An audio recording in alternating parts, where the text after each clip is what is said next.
Rich Dad, Poor Dad. What the rich teach their kids about money that the poor and middle class do not. By Robert T. Kiyosaki. To parents everywhere, a child's first and most important teachers, and to all those who educate, influence, and lead by example. Acknowledgements. How does a person say thank you when there are so many people to thank? Obviously, this book is a thank you to my two fathers, who were powerful role models, and to my mom, who taught me love and kindness. The person most responsible for this book becoming a reality is my wife, Kim, my partner in marriage, business, and in life. She makes my life complete. Introduction. Rich Dad, Poor Dad. Having two dads offered me the choice of contrasting points of view, one of a rich man and one of a poor man. I had two fathers, a rich one and a poor one. One was highly educated and intelligent. He had a PhD and completed 4 years of undergraduate work in less than 2 years. He then went on to Stanford University, the University of Chicago, and Northwestern University to do his advanced studies, all on full financial scholarships. The other father never finished the 8th grade. Both men were successful in their careers, working hard all their lives. Both earned substantial incomes, yet one always struggled financially. The other would become one of the richest men in Hawaii. One died, leaving tens of millions of dollars to his family, charities, and his church. The other left bills to be paid. Both men were strong, charismatic, and influential. Both men offered me advice, but they did not advise the same things. Both men believed strongly in education, but did not recommend the same course of study. If I had had only one dad, I would have had to accept or reject his advice. Having two dads offered me the choice of contrasting points of view, one of a rich man and one of a poor man. Instead of simply accepting or rejecting one or the other, I found myself thinking more, comparing, and then choosing for myself. The problem was that the rich man was not rich yet, and the poor man was not yet poor. Both were just starting out on their careers, and both were struggling with money and families. But they had very different points of view about money. For example, one dad would say, "The love of money is the root of all evil." The other said, "The lack of money is the root of all evil." As a young boy, having two strong fathers, both influencing me, was difficult. I wanted to be a good son and listen, but the two fathers did not say the same things. The contrast in their points of view, particularly about money, was so extreme that I grew curious and intrigued. I began to start thinking for long periods of time about what each was saying. Much of my private time was spent reflecting, asking myself questions such as, "Why does he say that?" and then asking the same question of the other dad's statement. It would have been much easier to simply say, "Yeah, he's right, I agree with that," or to simply reject the point of view by saying, "The old man doesn't know what he's talking about." Instead, having two dads whom I loved forced me to think and ultimately choose a way of thinking for myself. As a process, choosing for myself turned out to be much more valuable in the long run than simply accepting or rejecting a single point of view. One of the reasons the rich get richer, the poor get poorer, and the middle class struggles in debt is that the subject of money is taught at home, not in school. Most of us learn about money from our parents, so what can poor parents tell their child about money? They simply say, "Stay in school and study hard." The child may graduate with excellent grades, but with a poor person's financial programming and mindset. Sadly, money is not taught in schools. Schools focus on scholastic and professional skills, but not on financial skills. This explains how smart bankers, doctors, and accountants who earned excellent grades may struggle financially all of their lives. Our staggering national debt is due in large part to highly educated politicians and government officials making financial decisions with little or no training in the subject of money. Today, I often wonder what will soon happen when we have millions of people who need financial and medical assistance. They will be dependent upon their families or the government for financial support. What will happen when Medicare and Social Security run out of money? How will a nation survive if teaching children about money continues to be left to parents, most of whom will be, or already are, poor? Because I had two influential fathers, I learned from both of them. I had to think about each dad's advice, and in doing so, I gained valuable insight into the power and effect of one's thoughts on one's life. For example, one dad had a habit of saying, "I can't afford it." The other dad forbade those words to be used. He insisted I ask, "How can I afford it?" One is a statement, and the other is a question. One lets you off the hook, and the other forces you to think. My soon-to-be rich dad would explain that by automatically saying the words, "I can't afford it," your brain stops working. By asking the question, "How can I afford it?" your brain is put to work. He did not mean that you should buy everything you want. He was fanatical about exercising your mind, the most powerful computer in the world. He'd say, "My brain gets stronger every day because I exercise it. The stronger it gets, the more money I can make." He believed that automatically saying, "I can't afford it," was a sign of mental laziness. Although both dads worked hard, I noticed that one dad had a habit of putting his brain to sleep when it came to finances, and the other had a habit of exercising his brain. The long-term result was that one dad grew stronger financially, and the other grew weaker. It is not much different from a person who goes to the gym to exercise on a regular basis versus someone who sits on the couch watching television. Proper physical exercise increases your chances for health, and proper mental exercise increases your chances for wealth. My two dads had opposing attitudes, and that affected the way they thought. One dad thought that the rich should pay more in taxes to take care of those less fortunate. The other said, taxes punish those who produce and reward those who don't produce. One dad recommended, study hard so you can find a good company to work for. The other recommended, study hard so you can find a good company to buy. One dad said, the reason I'm not rich is because I have you kids. The other said, the reason I must be rich is because I have you kids. One encouraged talking about money and business at the dinner table, while the other forbade the subject of money to be discussed over a meal. One said, when it comes to money, play it safe, don't take risks. The other said, learn to manage risk. One believed, our home is our largest investment and our greatest asset. The other believed, my house is a liability, and if your house is your largest investment, you're in trouble. Both dads paid their bills on time, yet one paid his bills first while the other paid his bills last. One dad believed in a company or the government taking care of you and your needs. He was always concerned about pay raises, retirement plans, medical benefits, sick leave, vacation days, and other perks. He was impressed with two of his uncles who joined the military and earned a retirement and entitlement package for life after 20 years of active service. He loved the idea of medical benefits and PX privileges the military provided its retirees. He also loved the tenure system available through the university.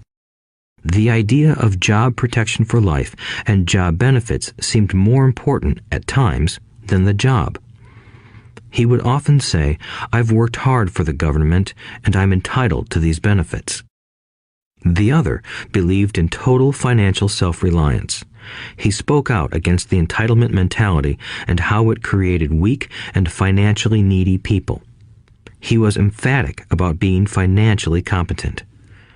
One dad struggled to save a few dollars. The other created investments. One dad taught me how to write an impressive resume so I could find a good job. The other taught me how to write strong business and financial plans so I could create jobs. Being a product of two strong dads allowed me the luxury of observing the effects different thoughts have on one's life. I noticed that people really do shape their lives through their thoughts. For example, my poor dad always said, "I'll never be rich," and that prophecy became reality. My rich dad, on the other hand, always referred to himself as rich. He would say things like, "I'm a rich man and rich people don't do this." Even when he was flat broke after a major financial setback, he continued to refer to himself as a rich man. He would cover himself by saying, "There is a difference between being poor and being broke. Broke is temporary. Poor is eternal." My poor dad would say, "I'm not interested in money," or "money doesn't matter." My rich dad always said, "Money is power." The power of our thoughts may never be measured or appreciated, but it became obvious to me as a young boy that it was important to be aware of my thoughts and how I expressed myself. I noticed that my poor dad was poor, not because of the amount of money he earned, which was significant, but because of his thoughts and actions. As a young boy having two fathers, I became acutely aware of being careful about which thoughts I chose to adopt as my own. Should I listen to my rich dad or to my poor dad? Although both men had tremendous respect for education and learning, they disagreed about what they thought was important to learn. One wanted me to study hard, earn a degree, and get a good job to earn money. He wanted me to study to become a professional, an attorney or an accountant, and to go to business school for my MBA. The other encouraged me to study to be rich, to understand how money works, and to learn how to have it work for me. "I don't work for money" were words he would repeat over and over. "Money works for me." At the age of 9, I decided to listen to and learn from my rich dad about money. In doing so, I chose not to listen to my poor dad, even though he was the one with all the college degrees. A lesson from Robert Frost. Robert Frost is my favorite poet. Although I love many of his poems, my favorite is "The Road Not Taken." I use its lesson almost daily. The road not taken. Two roads diverged in a yellow wood, and sorry I could not travel both. And be one traveler long I stood, and looked down one as far as I could, to where it bent in the undergrowth, then took the other as just as fair, and having perhaps the better claim, because it was grassy and wanted wear. Though as for that the passing there had worn them really about the same, and both that morning equally lay in leaves no step had trodden black. Oh, I kept the first for another day, yet knowing how way leads on to way, I doubted if I should ever come back. I shall be telling this with a sigh, somewhere ages and ages hence. Two roads diverged in a wood, and I took the one less traveled by, and that has made all the difference. And that has made all the difference. Over the years, I have often reflected upon Robert Frost's poem. Choosing not to listen to my highly educated dad's advice and attitude about money was a painful decision, but it was a decision that shaped the rest of my life. Once I made up my mind about whom to listen to, my education about money began. My rich dad taught me over a period of 30 years until I was 39 years old. He stopped once he realized that I knew and fully understood what he had been trying to drum into my often thick skull. Money is one form of power, but what is more powerful is financial education. Money comes and goes, but if you have the education about how money works, you gain power over it and can begin building wealth. The reason positive thinking alone does not work is because most people went to school and never learned how money works, so they spend their lives working for money. Because I was only 9 years old when I started, the lessons my rich dad taught me were simple. And when it was all said and done, there were only 6 main lessons, repeated over 30 years. This audiobook is about those 6 lessons, put as simply as possible, just as simply as my rich dad put forth those lessons to me. The lessons are meant not to be answers, but guideposts that will assist you and your children to grow wealthier no matter what happens in a world of increasing change and uncertainty. Chapter 1. Lesson 1. The rich don't work for money. The poor and the middle class work for money. The rich have money work for them. Dad, can you tell me how to get rich? My dad put down the evening paper. Why do you want to get rich, son? Because today Jimmy's mom drove up in their new Cadillac and they were going to their beach house for the weekend. He took 3 of his friends, but Mike and I weren't invited. They told us we weren't invited because we were poor kids. They did? My dad asked incredulously. Yeah, they did, I replied in a hurt tone. My dad silently shook his head, pushed his glasses up the bridge of his nose, and went back to reading the paper. I stood waiting for an answer. The year was 1956. I was 9 years old. By some twist of fate, I attended the same public school where the rich people sent their kids. We were primarily a sugar plantation town. The managers of the plantation and the other affluent people, such as doctors, business owners, and bankers, sent their children to this elementary school. After grade 6, their children were generally sent off to private schools. Because my family lived on one side of the street, I went to this school. Had I lived on the other side of the street, I would have gone to a different school with kids from families more like mine. After grade 6, these kids and I would go on to the public intermediate and high school. There was no private school for them or for me.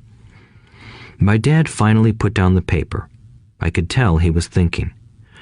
Well, son, he began slowly, if you want to be rich, you have to learn to make money. How do I make money? I asked. Well, use your head, son, he said, smiling. Even then, I knew that really meant, that's all I'm going to tell you, or, I don't know the answer, so don't embarrass me. A partnership is formed. The next morning, I told my best friend, Mike, what my dad had said. As best as I could tell, Mike and I were the only poor kids in this school. Mike was also in this school by a twist of fate. Someone had drawn a jog in the line for the school district, and we wound up in school with the rich kids. We weren't really poor, but we felt as if we were because all the other boys had new baseball gloves, new bicycles, new everything. Mom and Dad provided us with the basics, like food and shelter and clothes, but that was about it. My dad used to say, if you want something, work for it. We wanted things, but there was not much work available for 9-year-old boys. So what do we do to make money? Mike asked. I don't know, I said, but do you want to be my partner? He agreed, and so on that Saturday morning, Mike became my first business partner. We spent all morning coming up with ideas on how to make money.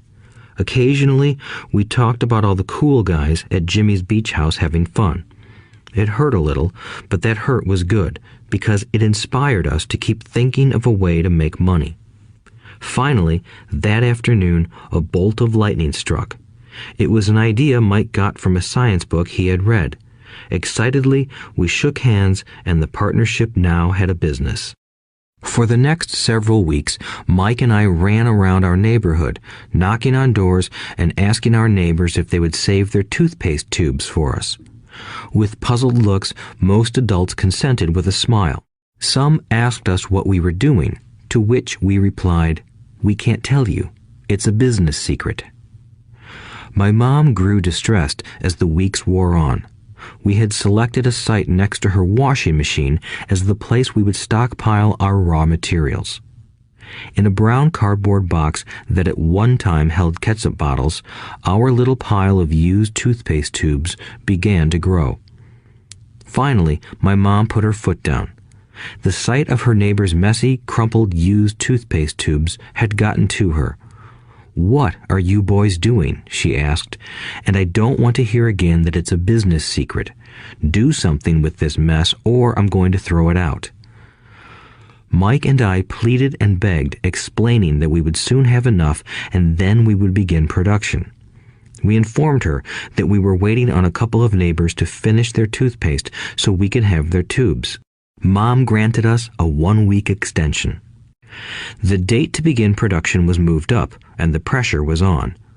My first partnership was already being threatened with an eviction notice by my own mom. It became Mike's job to tell the neighbors to quickly use up their toothpaste, saying their dentist wanted them to brush more often anyway.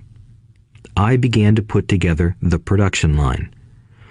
One day, my dad drove up with a friend to see 2 9-year-old boys in the driveway with a production line operating at full speed.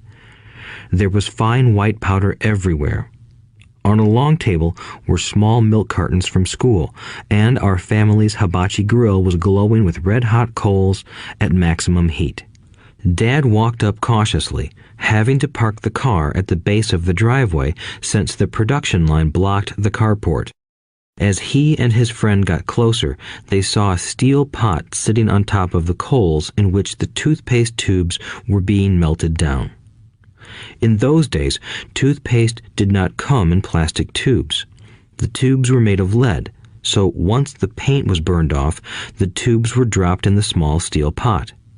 They melted until they became liquid, and with my mom's pot holders, we poured the lead through a small hole in the top of the milk cartons. The milk cartons were filled with plaster of Paris. White powder was everywhere. In my haste, I had knocked the bag over, and the entire area looked like it had been hit by a snowstorm. The milk cartons were the outer containers for plaster of Paris molds. My dad and his friend watched as we carefully poured the molten lead through a small hole in the top of the plaster of Paris cube. "Careful," my dad said. I nodded without looking up. Finally, once the pouring was through, I put the steel pot down and smiled at my dad. "What are you boys doing?" he asked with a cautious smile. "We're doing what you told me to do. We're going to be rich," I said. "Yup," said Mike, grinning and nodding his head. "We're partners." "And what is in those plaster molds?" my dad asked. "Watch," I said. "This should be a good batch." With a small hammer, I tapped at the seal that divided the cube in half. Cautiously, I pulled up the top half of the plaster mold, and a lead nickel fell out.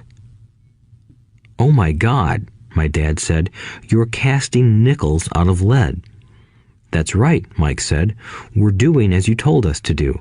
We're making money." My dad's friend turned and burst into laughter. My dad smiled and shook his head. Along with a fire and a box of spent toothpaste tubes, in front of him were 2 little boys covered with white dust, smiling from ear to ear. He asked us to put everything down and sit with him on the front step of our house. With a smile, he gently explained what the word counterfeiting meant. Our dreams were dashed. "You mean this is illegal?" asked Mike in a quivering voice. "Let them go," my dad's friend said. "They might be developing a natural talent." My dad glared at him. "Yes, it is illegal," my dad said gently, "but you boys have shown great creativity and original thought. Keep going. I'm really proud of you." Disappointed, Mike and I sat in silence for about 20 minutes before we began cleaning up our mess. The business was over on opening day. Sweeping the powder up, I looked at Mike and said, "I guess Jimmy and his friends are right. We are poor." My father was just leaving as I said that. "Boys," he said, "you're only poor if you give up. The most important thing is that you did something. Most people only talk and dream of getting rich. You've done something. I'm very proud of the two of you. I will say it again. Keep going. Don't quit. Mike and I stood there in silence. They were nice words, but we still did not know what to do. "So how come you're not rich, Dad?" I asked. "Because I chose to be a school teacher. School teachers really don't think about being rich. We just like to teach. I wish I could help you, but I really don't know how to make money." Mike and I turned and continued our cleanup. "I know," said my dad. "If you boys want to learn how to be rich, don't ask me. Talk to your dad, Mike." "My dad?" asked Mike with a scrunched-up face. "Yeah, your dad," repeated my dad with a smile. "Your dad and I have the same banker, and he raves about your father. He's told me several times that your father is brilliant when it comes to making money."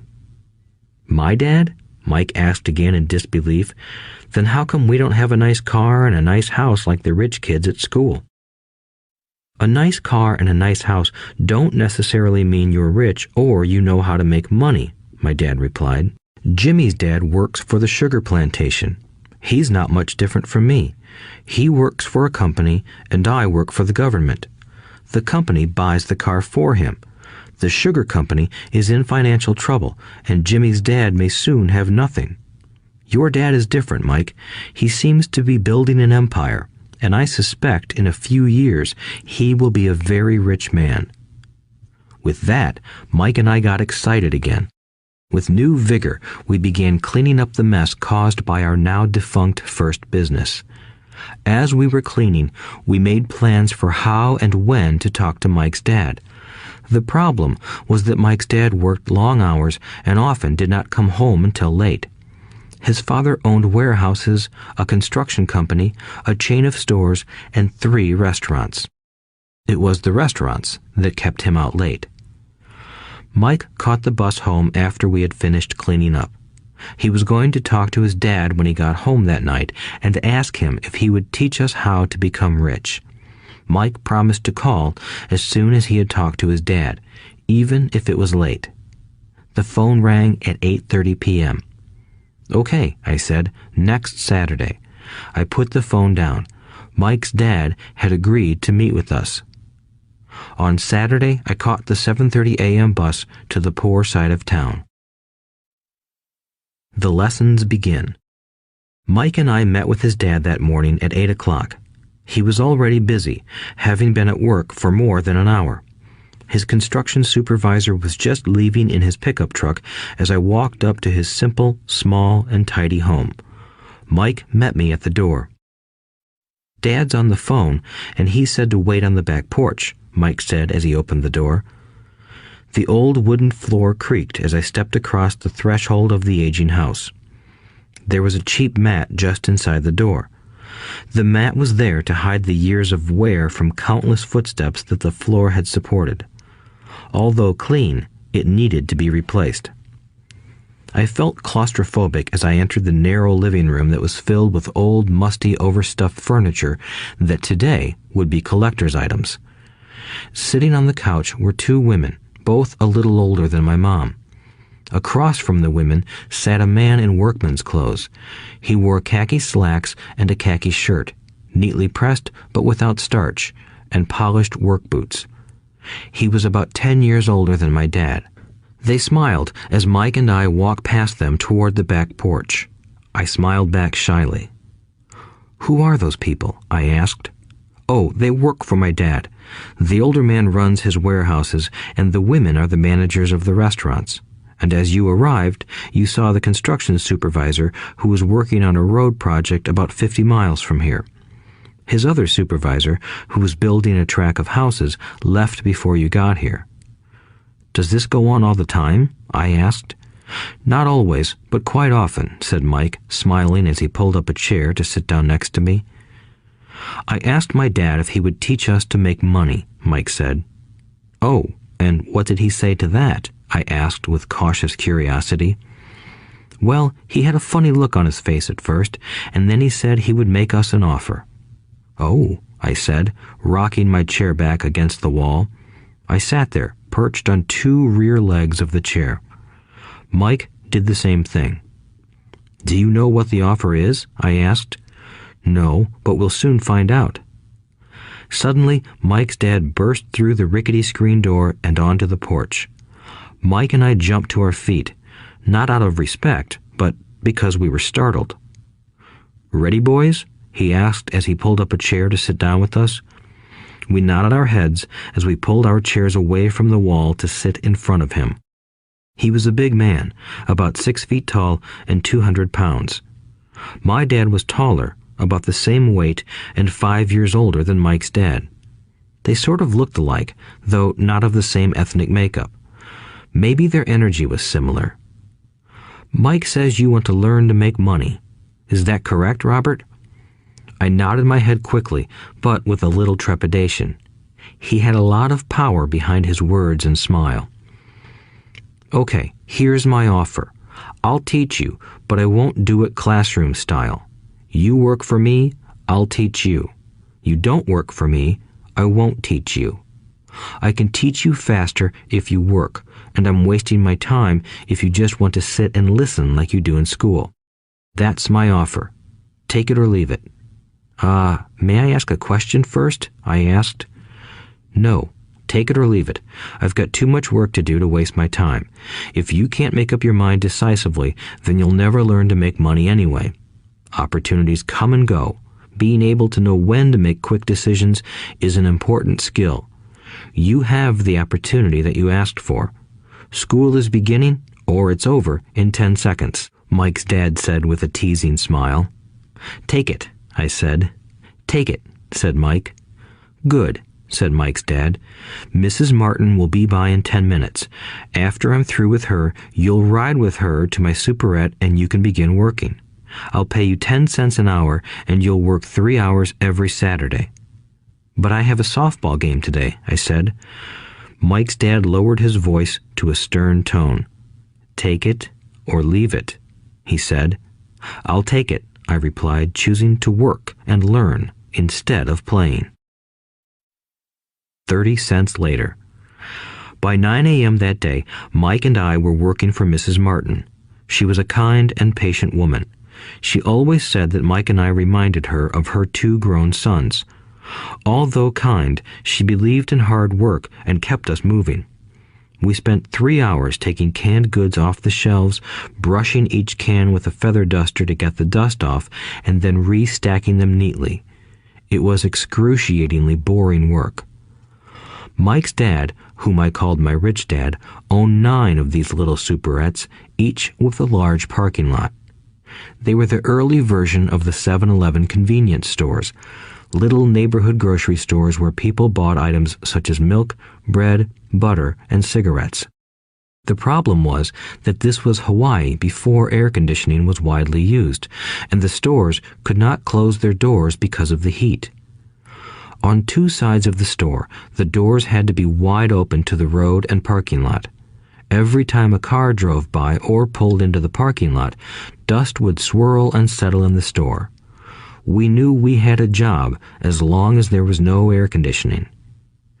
For 3 weeks, Mike and I reported to Mrs. Martin and worked our 3 hours. By noon, our work was over, and she dropped 3 little dimes in each of our hands. Now, even at the age of 9 in the mid-1950s, 30 cents was not too exciting. Comic books cost 10 cents back then, so I usually spent my money on comic books and went home. By Wednesday of the 4th week, I was ready to quit. I had agreed to work only because I wanted to learn to make money from Mike's dad, and now I was a slave for 10 cents an hour. On top of that, I had not seen Mike's dad since that first Saturday. "I'm quitting," I told Mike at lunchtime. School was boring, and now I did not even have my Saturdays to look forward to.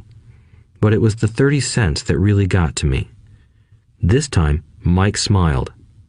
"What are you laughing at?" I asked with anger and frustration. "Dad said this would happen. He said to meet with him when you were ready to quit." "What?" I said indignantly. "He's been waiting for me to get fed up?" Sort of, Mike said. Dad's kind of different. He doesn't teach like your dad. Your mom and dad lecture a lot. My dad is quiet and a man of few words. You just wait till this Saturday. I'll tell him you're ready. You mean I've been set up? No, not really. But maybe. Dad will explain on Saturday. Waiting in line on Saturday. I was ready to face Mike's dad. Even my real dad was angry with him. My real dad, the one I called the poor one, thought that my rich dad was violating child labor laws and should be investigated. My educated poor dad told me to demand what I deserve, at least 25 cents an hour. My poor dad told me that if I did not get a raise, I was to quit immediately. You don't need that damn job anyway, said my poor dad with indignation. At 8 o'clock Saturday morning, I walked through the door of Mike's house when Mike's dad opened it. Take a seat and wait in line, he said as I entered. He turned and disappeared into his little office next to a bedroom. I looked around the room and didn't see Mike anywhere. Feeling awkward, I cautiously sat down next to the same two women who were there 4 weeks earlier. They smiled and slid down the couch to make room for me. 45 minutes went by, and I was steaming. The two women had met with him and left 30 minutes earlier. An older gentleman was in there for 20 minutes and was also gone. The house was empty, and here I sat in a musty, dark living room on a beautiful, sunny Hawaiian day, waiting to talk to a cheapskate who exploited children. I could hear him rustling around the office, talking on the phone, and ignoring me. I was ready to walk out, but for some reason, I stayed. Finally, 15 minutes later, at exactly 9 o'clock, Rich Dad walked out of his office, said nothing, and signaled with his hand for me to enter. I understand you want a raise or you're going to quit, Rich Dad said as he swiveled in his office chair. Well, you're not keeping your end of the bargain, I blurted out, nearly in tears. It was really frightening for me to confront a grown-up. You said that you would teach me if I worked for you. Well, I've worked for you. I've worked hard. I've given up my baseball games to work for you, but you haven't kept your word, and you haven't taught me anything. You are a crook like everyone in town thinks you are. You're greedy. You want all the money and don't take care of your employees. You made me wait and don't show me any respect.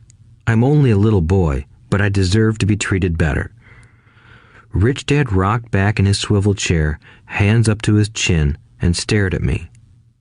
Not bad, he said. In less than a month, you sound like most of my employees. What? I asked. Not understanding what he was saying, I continued with my grievance. I thought you were going to keep your end of the bargain and teach me. Instead, you want to torture me? That's cruel. That's really cruel.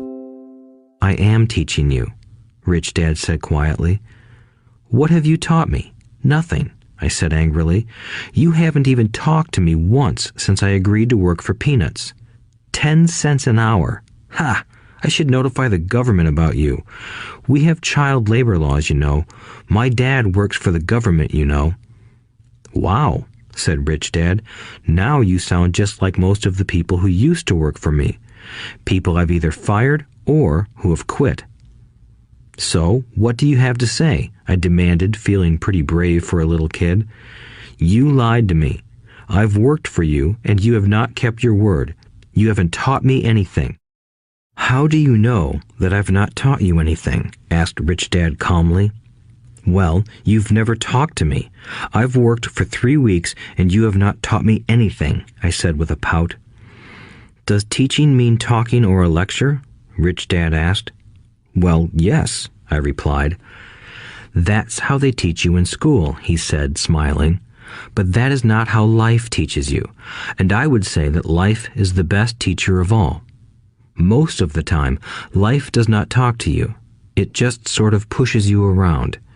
Each push is life saying, wake up, there's something I want you to learn. What is this man talking about? I asked myself silently. Life pushing me around was life talking to me? Now I knew I had to quit my job. I was talking to someone who needed to be locked up. If you learn life's lessons, you will do well. If not, life will just continue to push you around. People do two things. Some just let life push them around. Others get angry and push back. But they push back against their boss, or their job, or their husband or wife. They do not know it's life that's pushing. I had no idea what he was talking about. Life pushes all of us around. Some people give up and others fight. A few learn the lesson and move on. They welcome life pushing them around. To these few people, it means they need and want to learn something. They learn and move on. Most quit, and a few, like you, fight. Rich Dad stood and shut the creaky old wooden window that needed repair. If you learn this lesson, you will grow into a wise, wealthy, and happy young man. If you don't, you will spend your life blaming a job, low pay, or your boss for your problems. You'll live life always hoping for that big break that will solve all your money problems. Rich Dad looked over at me to see if I was still listening. His eyes met mine. We stared at each other, communicating through our eyes. Finally, I looked away once I had absorbed his message. I knew he was right. I was blaming him, and I did ask to learn. I was fighting. Rich Dad continued, "Or, if you are the kind of person who has no guts, you just give up every time life pushes you. If you are that kind of person, you'll live all your life playing it safe, doing the right things, saving yourself for some event that never happens. Then you die a boring old man. You'll have lots of friends who really like you because you were such a nice, hard-working guy. But the truth is that you let life push you into submission. Deep down, you were terrified of taking risks. You really wanted to win, but the fear of losing was greater than the excitement of winning. Deep inside, you and only you will know you didn't go for it. You chose to play it safe." Our eyes met again. "You've been pushing me around?" I asked. "Some people might say that," smiled Rich Dad. "I would say that I just gave you a taste of life." "What taste of life?" I asked, still angry, but now curious and ready to learn. "You boys are the first people that have ever asked me to teach them how to make money. I have more than 150 employees, and not one of them has asked me what I know about money. They ask me for a job and a paycheck, but never to teach them about money. So most will spend the best years of their lives working for money, not really understanding what it is they are working for." I sat there listening intently. "So when Mike told me you wanted to learn how to make money, I decided to design a course that mirrored real life. I could talk until I was blue in the face, but you wouldn't hear a thing. So I decided to let life push you around a bit so you could hear me. That's why I only paid you 10 cents. "So what is the lesson I learned from working for only 10 cents an hour?" I asked. "That you're cheap and exploit your workers?" Rich Dad rocked back and laughed heartily. Finally, he said, "You'd best change your point of view. Stop blaming me and thinking I'm the problem. If you think I'm the problem, then you have to change me. If you realize that you're the problem, then you can change yourself, learn something, and grow wiser. Most people want everyone else in the world to change but themselves. Let me tell you, it's easier to change yourself than everyone else." "I don't understand," I said. "Don't blame me for your problems," Rich Dad said, growing impatient. "But you only pay me 10 cents. "So what are you learning?" Rich Dad asked, smiling. "That you're cheap," I said with a sly grin.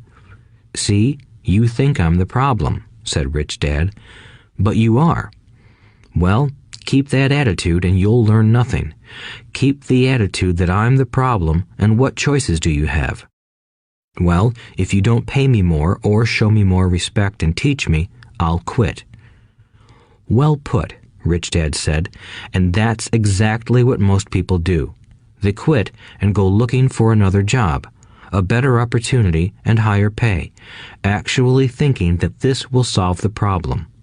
In most cases, it won't. So what should I do? I asked. Just take this measly 10 cents an hour and smile? Rich Dad smiled. That's what the other people do. But that's all they do, waiting for a raise, thinking that more money will solve their problems. Most just accept it, and some take a second job working harder, but again, accepting a small paycheck. I sat staring at the floor, beginning to understand the lesson Rich Dad was presenting. I could sense it was a taste of life. Finally, I looked up and asked, "So what will solve the problem?" "This," he said, leaning forward in his chair and tapping me gently on the head. "This stuff between your ears." It was at that moment that Rich Dad shared the pivotal point of view that separated him from his employees and my poor dad, and led him to eventually become one of the richest men in Hawaii, while my highly educated but poor dad struggled financially all his life. It was a singular point of view that made all the difference over a lifetime. Rich Dad said this point of view over and over, which I call lesson number 1. The poor and the middle class work for money. The rich have money work for them. On that bright Saturday morning, I learned a completely different point of view from what I had been taught by my poor dad. At the age of 9, I understood that both dads wanted me to learn. Both dads encouraged me to study, but not the same things. My highly educated dad recommended that I do what he did. "Son, I want you to study hard, get good grades so you can find a safe, secure job with a big company, and make sure it has excellent benefits." My rich dad wanted me to learn how money works so I could make it work for me. These lessons I would learn through life with his guidance, not because of a classroom. My rich dad continued my first lesson. "I'm glad you got angry about working for 10 cents an hour. If you hadn't got angry and had simply accepted it, I would have to tell you that I could not teach you. You see, true learning takes energy, passion, and a burning desire. Anger is a big part of that formula, for passion is anger and love combined.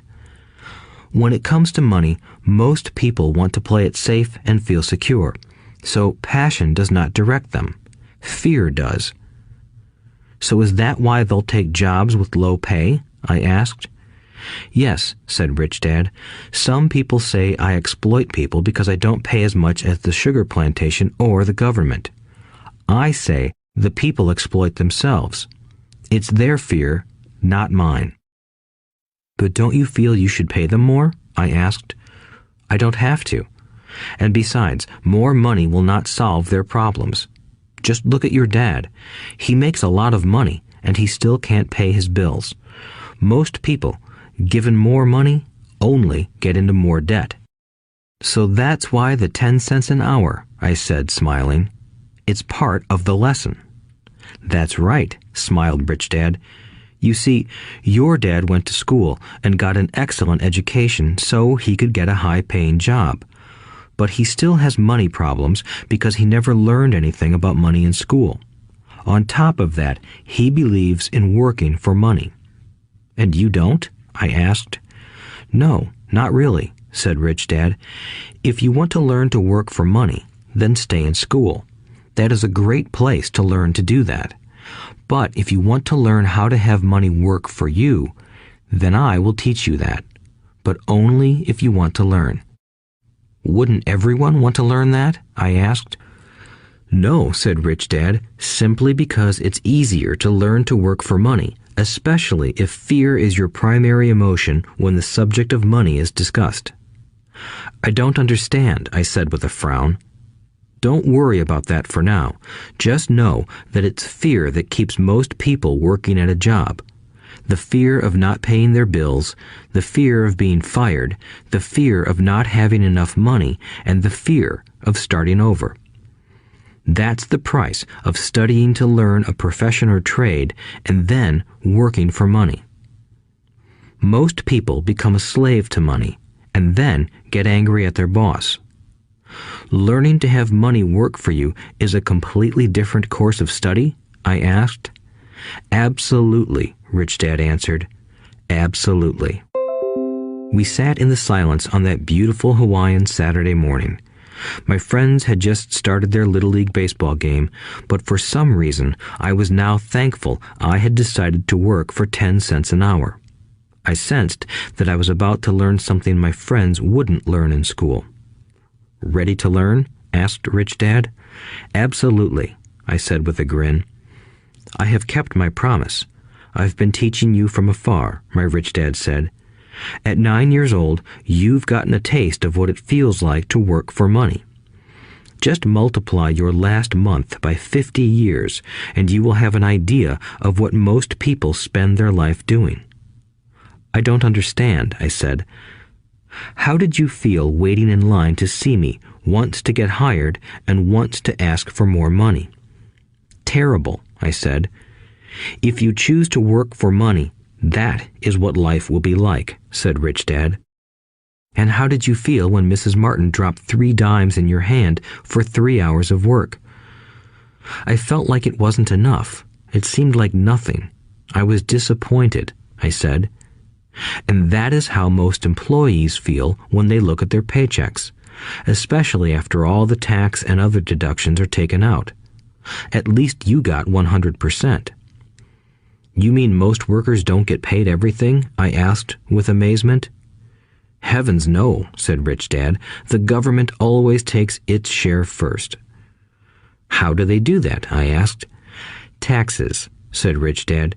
You're taxed when you earn. You're taxed when you spend. You're taxed when you save. You're taxed when you die. Why do people let the government do that to them? The rich don't, said Rich Dad with a smile. The poor and the middle class do. I'll bet you that I earn more than your dad, yet he pays more in taxes. How can that be? I asked. At my age, that made no sense to me. Why would someone let the government do that to them? Rich Dad rocked slowly and silently in his chair, just looking at me. Ready to learn? He asked. I nodded my head slowly. As I said, there is a lot to learn. Learning how to have money work for you is a lifetime study. Most people go to college for 4 years and their education ends. I already know that my study of money will continue over my lifetime, simply because the more I find out I need to know. Most people never study the subject. They go to work, get their paycheck, balance their checkbooks, and that's it. Then they wonder why they have money problems. They think that more money will solve the problem, and don't realize that it's their lack of financial education that is the problem. So my dad has tax problems because he doesn't understand money? I asked, confused. Look, said Rich Dad, taxes are just one small section on learning how to have money work for you. Today, I just wanted to find out if you still have the passion to learn about money. Most people don't. They want to go to school, learn a profession, have fun at their work, and earn lots of money. One day they wake up with big money problems, and then they can't stop working. That's the price of only knowing how to work for money instead of studying how to have money work for you. So, do you still have the passion to learn? Asked Rich Dad. I nodded my head. Good, said Rich Dad. Now get back to work. This time, I will pay you nothing. What? I asked in amazement. You heard me. Nothing.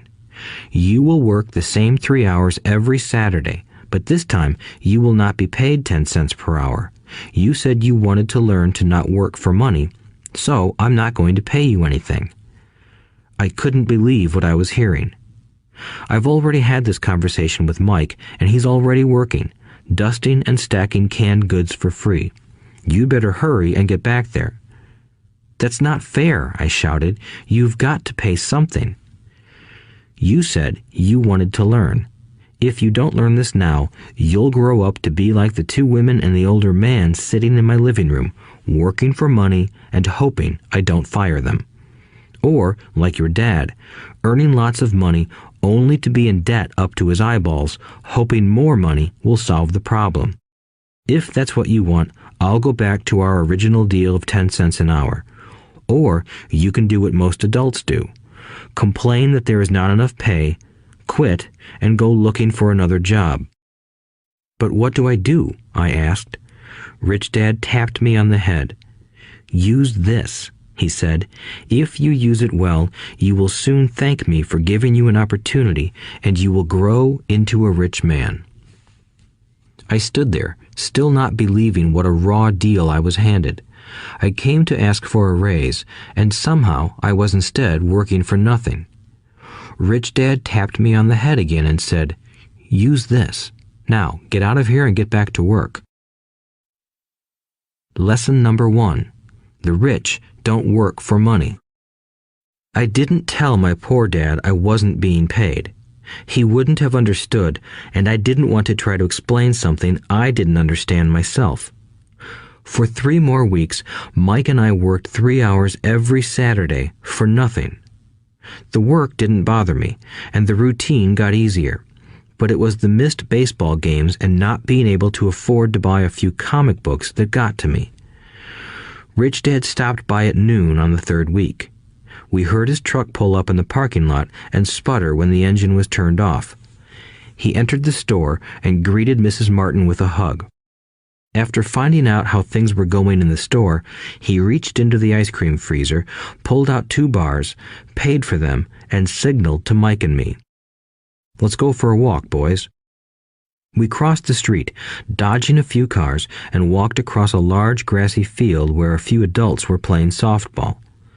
Sitting down at a lone picnic table, he handed Mike and me the treats. "How's it going, boys?" "Okay," Mike said. I nodded in agreement. "Learn anything yet?" Rich Dad asked. Mike and I looked at each other, shrugged our shoulders, and shook our heads in unison. Avoiding one of life's biggest traps. Well, you boys had better start thinking. You're staring at one of life's biggest lessons. If you learn it, you'll enjoy a life of great freedom and security. If you don't, you'll wind up like Mrs. Martin and most of the people playing softball in this park. They work very hard for little money, clinging to the illusion of job security and looking forward to a 3-week vacation each year and maybe a skimpy pension after 45 years of service. If that excites you, I'll give you a raise to 25 cents an hour. But these are good, hard-working people. Are you making fun of them? I demanded. A smile came over Rich Dad's face. Mrs. Martin is like a mother to me. I would never be that cruel. I may sound unkind because I'm doing my best to point something out to the 2 of you. I want to expand your point of view so you can see something most people never have the benefit of seeing because their vision is too narrow. Most people never see the trap they are in. Mike and I sat there, uncertain of his message. He sounded cruel, yet we could sense he was trying to drive home a point. With a smile, Rich Dad said, "Doesn't that 25 cents an hour sound good? Doesn't it make your heart beat a little faster?" I shook my head no, but it really did. 25 cents an hour would be big bucks to me. "Okay, I'll pay you $1 an hour," Rich Dad said, with a sly grin. Now my heart started to race. My brain was screaming, "Take it, take it." I could not believe what I was hearing. Still, I said nothing. "Okay, $2 an hour." My little brain and heart nearly exploded. After all, it was 1956, and being paid $2 an hour would have made me the richest kid in the world. I couldn't imagine earning that kind of money. I wanted to say yes. I wanted the deal. I could picture a new bicycle, new baseball glove, and the adoration of my friends when I flashed some cash. On top of that, Jimmy and his rich friends could never call me poor again. But somehow, my mouth stayed shut. The ice cream had melted and was running down my hand. Rich Dad was looking at two boys staring back at him, eyes wide open and brains empty. He was testing us, and he knew there was a part of our emotions that wanted to take the deal. He understood that every person has a weak and needy part of their soul that can be bought, and he knew that every individual also had a part of their soul that was resilient and could never be bought. It was only a question of which one was stronger. Okay, $5 an hour. Suddenly, I was silent. Something had changed. The offer was too big and ridiculous. Not many grown-ups in 1956 made more than that, but quickly my temptation disappeared and calm set in. Slowly, I turned to my left to look at Mike. He looked back at me. The part of my soul that was weak and needy was silenced. The part of me that had no price took over. I knew Mike had gotten to that point too. Good, said Rich Dad softly.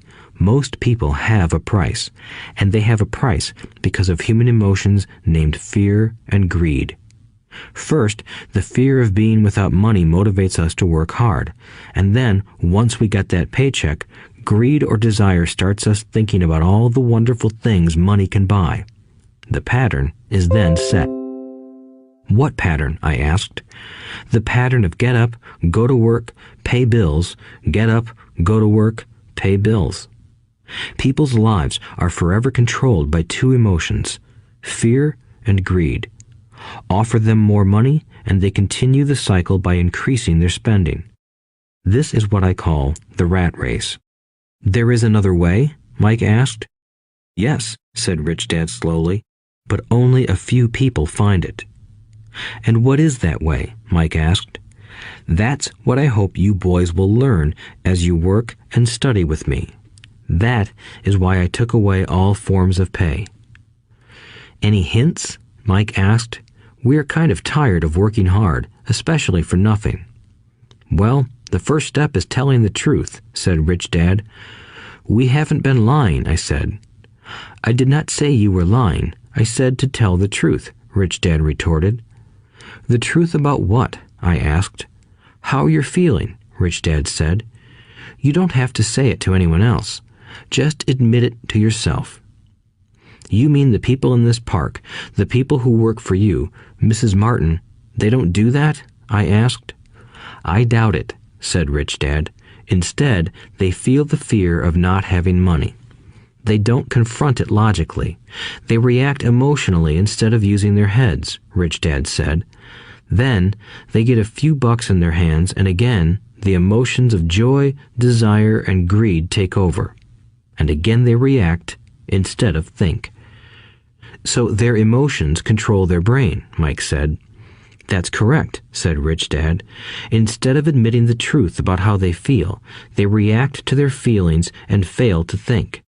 They feel the fear, so they go to work, hoping that money will soothe the fear, but it doesn't. It continues to haunt them, and they return to work, hoping again that money will calm their fears, and again it doesn't. Fear keeps them in this trap of working, earning money, working, earning money, hoping the fear will go away. But every day they get up, and that old fear wakes up with them. For millions of people, that old fear keeps them awake all night, causing a night of turmoil and worry. So they get up and go to work, hoping that a paycheck will kill that fear gnawing at their souls. Money is running their lives, and they refuse to tell the truth about that. Money is in control of their emotions and their souls. Rich Dad sat quietly, letting his words sink in. Mike and I had heard what he said, but didn't understand fully what he was talking about. I just knew that I often wondered why grown-ups hurried off to work. It did not seem like much fun, and they never looked that happy, but something kept them going. Realizing we had absorbed as much as possible of what he was talking about, Rich Dad said, I want you boys to avoid that trap. That is really what I want to teach you. Not just to be rich, because being rich does not solve the problem. It doesn't? I asked, surprised. No, it doesn't. Let me explain the other emotion, desire. Some call it greed, but I prefer desire. It's perfectly normal to desire something better, prettier, more fun, or exciting. So people also work for money because of desire. They desire money for the joy they think it can buy. But the joy that money brings is often short-lived, and they soon need more money for more joy, more pleasure, more comfort, and more security. So they keep working, thinking money will soothe their souls that are troubled by fear and desire. But money can't do that. Even rich people do this? Mike asked. Rich people included, said Rich Dad. In fact, the reason many rich people are rich isn't because of desire, but because of fear. They believe that money can eliminate the fear of being poor, so they amass tons of it, only to find the fear gets worse. Now they fear losing the money. I have friends who keep working even though they have plenty. I know people who have millions who are more afraid now than when they were poor. They're terrified of losing it all. The fears that drove them to get rich got worse. That weak and needy part of their soul is actually screaming louder. They don't want to lose the big houses, the cars, and the high life money has bought them. They worry about what their friends would say if they lost all their money.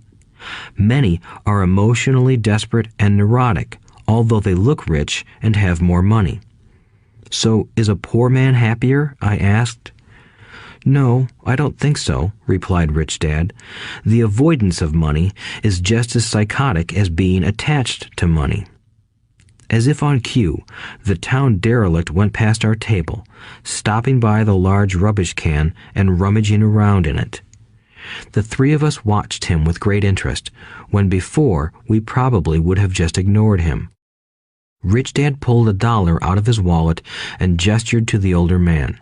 Seeing the money, the derelict came over immediately, took the bill, thanked Rich Dad profusely, and hurried off, ecstatic with his good fortune. He's not much different from most of my employees, said Rich Dad. I've met so many people who say, "Oh, I'm not interested in money," yet they'll work at a job for 8 hours a day. That's a denial of truth. If they weren't interested in money, then why are they working? That kind of thinking is probably more psychotic than a person who hoards money. As I sat there listening to my Rich Dad, my mind flashed back to the countless times my own dad said, "I'm not interested in money." He said those words often. He also covered himself by always saying, "I work because I love my job." So, what do we do? I asked. Not work for money until all traces of fear and greed are gone? No, that would be a waste of time, said Rich Dad. Emotions are what make us human. The word emotion stands for energy in motion. Be truthful about your emotions and use your mind and emotions in your favor, not against yourself. Whoa, said Mike. Don't worry about what I just said. It will make more sense in years to come. Just be an observer, not a reactor to your emotions. Most people do not know that it's their emotions that are doing the thinking. Your emotions are your emotions, but you have got to learn to do your own thinking. Can you give me an example? I asked. Sure, replied Rich Dad. When a person says, "I need to find a job," it's most likely an emotion doing the thinking. Fear of not having money generates that thought. But people do need money if they have bills to pay, I said. Sure they do, smiled Rich Dad. All I'm saying is that it's fear that is all too often doing the thinking. I don't understand, said Mike. For example, said Rich Dad, if the fear of not having enough money arises, instead of immediately running out to get a job, they instead might ask themselves this question. Will a job be the best solution to this fear over the long run? In my opinion, the answer is no. A job is really a short-term solution to a long-term problem. But my dad is always saying, stay in school and get good grades so you can find a safe, secure job, I interjected, somewhat confused. Yes, I understand he says that, said Rich Dad, smiling. Most people recommend that, and it's a good path for most people.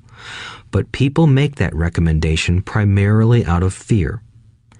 You mean my dad says that because he's afraid? Yes, said Rich Dad. He's terrified that you won't earn enough money and won't fit into society. Don't get me wrong. He loves you and wants the best for you. I, too, believe an education and a job are important, but it won't handle the fear. You see, that same fear that makes him get up in the morning to earn a few bucks is the fear that is causing him to be so fanatical about your going to school. So what do you recommend? I asked. I want to teach you to master the power of money instead of being afraid of it.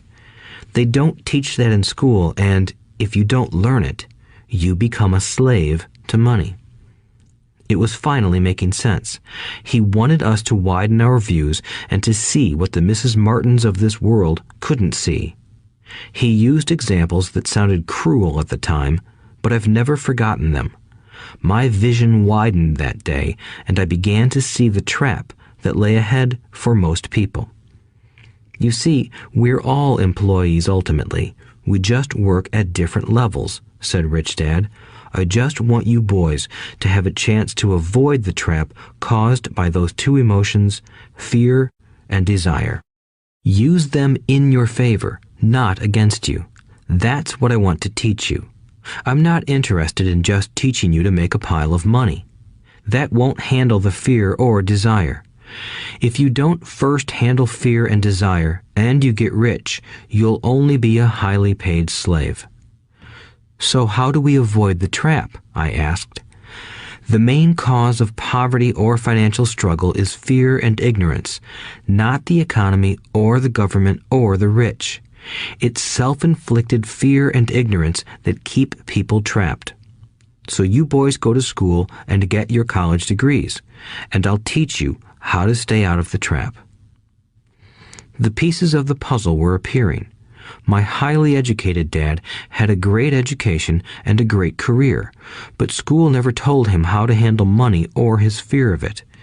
It became clear that I could learn different and important things from two fathers. So you've been talking about the fear of not having money.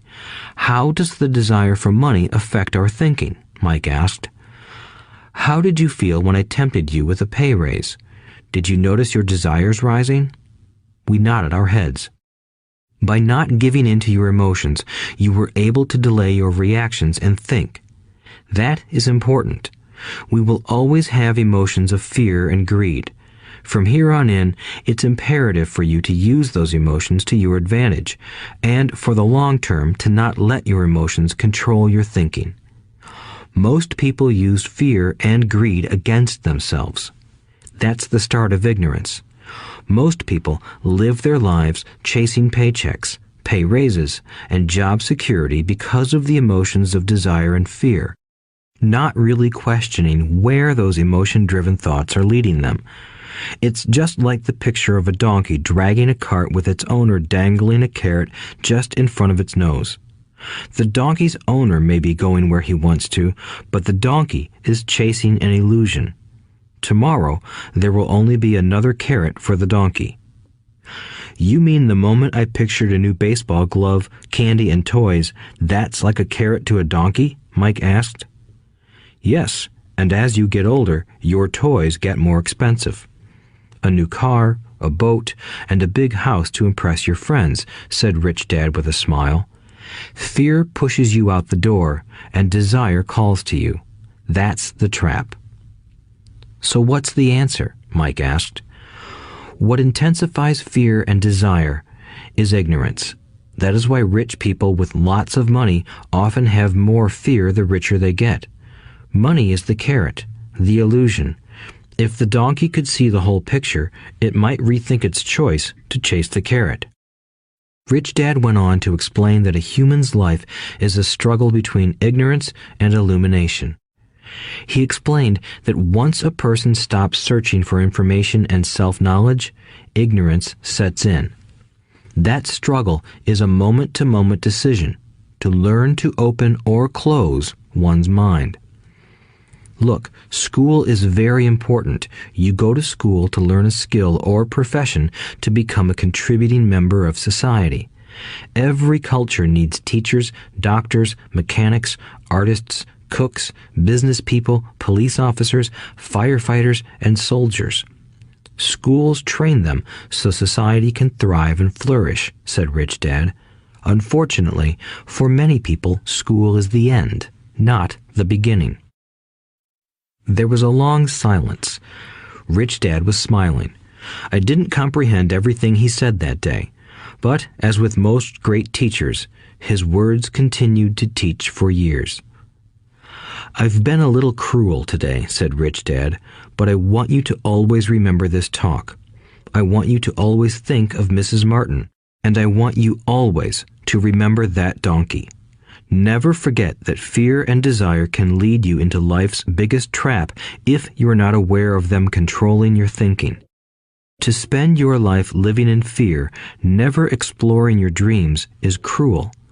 To work hard for money, thinking that it will buy you things that will make you happy, is also cruel. To wake up in the middle of the night terrified about paying bills is a horrible way to live. To live a life dictated by the size of a paycheck is not really living a life. Thinking that a job makes you secure is lying to yourself. That's cruel, and that's the trap I want you to avoid. I've seen how money runs people's lives. Don't let that happen to you. Please, don't let money run your life. A softball rolled under our table. Rich Dad picked it up and threw it back. So what does ignorance have to do with greed and fear? I asked. Because it is ignorance about money that causes so much greed and fear, said Rich Dad. Let me give you some examples. A doctor, wanting more money to better provide for his family, raises his fees. By raising his fees, it makes healthcare more expensive for everyone. It hurts the poor people the most, so they have worse health than those with money. Because the doctors raise their fees, the attorneys raise their fees. Because the attorneys' fees have gone up, school teachers want a raise, which raises our taxes, and on and on and on. Soon, there will be such a horrifying gap between the rich and the poor that chaos will break out and another great civilization will collapse. History proves that great civilizations collapse when the gap between the haves and have-nots is too great. Sadly, America is on that same course because we haven't learned from history. We only memorize historical dates and names, not the lesson. Aren't prices supposed to go up? I asked. In an educated society with a well-run government, prices should actually come down. Of course, that is often only true in theory. Prices go up because of greed and fear caused by ignorance. If schools taught people about money, there would be more money and lower prices. But schools focus only on teaching people to work for money, not how to harness money's power. But don't we have business schools? Mike asked. And haven't you encouraged me to go for my MBA? Yes, said Rich Dad, but all too often business schools train employees to become sophisticated bean counters. Heaven forbid a bean counter takes over a business. All they do is look at the numbers, fire people, and kill the business. I know this because I hire bean counters. All they think about is cutting costs and raising prices, which cause more problems. Bean counting is important. I wish more people knew it, but it, too, is not the whole picture, added Rich Dad angrily. So, is there an answer? Asked Mike. Yes, said Rich Dad. Learn to use your emotions to think, not think with your emotions. When you boys mastered your emotions by agreeing to work for free, I knew there was hope. When you again resisted your emotions when I tempted you with more money, you were again learning to think in spite of being emotionally charged. That's the first step. Why is that step so important? I asked. Well, that's up to you to find out. If you want to learn, I'll take you boys into the briar patch, a place almost everyone else avoids. If you go with me, you'll let go of the idea of working for money and instead learn to have money work for you. And what will we get if we go with you? What if we agree to learn from you? What will we get? I asked. The same thing Brer Rabbit got, said Rich Dad, referring to the classic children's story. Is there a briar patch? I asked. Yes, said Rich Dad.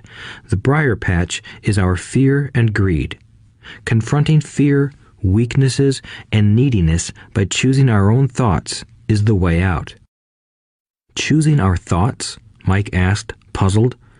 Yes, choosing what we think rather than reacting to our emotions. Instead of just getting up and going to work because not having the money to pay your bills is scaring you, ask yourself, is working harder at this the best solution to this problem? Most people are too afraid to rationally think things through and instead run out the door to a job they hate. The tar baby is in control. That's what I mean by choosing your thoughts. And how do we do that? Mike asked. That's what I will teach you. I'll teach you to have a choice of thoughts rather than a knee-jerk reaction, like gulping down your morning coffee and running out the door. Remember what I said before. A job is only a short-term solution to a long-term problem. Most people have only one problem in mind, and it's short-term. It's the bills at the end of the month, the tar baby. Money controls their lives, or should I say the fear and ignorance about money controls it. So they do as their parents did. They get up every day and go work for money, not taking the time to ask the question, is there another way? Their emotions now control their thinking, not their heads. Can you tell the difference between emotions thinking and the head thinking? Mike asked. Oh yes, I hear it all the time, said Rich Dad. I hear things like, well, everyone has to work, or the rich are crooks, or I'll get another job, I deserve this raise, you can't push me around, or I like this job because it's secure. No one asks, is there something I'm missing here? Which would break through the emotional thought and give you time to think clearly. As we headed back to the store, Rich Dad explained that the rich really did make money. They did not work for it. He went on to explain that when Mike and I were casting 5-cent pieces out of lead, thinking we were making money, we were very close to thinking the way the rich think. The problem was that creating money is legal for the government and banks to do, but illegal for us to do. There are legal ways to create money from nothing, he told us. Rich Dad went on to explain that the rich know that money is an illusion, truly like the carrot for the donkey. It's only out of fear and greed that the illusion of money is held together by billions of people who believe that money is real. It's not. Money is really made up. It is only because of the illusion of confidence and the ignorance of the masses that this house of cards stands. He talked about the gold standard that America was on, and that each dollar bill was actually a silver certificate. What concerned him was the rumor that we would someday go off the gold standard and our dollars would no longer be backed by something tangible. If that happens, boys, all hell will break loose. The poor, the middle class, and the ignorant will have their lives ruined simply because they will continue to believe that money is real and that the company they work for, or the government, will look after them. We really did not understand what he was saying that day, but over the years, it made more and more sense. Seeing what others miss. As he climbed into his pickup truck outside his convenience store, Rich Dad said, "Keep working, boys, but the sooner you forget about needing a paycheck, the easier your adult life will be. Keep using your brain, work for free, and soon your mind will show you ways of making money far beyond what I could ever pay you. You will see things that other people never see. Most people never see these opportunities because they're looking for money and security, so that's all they get. The moment you see one opportunity, you'll see them for the rest of your life. The moment you do that, I'll teach you something else. Learn this, and you'll avoid one of life's biggest traps. Mike and I picked up our things from the store and waved goodbye to Mrs. Martin. We went back to the park, to the same picnic bench, and spent several more hours thinking and talking. We spent the next week at school thinking and talking too. For 2 more weeks, we kept thinking, talking, and working for free. At the end of the second Saturday, I was again saying goodbye to Mrs. Martin and looking at the comic book stand with a longing gaze. The hard thing about not even getting 30 cents every Saturday was that I didn't have any money to buy comic books. Suddenly, as Mrs. Martin said goodbye to Mike and me, I saw her do something I'd never seen her do before. Mrs. Martin was cutting the front page of the comic book in half. She kept the top half of the comic book cover and threw the rest of the book into a large cardboard box. When I asked her what she did with the comic books, she said, "I throw them away. I give the top half of the cover back to the comic book distributor for credit when he brings in the new comics. He's coming in an hour." Mike and I waited for an hour. Soon the distributor arrived, and I asked him if we could have the comic books. To my delight, he said, "You can have them if you work for this store and do not resell them." Remember our old business partnership? Well, Mike and I revived it. Using a spare room in Mike's basement, we began piling hundreds of comic books in that room. Soon, our comic book library was open to the public. We hired Mike's younger sister, who loved to study, to be head librarian. She charged each child 10 cents admission to the library, which was open from 2:30 p.m. to 4:30 p.m. every day after school. The customers, the children of the neighborhood, could read as many comics as they wanted in 2 hours. It was a bargain for them since a comic cost 10 cents each, and they could read 5 or 6 in 2 hours. Mike's sister would check the kids as they left to make sure they weren't borrowing any comic books. She also kept the books, logging in how many kids showed up each day, who they were, and any comments they might have. Mike and I averaged $9.50 per week over a 3-month period. We paid his sister $1 a week and allowed her to read the comics for free, which she rarely did since she was always studying. Mike and I kept our agreement by working in the store every Saturday and collecting all the comic books from the different stores. We kept our agreement to the distributor by not selling any comic books. We burned them once they got too tattered. We tried opening a branch office, but we could never quite find someone as trustworthy and dedicated as Mike's sister. At an early age, we found out how hard it was to find good staff. 3 months after the library first opened, a fight broke out in the room. Some bullies from another neighborhood pushed their way in, and Mike's dad suggested we shut down the business. So our comic book business shut down, and we stopped working on Saturdays at the convenience store. But Rich Dad was excited because he had new things he wanted to teach us. He was happy because we had learned our first lessons so well. We learned to make money work for us. By not getting paid for our work at the store, we were forced to use our imaginations to identify an opportunity to make money. By starting our own business, the comic book library, we were in control of our own finances, not dependent on an employer. The best part was that our business generated money for us even when we weren't physically there. Our money worked for us. Instead of paying us money, Rich Dad had given us so much more. Chapter 2. Lesson 2. Why teach financial literacy? It's not how much money you make, it's how much money you keep. In 1990, Mike took over his father's empire and is, in fact, doing a better job than his dad did. We see each other once or twice a year on the golf course. He and his wife are wealthier than you can imagine. Rich Dad's empire is in great hands, and Mike is now grooming his son to take his place, as his dad had groomed us. In 1994, I retired at the age of 47, and my wife Kim was 37. Retirement does not mean not working. For us, it means that, barring unforeseen cataclysmic changes, we can work or not work, and our wealth grows automatically, staying ahead of inflation. Our assets are large enough to grow by themselves.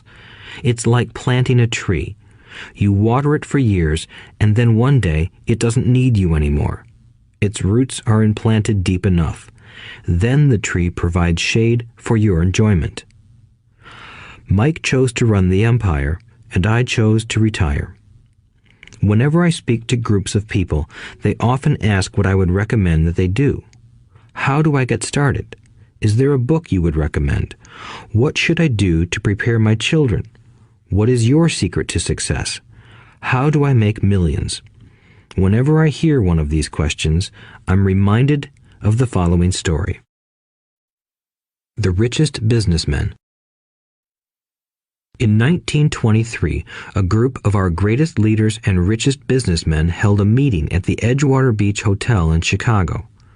Among them were Charles Schwab, head of the largest independent steel company; Samuel Insull, president of the world's largest utility; Howard Hobson, head of the largest gas company; Ivar Kruger, president of International Match Company, one of the world's largest companies at that time; Leon Fraser, president of the Bank of International Settlements; Richard Whitney, president of the New York Stock Exchange; Arthur Cotton and Jesse Livermore, two of the biggest stock speculators; and Albert Fall, a member of President Harding's cabinet. 25 years later, 9 of these titans ended their lives as follows. Schwab died penniless after living for 5 years on borrowed money. Insull died broke in a foreign land, and Kruger and Cotton also died broke. Hobson went insane. Whitney and Albert Fall were released from prison, and Fraser and Livermore committed suicide. I doubt if anyone can say what really happened to these men. If you look at the date, 1923, it was just before the 1929 market crash and the Great Depression, which I suspect had a great impact on these men and their lives. The point is this. Today, we live in times of greater and faster change than these men did. I suspect there will be many booms and busts in the coming years that will parallel the ups and downs these men faced. I am concerned that too many people are too focused on money and not on their greatest wealth, their education. If people are prepared to be flexible, keep an open mind, and learn, they will grow richer and richer despite tough changes. If they think money will solve problems, they will have a rough ride. Intelligence solves problems and produces money. Money without financial intelligence is money soon gone.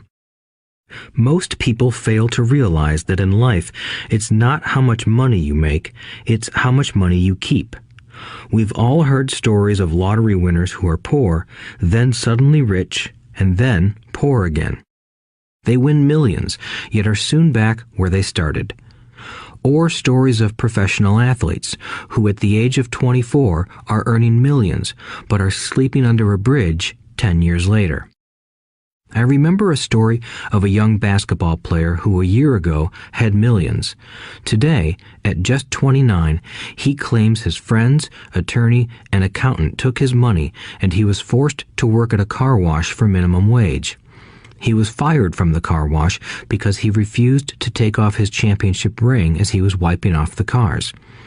His story made national news, and he is appealing his termination, claiming hardship and discrimination. He claims that the ring is all he has left, and if it was stripped away, he'll crumble. I know so many people who became instant millionaires, and while I am glad some people have become richer and richer, I caution them that in the long run, it's not how much money you make, it's how much you keep and how many generations you keep it. So when people ask, "Where do I get started?" or "Tell me how to get rich quick," they often are greatly disappointed with my answer. I simply say to them what my rich dad said to me when I was a little kid. If you want to be rich, you need to be financially literate. That idea was drummed into my head every time we were together. As I said, my educated dad stressed the importance of reading books, while my rich dad stressed the need to master financial literacy. If you are going to build the Empire State Building, the first thing you need to do is dig a deep hole and pour a strong foundation. If you are going to build a home in the suburbs, all you need to do is pour a 6-inch slab of concrete. Most people, in their drive to get rich, are trying to build an Empire State Building on a 6-inch slab. Our school system, created in the agrarian age, still believes in homes with no foundation. Dirt floors are still the rage, so kids graduate from school with virtually no financial foundation. One day, sleepless and deep in debt in suburbia, living the American dream, they decide that the answer to their financial problems is to find a way to get rich quick. Construction on the skyscraper begins. It goes up quickly, and soon, instead of the Empire State Building, we have the Leaning Tower of suburbia. The sleepless nights return. As for Mike and me in our adult years, both of our choices were possible because we were taught to pour a strong financial foundation when we were just kids. Accounting is possibly the most confusing, boring subject in the world, but if you want to be rich long term, it could be the most important subject. For Rich Dad, the question was how to take a boring and confusing subject and teach it to kids. The answer he found was to make it simple by teaching it in pictures. My rich dad poured a strong financial foundation for Mike and me. Since we were just kids, he created a simple way to teach us. For years, he only drew pictures and used few words.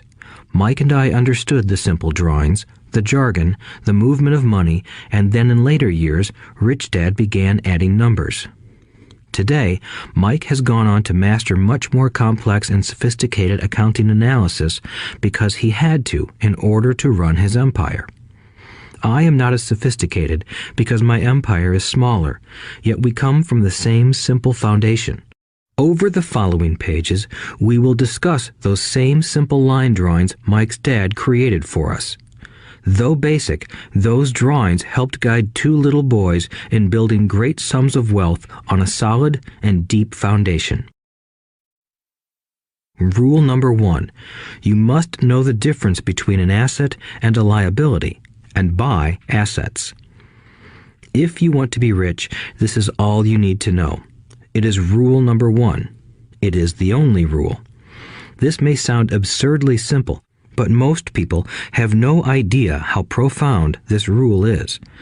Most people struggle financially because they do not know the difference between an asset and a liability. Rich people acquire assets. The poor and middle class acquire liabilities that they think are assets, said Rich Dad. When Rich Dad explained this to Mike and me, we thought he was kidding. Here we were, nearly teenagers, and waiting for the secret to getting rich. And this was his answer. It was so simple that we stopped for a long time to think about it. "What is an asset?" asked Mike. "Don't worry right now," said Rich Dad. "Just let the idea sink in. If you can comprehend the simplicity, your life will have a plan and be financially easy. It is simple. That is why the idea is missed." "You mean all we need to know is what an asset is, acquire them, and we'll be rich?" I asked. Rich Dad nodded his head. "It's that simple." "If it's that simple, how come everyone is not rich?" I asked. Rich Dad smiled. "Because people do not know the difference between an asset and a liability." I remember asking, how could adults be so misguided? If it is that simple, if it is that important, why would everyone not want to find out? It took Rich Dad only a few minutes to explain what assets and liabilities were. As an adult, I have difficulty explaining it to other adults. The simplicity of the idea escapes them because they have been educated differently. They were taught by other educated professionals, such as bankers, accountants, real estate agents, financial planners, and so forth. The difficulty comes in asking adults to unlearn or become children again. An intelligent adult often feels it is demeaning to pay attention to simplistic definitions. Rich Dad believed in the KISS principle. Keep it simple, stupid, or keep it super simple. So he kept it simple for us, and that made our financial foundation strong. So what causes the confusion? How could something so simple be so screwed up? Why would someone buy an asset that was really a liability? The answer is found in basic education. We focus on the word literacy and not financial literacy. What defines something to be an asset or a liability are not words. In fact, if you really want to be confused, look up the words asset and liability in the dictionary. I know the definition may sound good to a trained accountant, but for the average person, it makes no sense. But we adults are often too proud to admit that something does not make sense.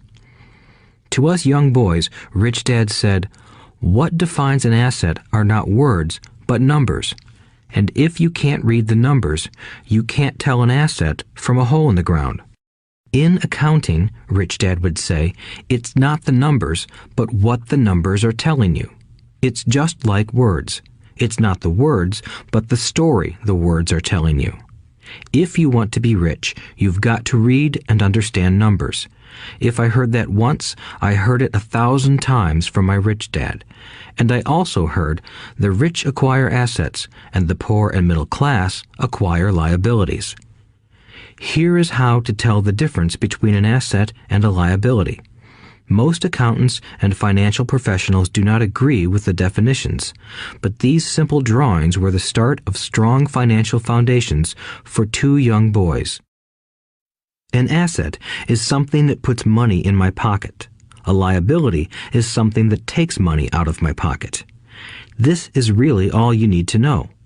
If you want to be rich, simply spend your life buying assets. If you want to be poor or middle class, spend your life buying liabilities. Illiteracy, both in words and numbers, is the foundation of financial struggle. If people are having difficulties financially, there is something that they don't understand, either in words or numbers. The rich are rich because they are more literate in different areas than people who struggle financially. So if you want to be rich and maintain your wealth, it's important to be financially literate in words as well as numbers. Numbers alone mean little, just as words out of context mean little. It's the story that counts. In financial reporting, reading numbers is looking for the plot, the story of where the cash is flowing.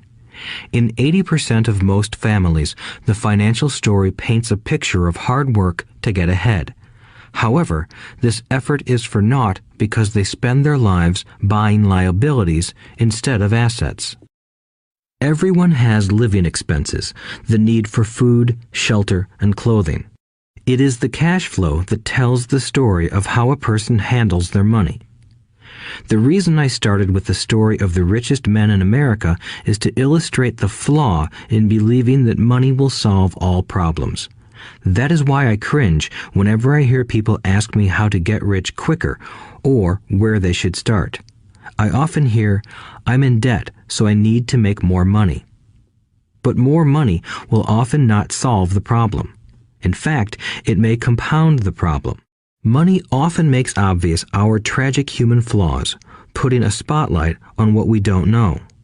That is why, all too often, a person who comes into a sudden windfall of cash, let's say an inheritance, a pay raise, or lottery winnings, soon returns to the same financial mess, if not worse than the mess they were in before. Money only accentuates the cash flow pattern running in your head. If your pattern is to spend everything you get, most likely an increase in cash will just result in an increase in spending. Thus the saying, "A fool and his money is one big party." I have said many times that we go to school to gain scholastic and professional skills, both of which are important. We learn to make money with our professional skills. In the 1960s, when I was in high school, if someone did well academically, people assumed this bright student would go on to be a medical doctor because it was the profession with the promise of the greatest financial reward. Today, doctors face financial challenges I wouldn't wish on my worst enemy. Insurance companies taking control of the business, managed healthcare, government intervention, and malpractice suits. Today, kids want to be famous athletes, movie stars, rock stars, beauty queens, or CEOs because that is where the fame, money, and prestige are. That is the reason it is so hard to motivate kids in school today. They know that professional success is no longer solely linked to academic success, as it once was. Because students leave school without financial skills, millions of educated people pursue their profession successfully, but later find themselves struggling financially. They work harder, but don't get ahead. What is missing from their education is not how to make money, but how to manage money. It's called financial aptitude, what you do with the money once you make it, how to keep people from taking it from you, how to keep it longer, and how to make that money work hard for you. Most people don't understand why they struggle financially because they don't understand cash flow. A person can be highly educated, professionally successful, and financially illiterate. These people often work harder than they need to because they learned how to work hard, but not how to have their money work hard for them. The story of how the quest for a financial dream turns into a financial nightmare. The classic story of hardworking people has set a pattern. Recently married, the happy, highly educated young couple moves into one of their cramped, rented apartments. Immediately, they realize that they are saving money because two can live as cheaply as one. The problem is the apartment is cramped. They decide to save money to buy their dream home so they can have kids. They now have two incomes and they begin to focus on their careers. Their incomes begin to increase. As their incomes go up, their expenses go up as well. The number one expense for most people is taxes. Many people think it's income tax, but for most Americans, their highest tax is Social Security. As an employee, it appears as if the Social Security tax combined with the Medicare tax rate is roughly 7.5%, but it's really 15% since the employer must match the Social Security amount. In essence, it is money the employer can't pay you. On top of that, you still have to pay income tax on the amount deducted from your wages for Social Security tax. Income you never received because it went directly to Social Security through withholding. Going back to the young couple, as a result of their incomes increasing, they decide to buy the house of their dreams. Once in their house, they have a new tax called property tax. Then they buy a new car, new furniture, and new appliances to match their new house. All of a sudden, they wake up and their liabilities column is full of mortgage and credit card debt. Their liabilities go up. They're now trapped in the rat race. Pretty soon, a baby comes along and they work harder. The process repeats itself. Higher incomes cause higher taxes, also called bracket creep. A credit card comes in the mail. They use it. It maxes out. A loan company calls and says their greatest asset, their home, has appreciated in value. Because their credit is so good, the company offers a bill consolidation loan and tells them the intelligent thing to do is clear off the high-interest consumer debt by paying off their credit card. And besides, interest on their home is a tax deduction. They go for it and pay off those high-interest credit cards. They breathe a sigh of relief. Their credit cards are paid off. They've now folded their consumer debt into their home mortgage. Their payments go down because they extend their debt over 30 years. It is the smart thing to do. Their neighbor calls to invite them to go shopping. The Memorial Day sale is on. They promise themselves they'll just window shop, but they take a credit card, just in case. I run into this young couple all the time. Their names change, but their financial dilemma is the same. They come to one of my talks to hear what I have to say. They ask me, "Can you tell us how to make more money?" They don't understand that their trouble is really how they choose to spend the money they do have. It is caused by financial illiteracy and not understanding the difference between an asset and a liability. More money seldom solves someone's money problems. Intelligence solves problems. There is a saying a friend of mine says over and over to people in debt. If you find you have dug yourself into a hole, stop digging. As a child, my dad often told us that the Japanese were aware of 3 powers: the power of the sword, the jewel, and the mirror. The sword symbolizes the power of weapons. America has spent trillions of dollars on weapons, and because of this is a powerful military presence in the world. The jewel symbolizes the power of money. There is some degree of truth to the saying, "Remember the golden rule. He who has the gold makes the rules." The mirror symbolizes the power of self-knowledge. This self-knowledge, according to Japanese legend, was the most treasured of the 3. All too often, the poor and middle class allow the power of money to control them. By simply getting up and working harder, failing to ask themselves if what they do makes sense, they shoot themselves in the foot as they leave for work every morning. By not fully understanding money, the vast majority of people allow its awesome power to control them. If they used the power of the mirror, they would have asked themselves, "Does this make sense?" All too often, instead of trusting their inner wisdom, that genius inside, most people follow the crowd. They do things because everybody else does them. They conform rather than question. Often, they mindlessly repeat what they have been told. Diversify. Your home is an asset. Your home is your biggest investment. You get a tax break for going into greater debt. Get a safe job. Don't make mistakes. Don't take risks. It is said that the fear of public speaking is a fear greater than death for most people. According to psychiatrists, the fear of public speaking is caused by the fear of ostracism, the fear of standing out, the fear of criticism, the fear of ridicule, and the fear of being an outcast. The fear of being different prevents most people from seeking new ways to solve their problems.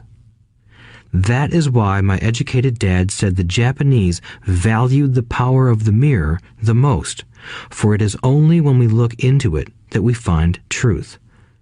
Fear is the main reason that people say, "Play it safe." That goes for anything, be it sports, relationships, careers, or money. It is that same fear, the fear of ostracism, that causes people to conform to, and not question, commonly accepted opinions or popular trends. Your home is an asset. Get a bill consolidation loan and get out of debt. Work harder. It's a promotion. Someday I'll be a vice president. Save money. When I get a raise, I'll buy us a bigger house. Mutual funds are safe. Many financial problems are caused by trying to keep up with the Joneses. Occasionally, we all need to look in the mirror and be true to our inner wisdom rather than our fears. By the time Mike and I were 16 years old, we began to have problems in school. We were not bad kids. We just began to separate from the crowd. We worked for Mike's dad after school and on weekends. Mike and I often spent hours after work just sitting at a table with his dad while he held meetings with his bankers, attorneys, accountants, brokers, investors, managers, and employees. Here was a man who had left school at 13, who was now directing, instructing, ordering, and asking questions of educated people. They came at his beck and call and cringed when he didn't approve of them. Here was a man who had not gone along with the crowd. He was a man who did his own thinking and detested the words, "We have to do it this way because that's the way everyone else does it." He also hated the word can't. If you wanted him to do something, just say, "I don't think you can do it." Mike and I learned more sitting in on his meetings than we did in all our years of school, college included. Mike's dad was not book smart, but he was financially educated and successful as a result. He told us over and over again, an intelligent person hires people who are more intelligent than he is. So Mike and I had the benefit of spending hours listening to and learning from intelligent people. But because of this, Mike and I couldn't go along with the standard dogma our teachers preached, and that caused problems. Whenever the teacher said, "If you don't get good grades, you won't do well in the real world," Mike and I just raised our eyebrows.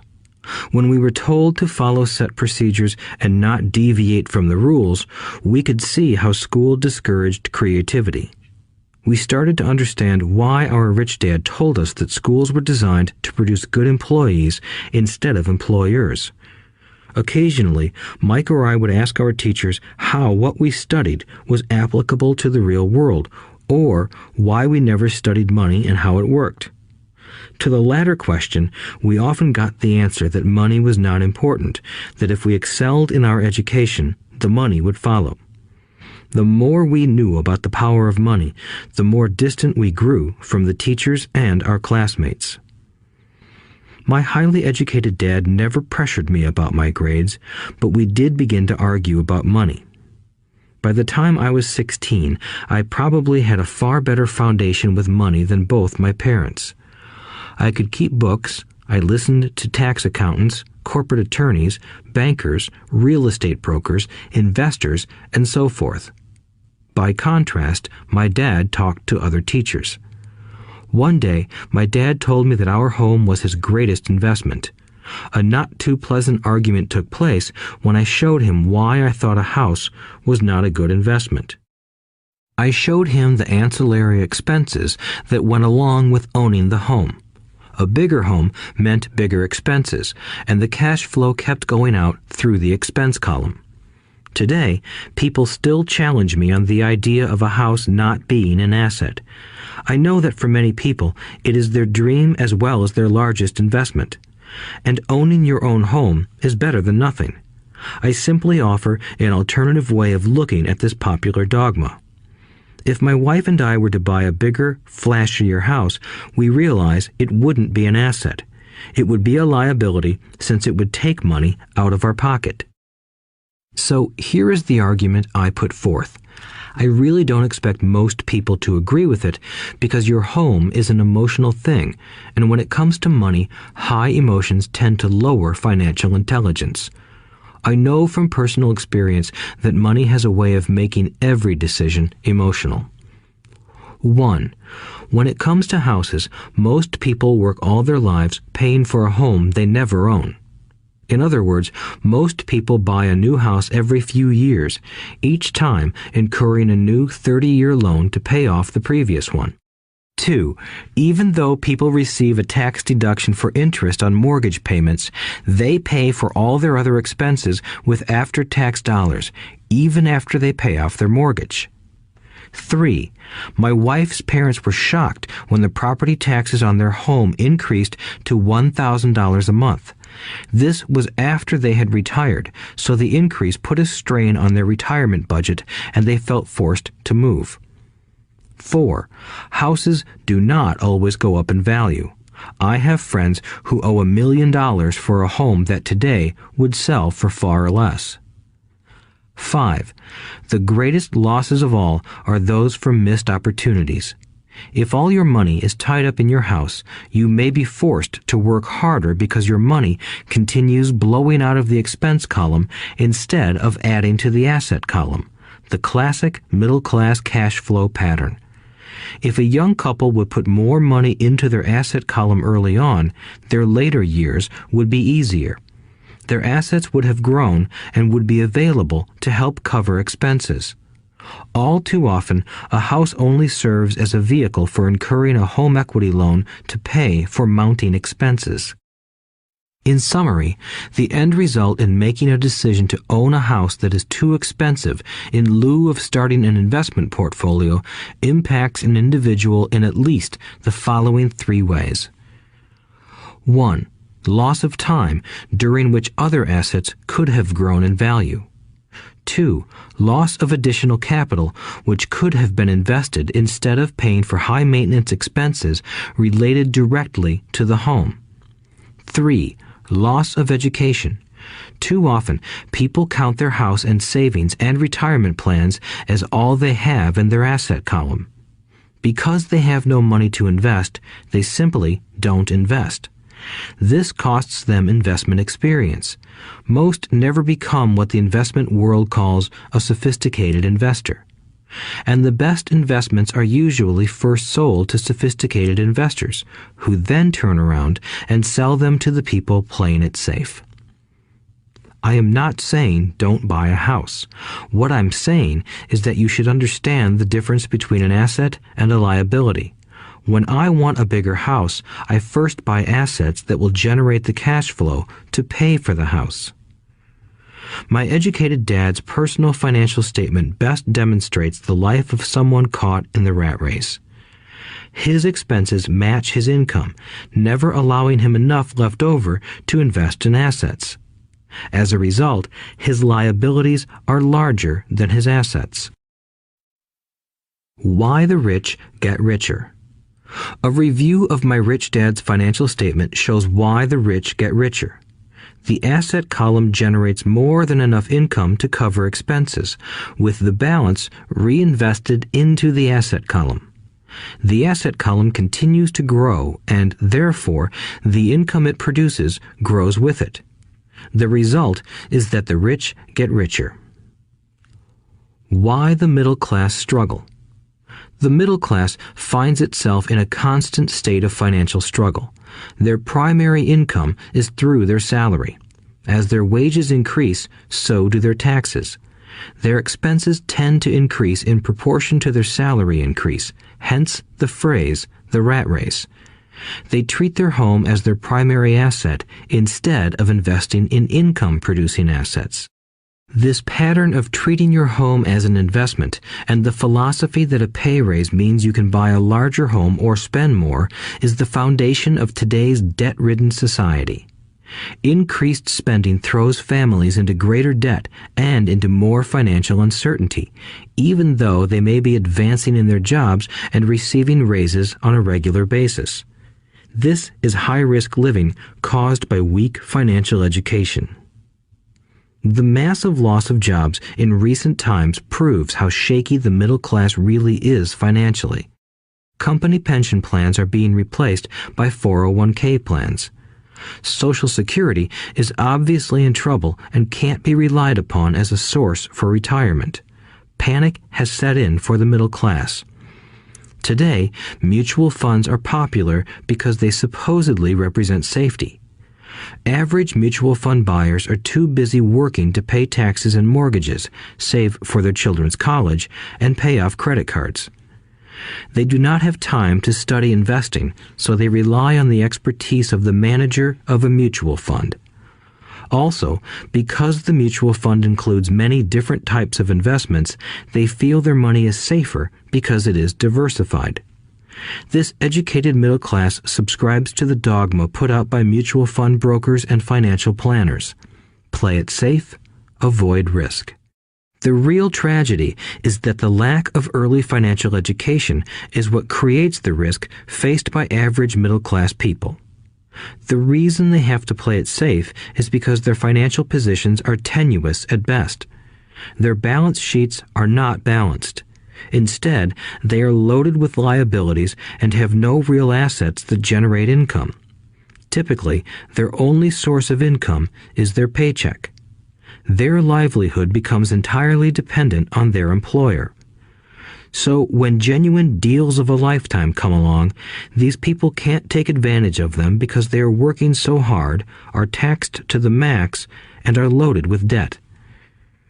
As I said at the start of this section, the most important rule is to know the difference between an asset and a liability. Once you understand the difference, concentrate your efforts on buying income-generating assets. That's the best way to get started on a path to becoming rich. Keep doing that and your asset column will grow. Keep liabilities and expenses down so more money is available to continue pouring into the asset column. Soon, the asset base will be so deep that you can afford to look at more speculative investments. Investments that may have returns of 100% to infinity. $5,000 investments that are soon turned into $1 million or more. Investments that the middle class calls too risky. The investment is not risky for the financially literate. As an employee who is also a homeowner, your working efforts are generally as follows. 1. You work for the company. Employees make their business owner or the shareholders rich, not themselves. Your efforts and success will help provide for the owner's success and retirement. 2. You work for the government. The government takes its share from your paycheck before you even see it. By working harder, you simply increase the amount of taxes taken by the government. Most people work from January to May just for the government. 3. You work for the bank. After taxes, your next largest expense is usually your mortgage and credit card debt. The problem with simply working harder is that each of these 3 levels takes a greater share of your increased efforts. You need to learn how to have your increased efforts benefit you and your family directly. Once you have decided to concentrate on minding your own business, focusing your efforts on acquiring assets instead of a bigger paycheck, how do you set your goals? Most people must keep their job and rely on their wages to fund their acquisition of assets. As their assets grow, how do they measure the extent of their success? When does someone know that they are rich, that they have wealth? As well as having my own definitions for assets and liabilities, I also have my own definition for wealth. Actually, I borrowed it from a man named R. Buckminster Fuller. Some call him a quack, and others call him a genius. Years ago, he got architects buzzing because he applied for a patent for something he called a geodesic dome. But in the application, Fuller also said something about wealth. It was pretty confusing at first, but after reading it, it began to make some sense. Wealth is a person's ability to survive so many number of days forward, or, if I stopped working today, how long could I survive? Unlike net worth, the difference between your assets and liabilities, which is often filled with a person's expensive junk and opinions of what things are worth, this definition creates the possibility for developing a truly accurate measurement. I could now measure and know where I was in terms of my goal to become financially independent. Although net worth often includes non-cash producing assets, like stuff you bought that now sits in your garage, wealth measures how much money your money is making and, therefore, your financial survivability. Wealth is the measure of the cash flow from the asset column compared with the expense column. Let's use an example. Let's say I have cash flow from my asset column of $1,000 a month, and I have monthly expenses of $2,000 a month. What is my wealth? Let's go back to Buckminster Fuller's definition. Using his definition, how many days forward can I survive? Assuming a 30-day month, I have enough cash flow for half a month. When I achieve $2,000 a month cash flow from my assets, then I will be wealthy. So, while I'm not yet rich, I am wealthy. I now have income generated from assets each month that fully cover my monthly expenses. If I want to increase my expenses, I first must increase my cash flow to maintain this level of wealth. Also note that it is at this point that I'm no longer dependent on my wages. I have focused on and been successful in building an asset column that has made me financially independent. If I quit my job today, I would be able to cover my monthly expenses with the cash flow from my assets. My next goal would be to have the excess cash flow from my assets reinvested into the asset column. The more money that goes into my asset column, the more my asset column grows. The more my assets grow, the more my cash flow grows. And as long as I keep my expenses less than the cash flow from these assets, I grow richer with more and more income from sources other than my physical labor. As this reinvestment process continues, I am well on my way to becoming rich. Just remember this simple observation. The rich buy assets. The poor only have expenses. The middle class buy liabilities they think are assets. So how do I start minding my own business? What is the answer? Listen to the founder of McDonald's in the next chapter. Chapter 3. Lesson 3. Mind your own business. The rich focus on their asset columns while everyone else focuses on their income statements. In 1974, Ray Kroc, the founder of McDonald's, was asked to speak to the MBA class at the University of Texas at Austin. A friend of mine was a student in that MBA class. After a powerful and inspiring talk, the class adjourned and the students asked Ray if he would join them at their favorite hangout to have a few beers. Ray graciously accepted. "What business am I in?" Ray asked once the group had all their beers in hand. Everyone laughed, my friend said. Most of the MBA students thought Ray was just fooling around. No one answered, so Ray asked again. "What business do you think I'm in?" The students laughed again, and finally one brave soul yelled out, "Ray, who in the world doesn't know that you're in the hamburger business?" Ray chuckled. "That's what I thought you would say." He paused and then quickly added, "Ladies and gentlemen, I'm not in the hamburger business. My business is real estate." As my friend tells the story, Ray spent a good amount of time explaining his viewpoint. In his business plan, Ray knew that the primary business focus was to sell hamburger franchises, but what he never lost sight of was the location of each franchise. He knew that the land and its location were the most significant factors in the success of each franchise. Basically, the person who bought the franchise was also buying the real estate under the franchise for Ray Kroc's organization. Today, McDonald's is the largest single owner of real estate in the world, owning even more than the Catholic Church. McDonald's owns some of the most valuable intersections and street corners in America and around the globe. My friend considers this as one of the most important lessons in his life. Today, he owns car washes, but his business is the real estate under those car washes. The previous chapter presented that most people work for everyone but themselves. They work first for the owners of the company, then for the government through taxes, and finally for the bank that owns their mortgage. When I was a young boy, we did not have a McDonald's nearby. Yet my rich dad was responsible for teaching Mike and me the same lesson that Ray Kroc talked about at the University of Texas. It is secret number 3 of the rich. The secret is mind your own business. Financial struggle is often directly the result of people working all their lives for someone else. Many people will simply have nothing at the end of their working days to show for their efforts. Our current educational system focuses on preparing today's youth to get good jobs by developing scholastic skills. Their lives will revolve around their wages or, as described earlier, their income column.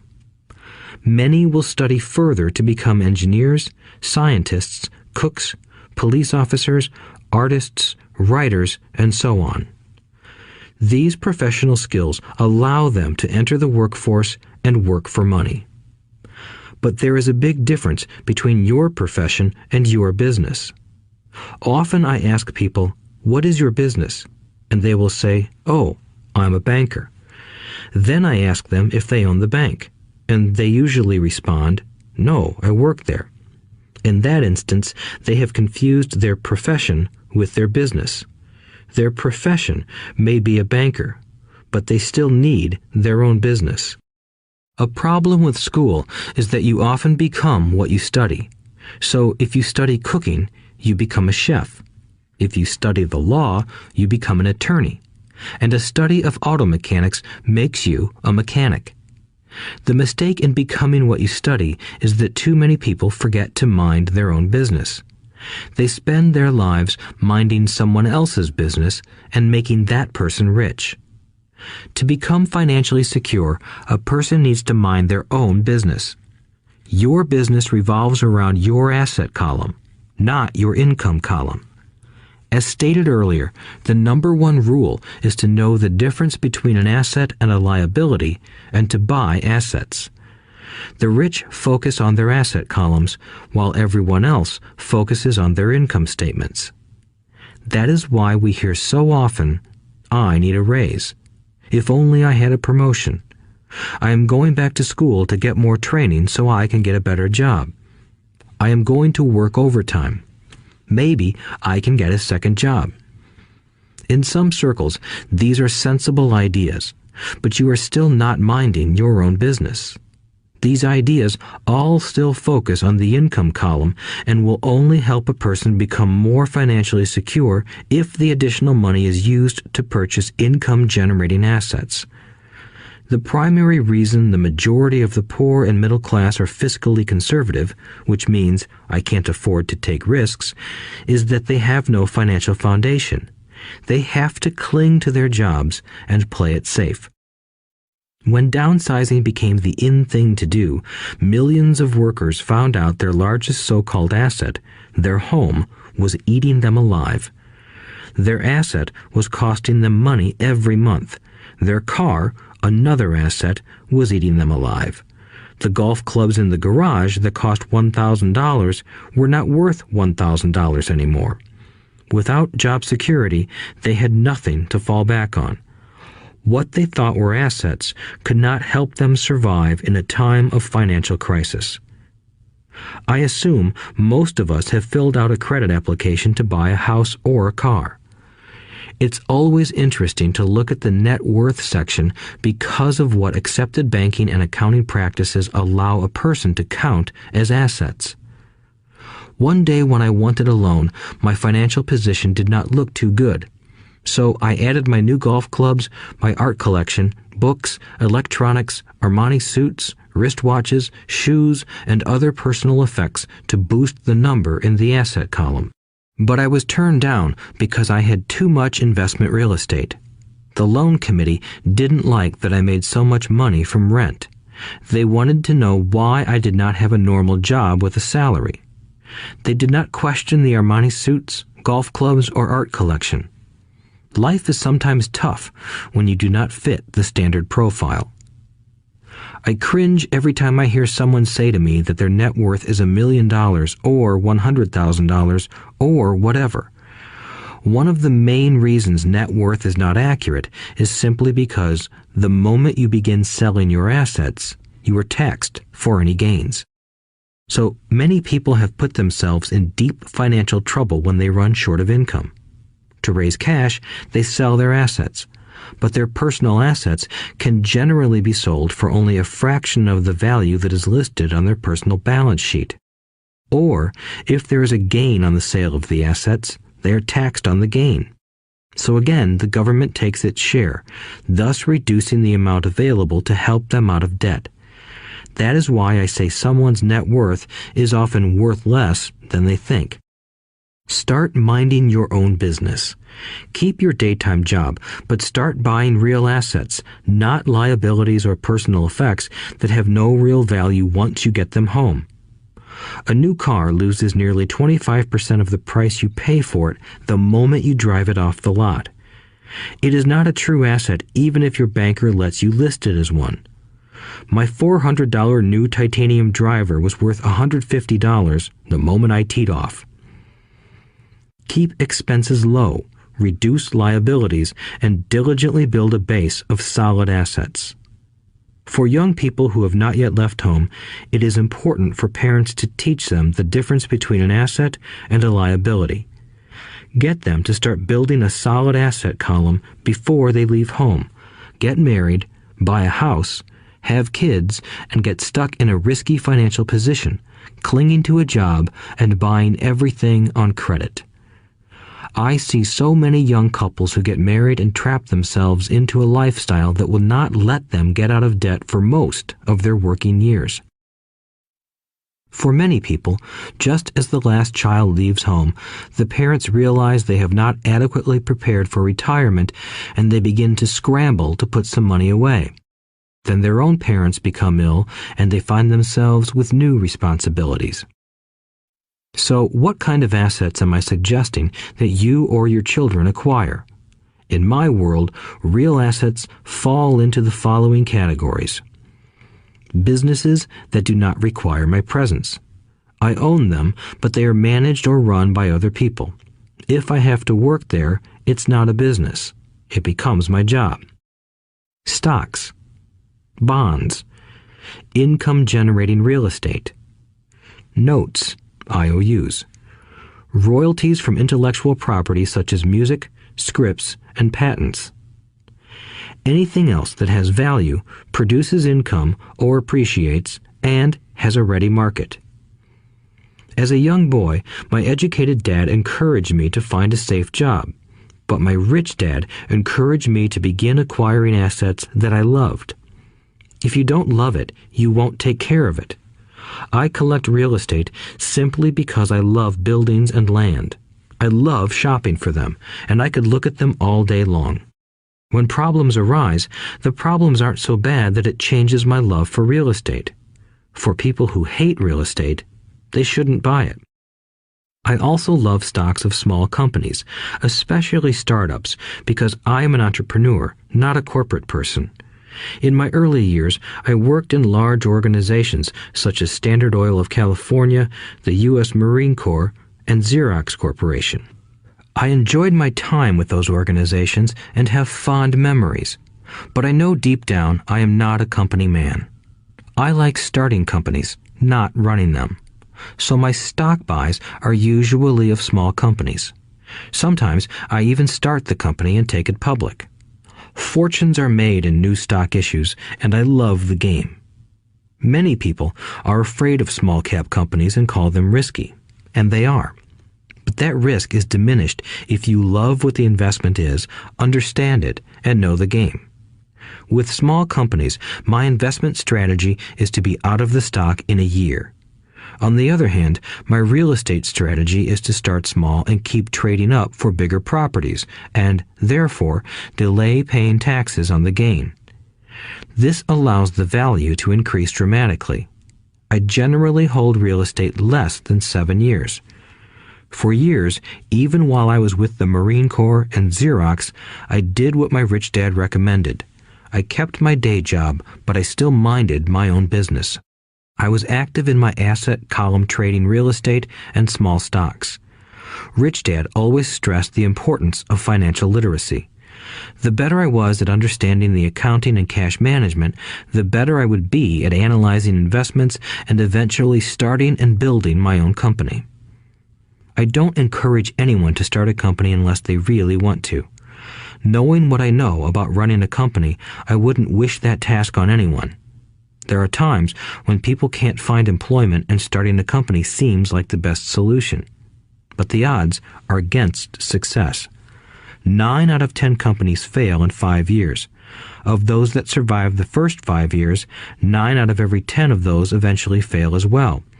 So only if you really have the desire to own your own company do I recommend it. Otherwise, keep your day job and mind your own business. When I say mind your own business, I mean to build and keep your asset column strong. Once a dollar goes into it, never let it come out. Think of it this way. Once a dollar goes into your asset column, it becomes your employee. The best thing about money is that it works 24 hours a day and can work for generations. Keep your day job, be a great hard-working employee, but keep building that asset column.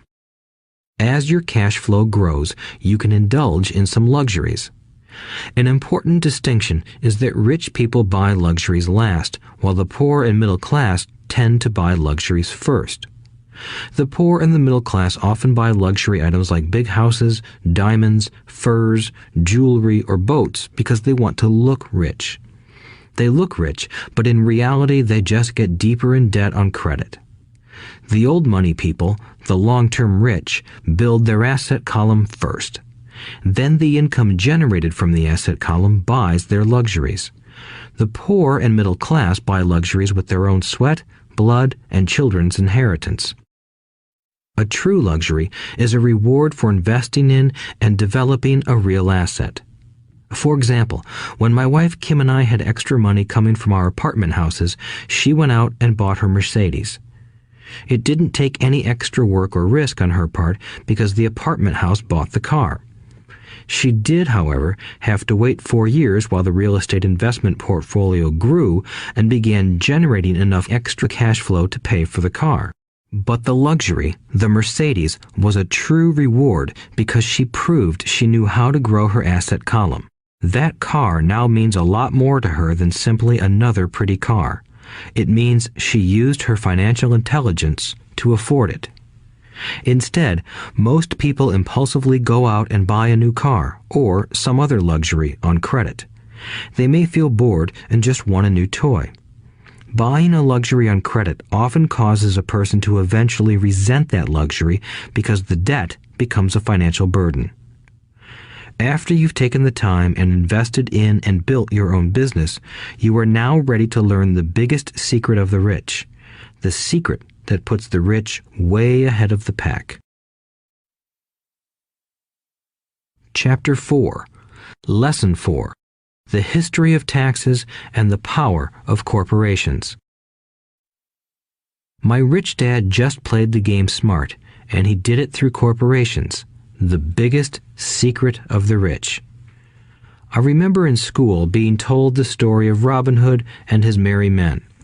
My teacher thought it was a wonderful story of a romantic hero who robbed from the rich and gave to the poor. My rich dad did not see Robin Hood as a hero. He called Robin Hood a crook. Robin Hood may be long gone, but his followers live on.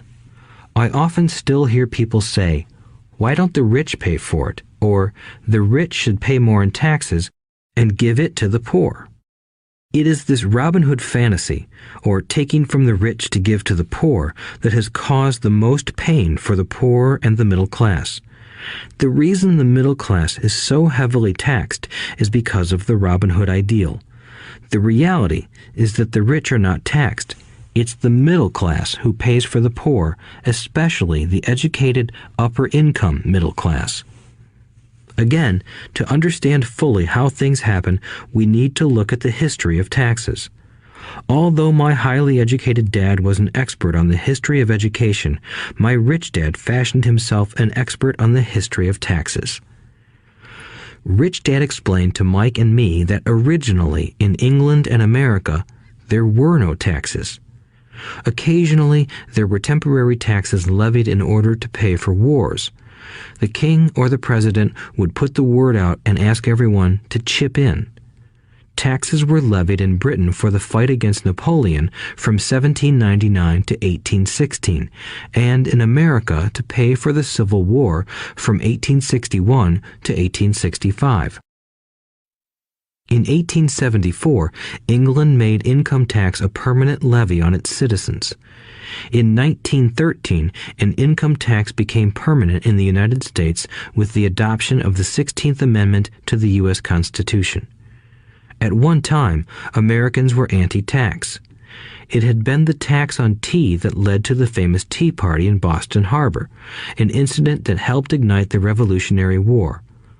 It took approximately 50 years in both England and the United States to sell the idea of a regular income tax.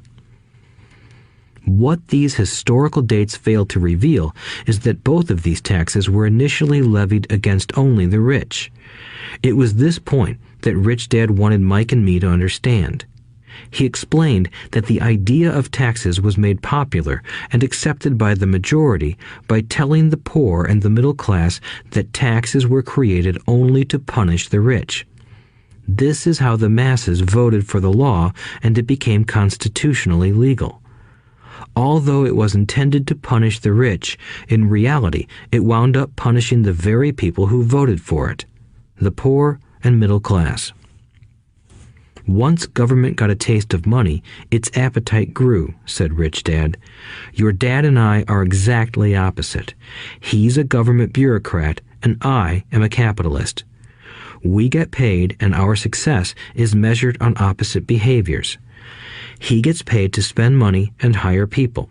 The more he spends and the more people he hires, the larger his organization becomes. In the government, a large organization is a respected organization. On the other hand, within my organization, the fewer people I hire and the less money I spend, the more I am respected by my investors. That's why I don't like government people. They have different objectives than most business people. As the government grows, more and more tax dollars are needed to support it. My educated dad sincerely believed that government should help people. He loved John F. Kennedy and especially the idea of the Peace Corps. He loved the idea so much that both he and my mom worked for the Peace Corps, training volunteers to go to Malaysia, Thailand, and the Philippines. He always strived for additional grants and budget increases so he could hire more people, both in his job with the Education Department and in the Peace Corps. From the time I was about 10 years old, I would hear from my rich dad that government workers were a pack of lazy thieves, and from my poor dad, I would hear how the rich were greedy crooks who should be made to pay more taxes. Both sides had valid points. It was difficult to go to work for one of the biggest capitalists in town and come home to a father who was a prominent government leader. It was not easy to know which dad to believe. Yet, when you study the history of taxes, an interesting perspective emerges. As I said, the passage of taxes was only possible because the masses believed in the Robin Hood theory of economics. Take from the rich and give to everyone else. The problem was that the government's appetite for money was so great that taxes soon needed to be levied on the middle class, and from there it kept trickling down. However, the rich saw an opportunity because they don't play by the same set of rules. The rich knew about corporations, which became popular in the days of sailing ships. The rich created the corporation as a vehicle to limit their risk to the assets of each voyage. The rich put their money into a corporation to finance the voyage. The corporation would then hire a crew to sail to the New World to look for treasure. If the ship was lost, the crew lost their lives, but the loss to the rich would be limited only to the money they invested for that particular voyage. It is the knowledge of the legal corporate structure that really gives the rich a vast advantage over the poor and middle class.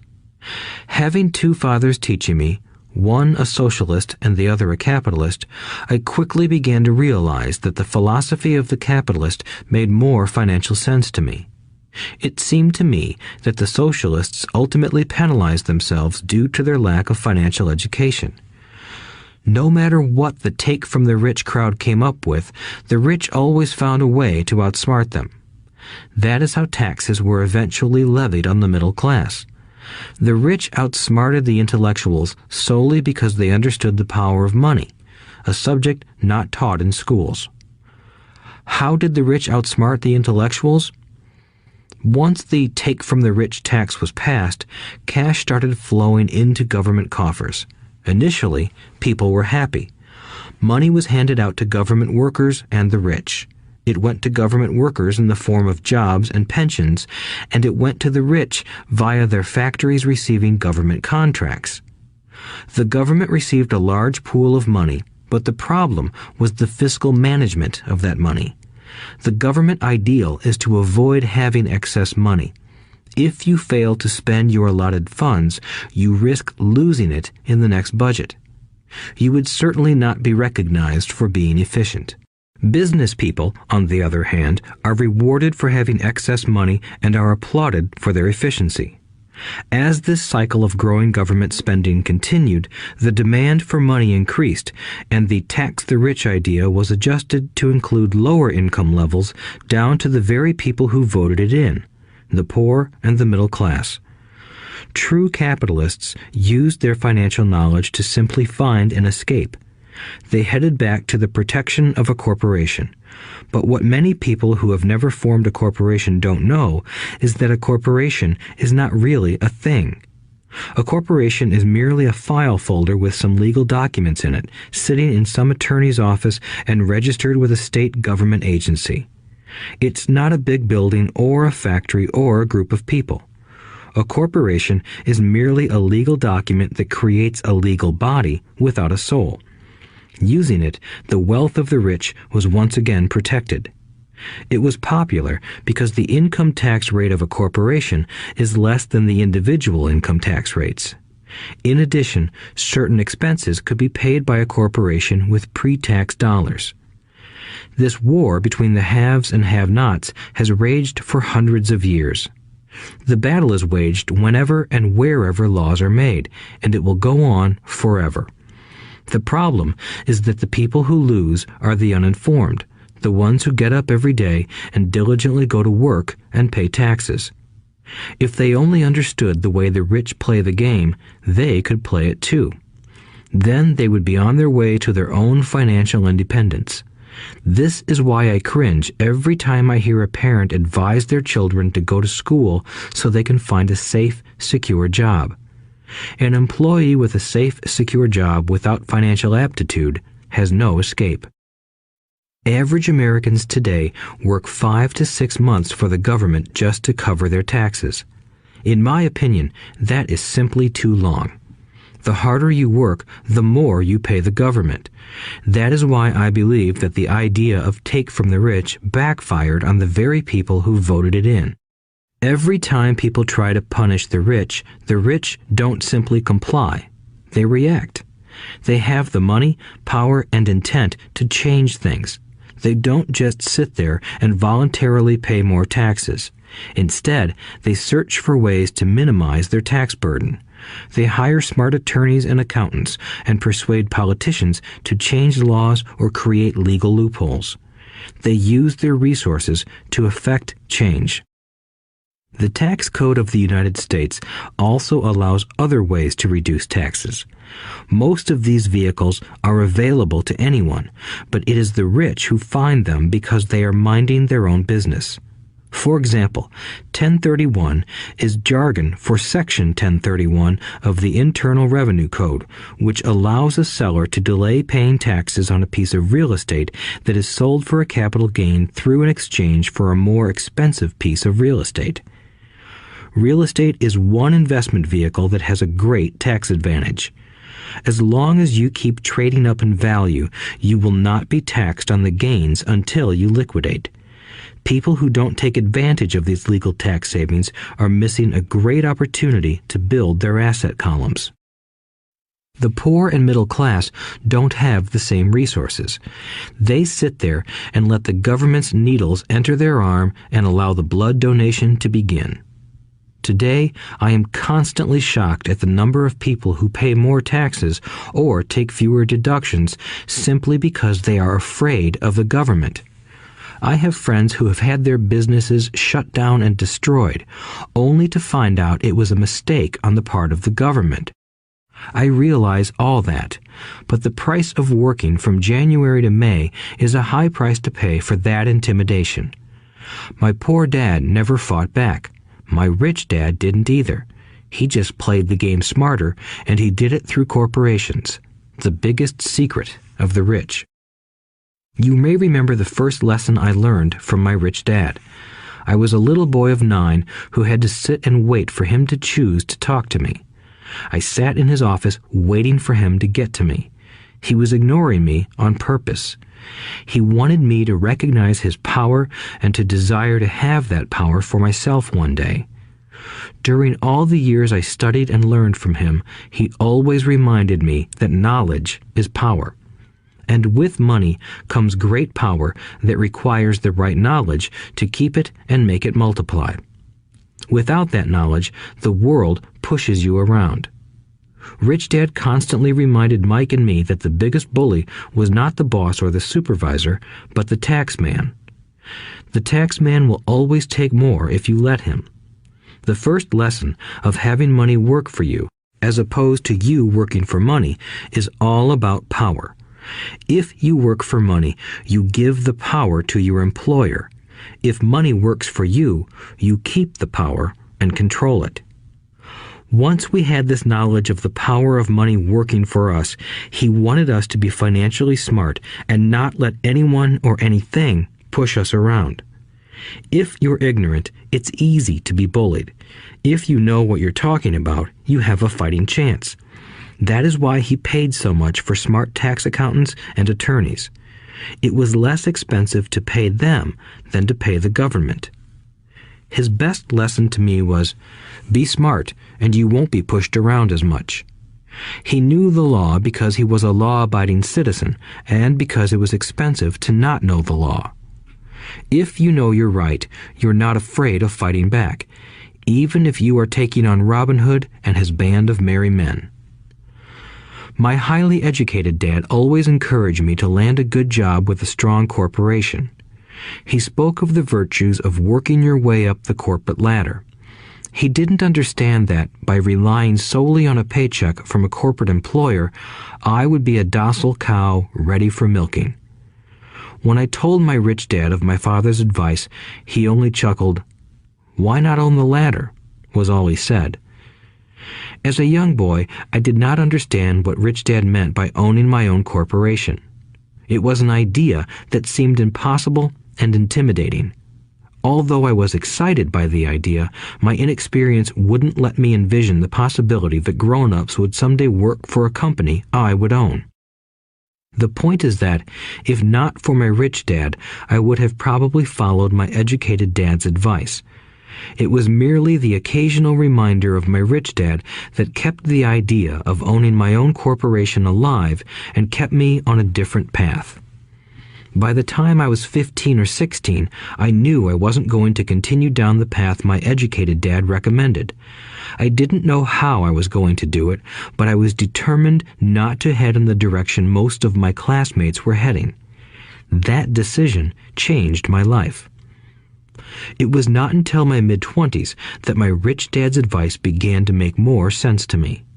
I was just out of the Marine Corps and working for Xerox.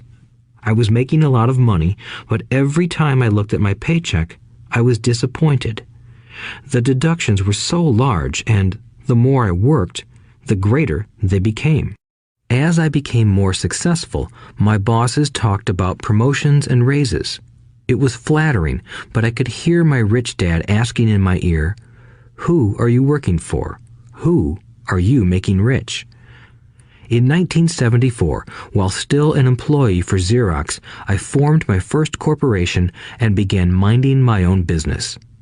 There were already a few assets in my asset column, but now I was determined to focus on making it bigger.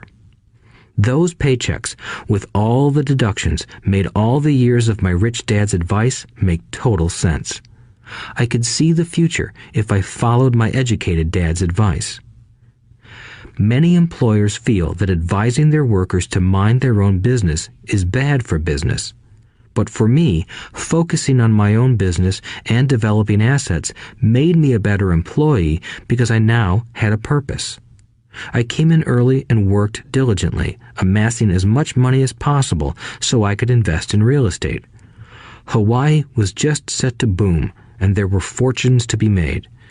The more I realized that we were in the beginning stages of a boom, the more Xerox machines I sold. The more I sold, the more money I made, and, of course, the more deductions came out of my paycheck. It was inspiring. I wanted out of the employee trap so badly that I worked even harder so I could invest more. By 1978, I was consistently one of the top 5 salespeople at the company. I badly wanted out of the rat race. In less than 3 years, I was making more in my real estate holding corporation than I was making at Xerox, and the money I was making in my asset column in my own corporation was money working for me, not me pounding on doors selling copiers. My rich dad's advice made much more sense. Soon, the cash flow from my properties were so strong that my company bought me my first Porsche. My fellow Xerox salespeople thought I was spending my commissions. I wasn't. I was investing my commissions in assets. My money was working hard to make more money. Each dollar in my asset column was a great employee, working hard to make more employees and buy the boss a new Porsche with before-tax dollars. I began to work harder for Xerox. The plan was working, and my Porsche was the proof. By using the lessons I learned from my rich dad, I was able to get out of the proverbial rat race at an early age. It was made possible because of the strong financial knowledge I had acquired through Rich Dad's lessons. Without this financial knowledge, which I call financial intelligence or financial IQ, my road to financial independence would have been much more difficult. I now teach others in the hope that I may share my knowledge with them. I remind people that financial IQ is made up of knowledge from 4 broad areas of expertise. 1. Accounting. Accounting is financial literacy or the ability to read numbers. This is a vital skill if you want to build an empire. The more money you are responsible for, the more accuracy is required, or the house comes tumbling down. This is the left brain side, or the details. Financial literacy is the ability to read and understand financial statements, which allows you to identify the strengths and weaknesses of any business. 2. Investing. Investing is the science of money making money. This involves strategies and formulas which use the creative right brain side. 3. Understanding markets. Understanding markets is the science of supply and demand. You need to know the technical aspects of the market, which are emotion-driven, in addition to the fundamental or economic aspects of an investment. Does an investment make sense or does it not make sense based on current market conditions? 4. The law. A corporation wrapped around the technical skills of accounting, investing, and markets can contribute to explosive growth. A person who understands the tax advantages and protections provided by a corporation can get rich so much faster than someone who is an employee or a small business sole proprietor. It's like the difference between someone walking and someone flying. The difference is profound when it comes to long-term wealth. Tax advantages. A corporation can do many things that an employee cannot, like pay expenses before paying taxes. That is a whole area of expertise that is very exciting. Employees earn and get taxed and then try to live on what is left. A corporation earns, spends everything it can, and is taxed on anything that is left. It's one of the biggest legal tax loopholes that the rich use. They're easy to set up and are not expensive if you own investments that are producing good cash flow. For example, by owning your own corporation, your vacations can be board meetings in Hawaii. Car payments, insurance, repairs, and health club memberships are company expenses. Most restaurant meals are partial expenses and on. But it's done legally with pre-tax dollars. Protection from lawsuits. We live in a litigious society. Everybody wants a piece of your action. The rich hide much of their wealth using vehicles such as corporations and trusts to protect their assets from creditors. When someone sues a wealthy individual, they are often met with layers of legal protection and often find that the wealthy person actually owns nothing. They control everything, but own nothing. The poor and middle class try to own everything and lose it to the government or to fellow citizens who like to sue the rich. They learned it from the Robin Hood story. Take from the rich and give it to the poor. It is not the purpose of this audiobook to go into the specifics of owning a corporation. But I will say that if you own any kind of legitimate assets, I would consider finding out more about the benefits and protection offered by a corporation as soon as possible. There are many books written on the subject that will detail the benefits and even walk you through the steps necessary to set up a corporation. Garrett Sutton's books on corporations provide wonderful insight into the power of personal corporations. Financial IQ is actually the synergy of many skills and talents. I would say it is the combination of the 4 technical skills listed above that make up basic financial intelligence. If you aspire to great wealth, it is the combination of these skills that will greatly amplify your financial intelligence. In summary, business owners with corporations 1. Earn, 2. Spend, 3. Pay taxes.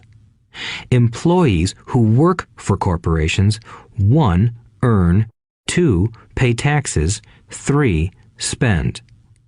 As part of your overall financial strategy, I recommend that you learn about the protection that legal entities can provide for businesses and assets. Chapter 5. Lesson 5. The rich invent money. Often in the real world, it's not the smart who get ahead, but the bold.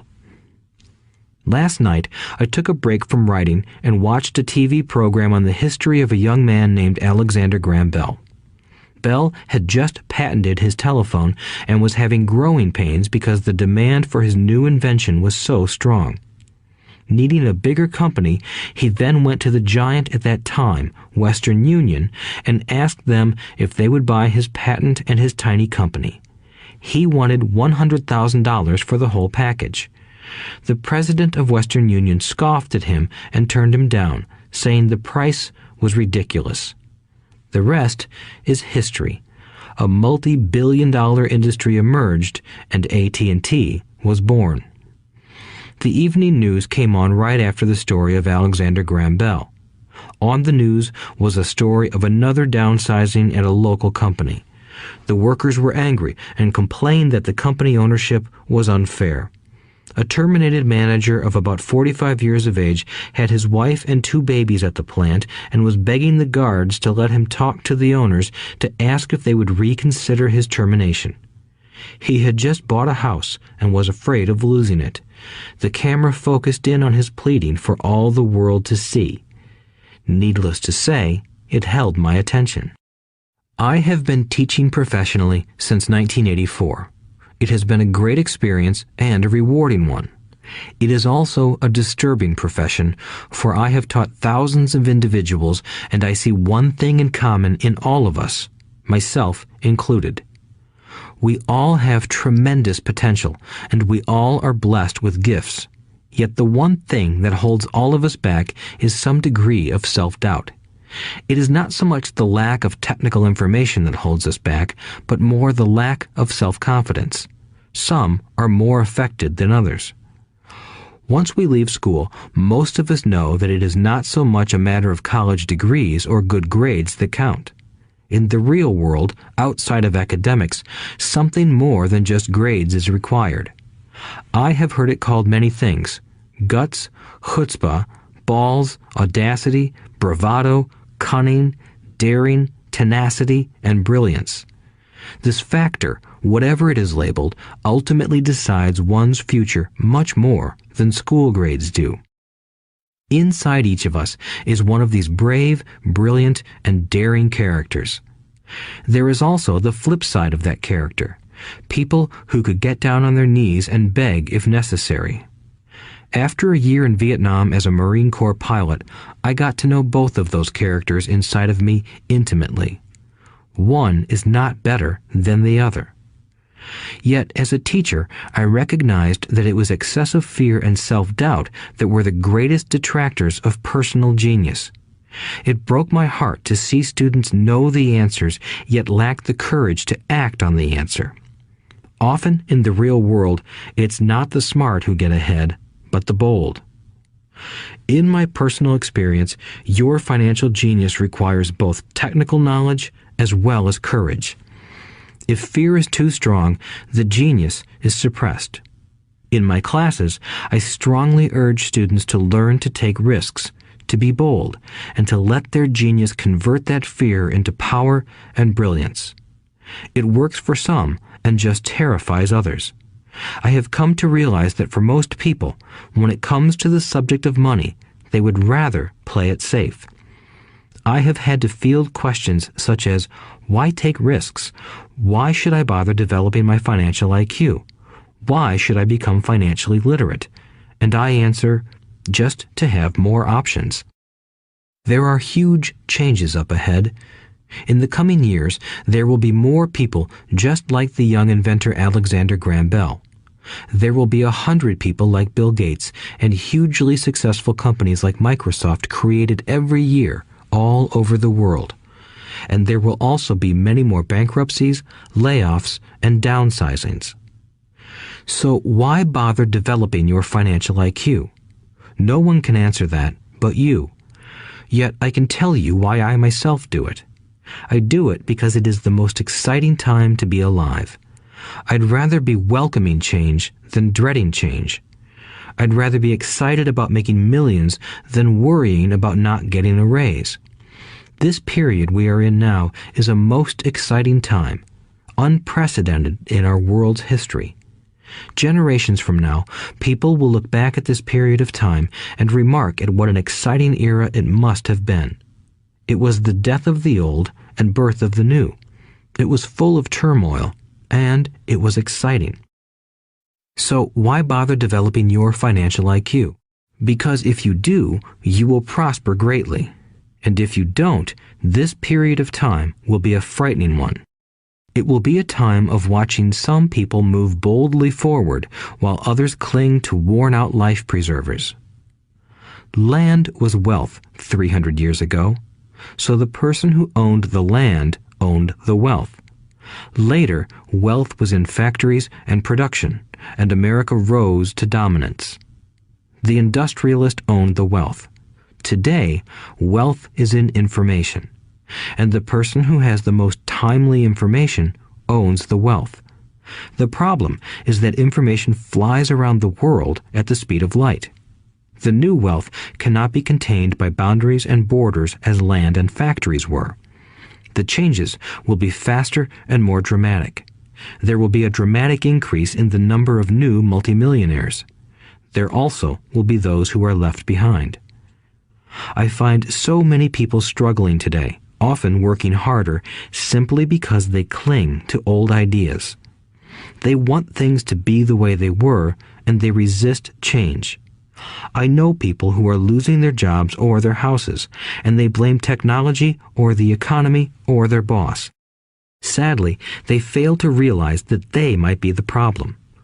Old ideas are their biggest liability. It is a liability simply because they fail to realize that while that idea or way of doing something was an asset yesterday, yesterday is gone. One afternoon, I was teaching how to invest using a board game I had invented, Cash Flow, as a teaching tool. A friend had brought someone along to attend the class. This friend of a friend was recently divorced, had been badly burned in the divorce settlement, and was now searching for some answers. Her friend thought the class might help. The game was designed to help people learn how money works. In playing the game, they learn about the interaction of the income statement with the balance sheet.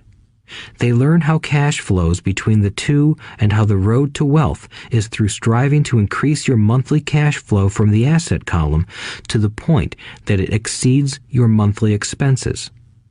Once you accomplish this, you are able to get out of the rat race and out onto the fast track. As I have said, some people hate the game, some love it, and others miss the point. This woman missed a valuable opportunity to learn something. In the opening round, she drew a doodad card with the boat on it. At first, she was happy. "Oh, I've got a boat." Then, as her friend tried to explain how the numbers worked on her income statement and balance sheet, she got frustrated because she had never liked math. The rest of her table waited while her friend continued explaining the relationship between the income statement, balance sheet, and monthly cash flow. Suddenly, when she realized how the numbers worked, it dawned on her that her boat was eating her alive. Later on in the game, she was also downsized and had a child. It was a horrible game for her. After the class, her friend came by and told me that she was upset. She had come to the class to learn about investing and did not like the idea that it took so long to play a silly game. Her friend attempted to tell her to look within herself to see if the game reflected her in any way. With that suggestion, the woman demanded her money back. She said that the very idea that a game could be a reflection of her was ridiculous. Her money was promptly refunded, and she left. Since 1984, I have made millions simply by doing what the school system does not do. In school, most teachers lecture. I hated lectures as a student. I was soon bored, and my mind would drift. In 1984, I began teaching via games and simulations, and I still rely on these tools today. I always encourage adult students to look at games as reflecting back to them what they know and what they need to learn. Most importantly, games reflect behavior. They are instant feedback systems. Instead of the teacher lecturing you, the game is giving you a personalized lecture, one that is custom-made just for you. The friend of the woman who left later called to give me an update. She said her friend was fine and had calmed down. In her cooling-off period, she could see some slight relationship between the game and her life. Although she and her husband did not own a boat, they did own everything else imaginable. She was angry after their divorce, both because he had run off with a younger woman and because, after 20 years of marriage, they had accumulated little in the way of assets. There was virtually nothing for them to split. Their 20 years of married life had been incredible fun, but all they had accumulated was a ton of doodads. She realized that her anger at doing the numbers, the income statement and balance sheet, came from her embarrassment about not understanding them. She believed that finances were the man's job. She maintained the house and did the entertaining, and he handled the finances. She was now quite certain that in the last 5 years of their marriage, he had hidden money from her. She was angry at herself for not being more aware of where the money was going, as well as for not knowing about the other woman. Just like a board game, the world is always providing us with instant feedback. We could learn a lot if we tuned in more. One day, not long ago, I complained to my wife that the cleaners must have shrunk my pants. My wife gently smiled and poked me in the stomach to inform me that the pants had not shrunk. Something else had expanded. Me. The cash flow game was designed to give every player personal feedback. Its purpose is to give you options. If you draw the boat card and it puts you into debt, the question is, now what can you do? How many different financial options can you come up with? That is the purpose of the game, to teach players to think and create new and various financial options. Thousands of people throughout the world have played this game. The players who get out of the rat race the quickest are the people who understand numbers and have creative financial minds. They recognize different financial options. Rich people are often creative and take calculated risks. People who take the longest are people who are not familiar with numbers and often do not understand the power of investing. Some people playing cash flow gain lots of money in the game, but they don't know what to do with it. Even though they have money, everyone else seems to be getting ahead of them. And that is true in real life. There are a lot of people who have a lot of money and do not get ahead financially. Limiting your options is the same as hanging on to old ideas. I have a friend from high school who now works at 3 jobs. Years ago, he was the richest of all my classmates. When the local sugar plantation closed, the company he worked for went down with the plantation. In his mind, he had but one option, and that was the old option: work hard. The problem was that he couldn't find an equivalent job that recognized his seniority from the old company. As a result, he is overqualified for the jobs he currently has. so his salary is lower. He now works 3 jobs to earn enough to survive. I have watched people playing cash flow complain that the right opportunity cards are not coming their way, so they sit there. I know people who do that in real life. They wait for the right opportunity. I have watched people get the right opportunity card and then not have enough money. Then they complain that they would have gotten out of the rat race if they had had more money. So they sit there. I know people in real life who do that also. They see all the great deals, but they have no money. And I have seen people pull a great opportunity card, read it out loud, and have no idea that it is a great opportunity. They have the money, the time is right, they have the card, but they can't see the opportunity staring them in the face. They fail to see how it fits into their financial plan for escaping the rat race. And I know more people like that than all the others combined. Most people have an opportunity of a lifetime flash right in front of them, and they fail to see it. A year later, they find out about it, after everyone else got rich. Financial intelligence is simply having more options. If the opportunities aren't coming your way, what else can you do to improve your financial position? If an opportunity lands in your lap and you have no money and the bank won't talk to you, what else can you do to get the opportunity to work in your favor? If your hunch is wrong and what you've been counting on doesn't happen, how can you turn a lemon into millions? That is financial intelligence. It is not so much what happens, but how many different financial solutions you can think of to turn a lemon into millions. It is how creative you are in solving financial problems. Most people only know one solution: work hard, save, and borrow. So why would you want to increase your financial intelligence? Because you want to be the kind of person who creates your own luck. You take whatever happens and make it better. Few people realize that luck is created, just as money is. And if you want to be luckier and create money instead of working hard, then your financial intelligence is important. If you are the kind of person who is waiting for the right thing to happen, you might wait for a long time. It's like waiting for all the traffic lights to be green for 5 miles before you'll start your trip. As young boys, Mike and I were constantly told by my rich dad that money is not real. Rich Dad occasionally reminded us of how close we came to the secret of money on that first day we got together and began making money out of plaster of Paris. The poor and middle class work for money, he would say. The rich make money. The more real you think money is, the harder you will work for it.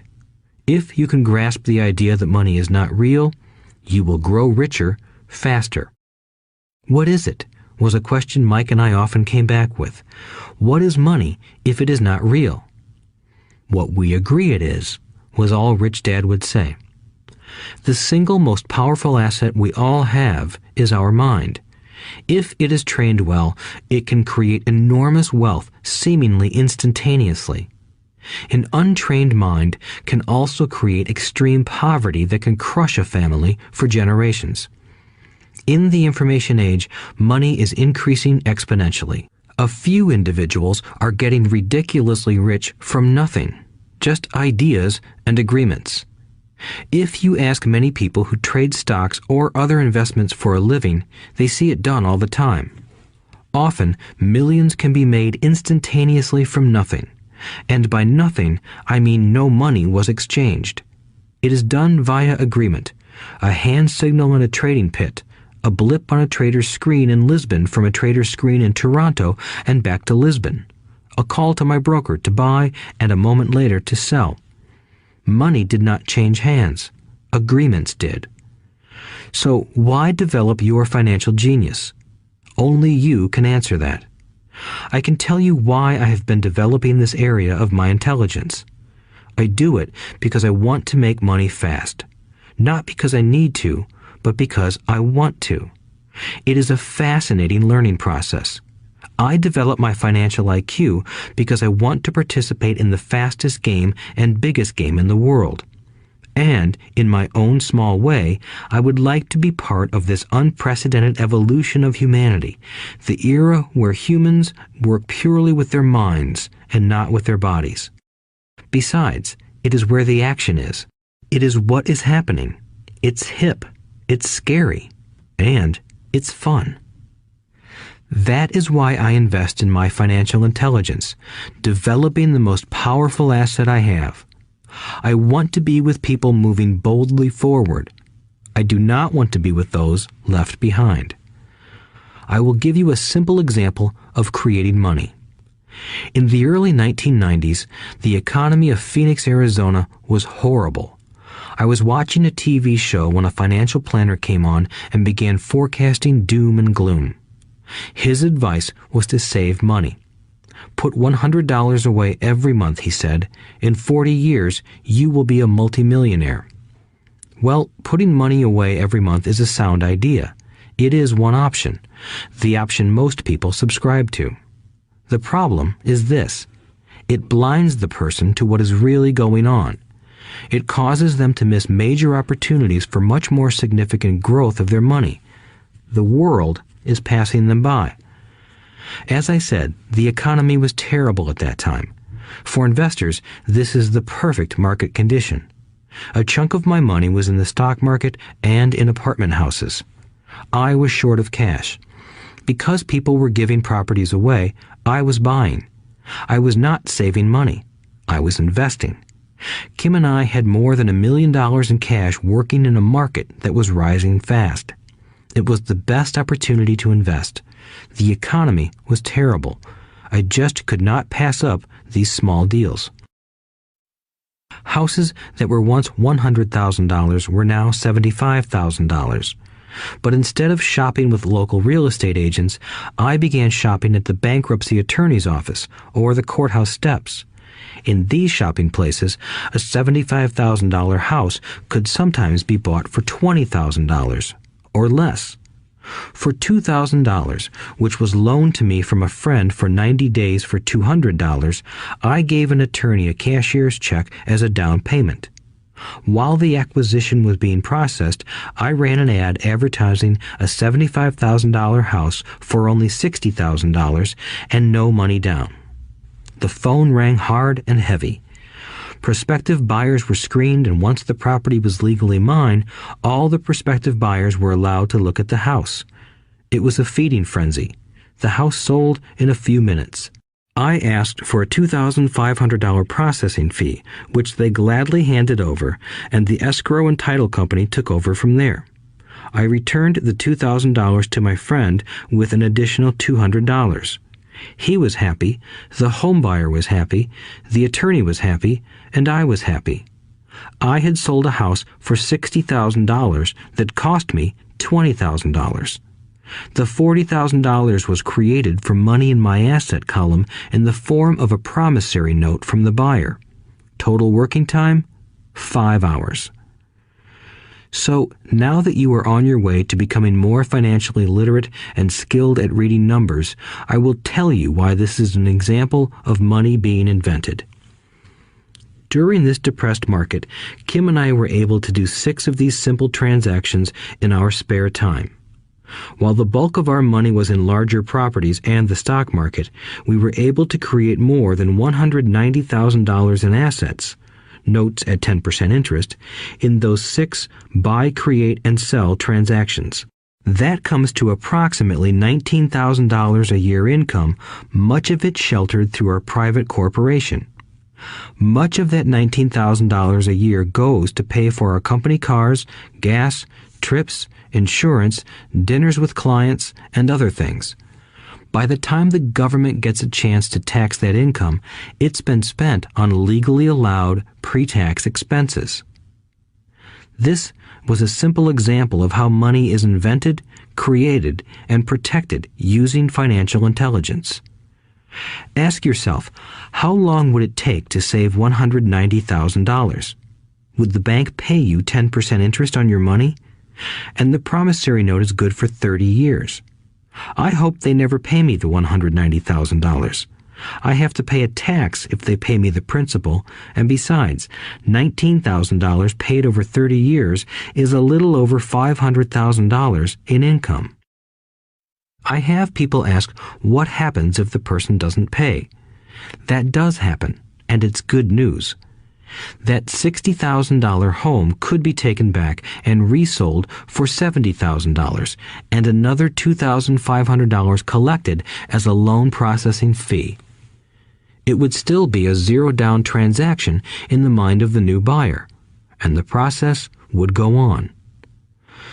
The first time I sold the house, I paid back the $2,000, so technically I have no money in the transaction. My return on investment, ROI, is infinity. It's an example of no money making a lot of money. In the second transaction, when resold, I would have put $2,000 in my pocket and re-extended the loan to 30 years. What would my ROI be if I got paid money to make money? I do not know, but it sure beats saving $100 a month, which actually starts out as $150 because it's after-tax income for 40 years earning low interest. And again, you're taxed on the interest. That is not too intelligent. It may be safe, but it's not smart. A few years later, as the Phoenix real estate market strengthened, those houses we sold for $60,000 became worth $110,000. Foreclosure opportunities were still available, but became rare. It cost a valuable asset, my time, to go out looking for them. Thousands of buyers were looking for the few available deals.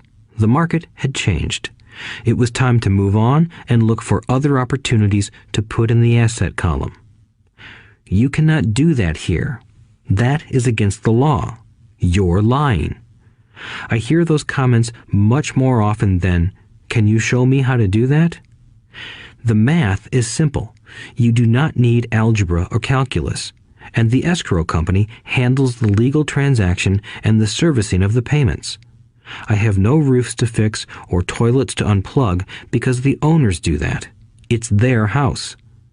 Occasionally, someone does not pay, and that is wonderful because there are late fees, or they move out and the property is sold again. The court system handles that. And it may not work in your area.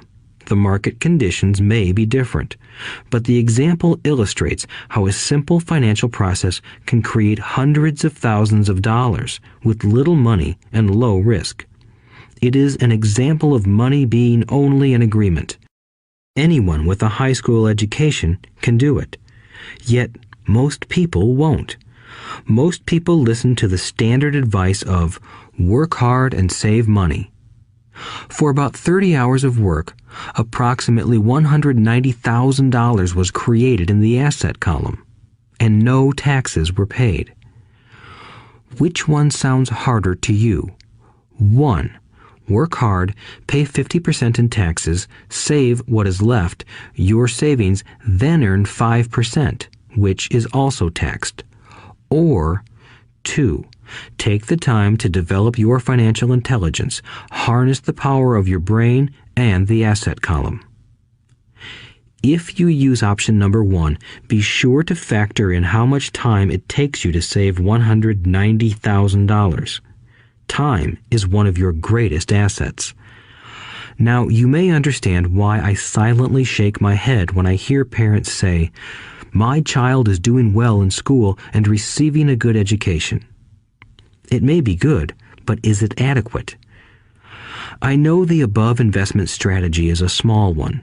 It is used to illustrate how small can grow into big. Again, my success reflects the importance of a strong financial foundation, which starts with a strong financial education. I have said it before, but it's worth repeating. Financial intelligence is made up of these 4 main technical skills. 1. Accounting. Accounting is financial literacy, or the ability to read numbers. This is a vital skill if you want to build businesses or investments. 2. Investing. Investing is the science of money making money. 3. Understanding markets. Understanding markets is the science of supply and demand. Alexander Graham Bell gave the market what it wanted. So did Bill Gates. A $75,000 house offered for $60,000 that cost $20,000 was also the result of seizing an opportunity created by the market. Somebody was buying, and someone was selling. 4. The law. The law is the awareness of accounting, corporate, state, and federal regulations.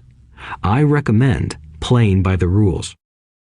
It is this basic foundation, or the combination of these skills, that is needed to be successful in the pursuit of wealth, whether it be through the buying of small homes, apartment buildings, companies, stocks, bonds, precious metals, baseball cards, or the like.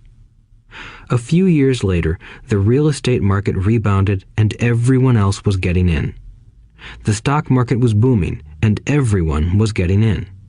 The U.S. economy was getting back on its feet. I began selling and was now traveling to Peru, Norway, Malaysia, and the Philippines. The investment landscape had changed. We were no longer buying real estate. Now I just watch the values climb inside the asset column and will probably begin selling. I suspect that some of those 6 little house deals will sell and the $40,000 note will be converted to cash. I need to call my accountant to be prepared for cash and seek ways to shelter it. The point I would like to make is that investments come and go. The market goes up and comes down. Economies improve and crash. The world is always handing you opportunities of a lifetime, every day of your life, but all too often we fail to see them. But they are there. And the more the world changes and the more technology changes, the more opportunities there will be to allow you and your family to be financially secure for generations to come. So why bother developing your financial intelligence? Again, only you can answer that.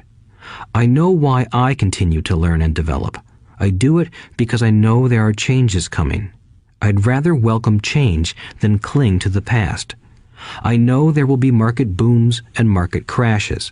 I want to continually develop my financial intelligence because at each market change, some people will be on their knees begging for their jobs. Others, meanwhile, will take the lemons that life hands them, and we are all handed lemons occasionally, and turn them into millions. That's financial intelligence. I am often asked about the lemons I have turned into millions. I hesitate using many more examples of personal investments because I am afraid it comes across as bragging or tooting my own horn. That is not my intention. I use the examples only as numerical and chronological illustrations of actual and simple cases. I use the examples because I want you to know that it is easy. And the more familiar you become with the 4 pillars of financial intelligence, the easier it becomes. Personally, I use 2 main vehicles to achieve financial growth: real estate and small cap stocks. I use real estate as my foundation. Day in and day out, my properties provide cash flow and occasional spurts of growth and value. The small cap stocks are used for fast growth. I do not recommend anything that I do. The examples are just that, examples. If the opportunity is too complex and I do not understand the investment, I don't do it. Simple math and common sense are all you need to do well financially. There are 5 reasons for using examples. 1. To inspire people to learn more. 2. To let people know it is easy if the foundation is strong. 3. To show that anyone can achieve great wealth. 4. To show that there are millions of ways to achieve your goals. 5. To show that it's not rocket science. In 1989, I used to jog through a lovely neighborhood in Portland, Oregon. It was a suburb that had little gingerbread houses. They were small and cute. I almost expected to see Little Red Riding Hood skipping down the sidewalk on her way to Granny's. There were for sale signs everywhere. The timber market was terrible. The stock market had just crashed, and the economy was depressed. On one street, I noticed a for sale sign that was up longer than most. It looked old. Jogging past it one day, I ran into the owner, who looked troubled. "What are you asking for your house?" I asked. The owner turned and smiled weakly. "Make me an offer," he said. "It's been for sale for over a year. Nobody even comes by anymore to look at it." "I'll look," I said, and I bought the house a half hour later for $20,000 less than his asking price. It was a cute little 2-bedroom home with gingerbread trim on all the windows. It was light blue with gray accents and had been built in 1930. Inside, there was a beautiful rock fireplace, as well as 2 tiny bedrooms. It was a perfect rental house. I gave the owner $5,000 down for a $45,000 house that was really worth $65,000, except that no one wanted to buy it. The owner moved out in a week, happy to be free, and my first tenant moved in, a local college professor. After the mortgage, expenses, and management fees were paid, I put a little less than $40 in my pocket at the end of each month. Hardly exciting. A year later, the depressed Oregon real estate market had begun to pick up. California investors, flush with money from their still booming real estate market, were moving north and buying up Oregon and Washington. I sold that little house for $95,000 to a young couple from California who thought it was a bargain. My capital gains of approximately $40,000 were placed into a 1031 tax-deferred exchange, and I went shopping for a place to put my money. In about a month, I found a 12-unit apartment house right next to the Intel plant in Beaverton, Oregon. The owners lived in Germany, had no idea what the place was worth, and again, just wanted to get out of it. I offered $275,000 for a $450,000 building. They agreed to $300,000. I bought it and held it for 2 years. Utilizing the same 1031 exchange process, we sold the building for $495,000 and bought a 30-unit apartment building in Phoenix, Arizona. We had moved to Phoenix by then to get out of the rain and needed to sell anyway. Like the former Oregon market, the real estate market in Phoenix was depressed. The price of the 30-unit apartment building in Phoenix was $875,000, with $225,000 down. The cash flow from the 30 units was a little over $5,000 a month. The Arizona market began moving up, and a few years later, a Colorado investor offered us $1.2 million for the property. The point of this example is how a small amount can grow into a large amount. Again, it is a matter of understanding financial statements, investment strategies, a sense of the market, and the laws. If people are not versed in these subjects, then obviously they must follow standard dogma, which is to play it safe, diversify, and only invest in secure investments. The problem with secure investments is that they are often sanitized, that is, made so safe that the gains are less. Most large brokerage houses will not touch speculative transactions in order to protect themselves and their clients, and that is a wise policy. The really hot deals are not offered to people who are novices. Often, the best deals that make the rich even richer are reserved for those who understand the game. It is technically illegal to offer speculative deals to someone who is considered not sophisticated, but of course, it happens. The more sophisticated I get, the more opportunities come my way.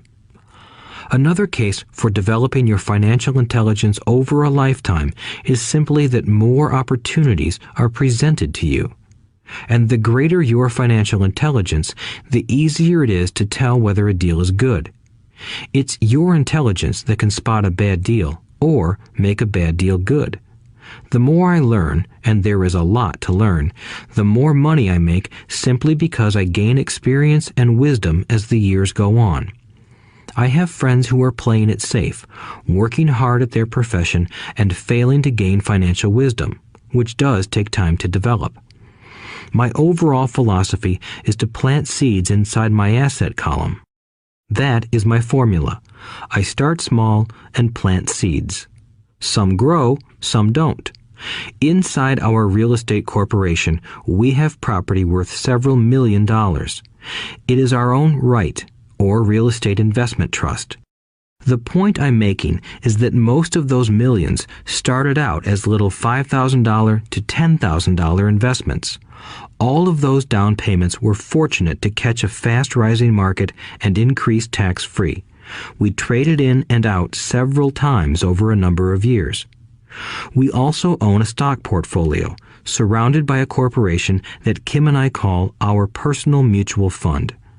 We have friends who deal specifically with investors like us who have extra money each month to invest. We buy high-risk, speculative private companies that are just about to go public on a stock exchange in the United States or Canada. An example of how fast gains can be made are 100,000 shares purchased for 25 cents each before the company goes public. 6 months later, the company is listed, and the 100,000 shares now are worth $2 each. If the company is well managed, the price keeps going up, and the stock may go to $20 or more per share. There are years when our $25,000 has gone to $1 million in less than a year.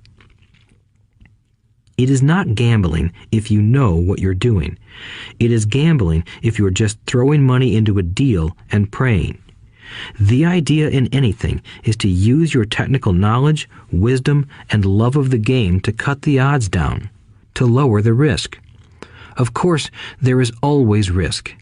It is financial intelligence that improves the odds. Thus, what is risky for one person is less risky to someone else. That is the primary reason I constantly encourage people to invest more in their financial education than in stocks, real estate, or other markets. The smarter you are, the better chance you have of beating the odds. The stock plays I personally invested in were extremely high risk for most people and absolutely not recommended. I have been playing that game since 1979 and have paid more than my share in dues. But if you will review why investments such as these are high risk for most people, you may be able to set your life up differently, so that the ability to take $25,000 and turn it into $1 million in a year is low risk for you. As stated earlier, nothing I have written is a recommendation. It is only used as an example of what is simple and possible. What I do is small potatoes in the grand scheme of things. Yet, for the average individual, a passive income of more than $100,000 a year is nice and not hard to achieve. Depending on the market and how smart you are, it could be done in 5 to 10 years. If you keep your living expenses modest, $100,000 coming in as additional income is pleasant, regardless of whether you work. You can work if you like, or take time off if you choose, and use the government tax system in your favor rather than against you. My personal basis is real estate. I love real estate because it's stable and slow-moving. I keep the base solid. The cash flow is fairly steady and, if properly managed, has a good chance of increasing in value. The beauty of a solid base of real estate is that it allows me to take greater risks, as I do with speculative stocks. If I make great profits in the stock market, I pay my capital gains tax on the gain and then reinvest what's left in real estate, again further securing my asset foundation. A last word on real estate. I have traveled all over the world and taught investing. In every city, I hear people say you cannot buy real estate cheap. That is not my experience. Even in New York or Tokyo, or just on the outskirts of the city, prime bargains are overlooked by most people. In Singapore, with their high real estate prices, there are still bargains to be found within a short driving distance.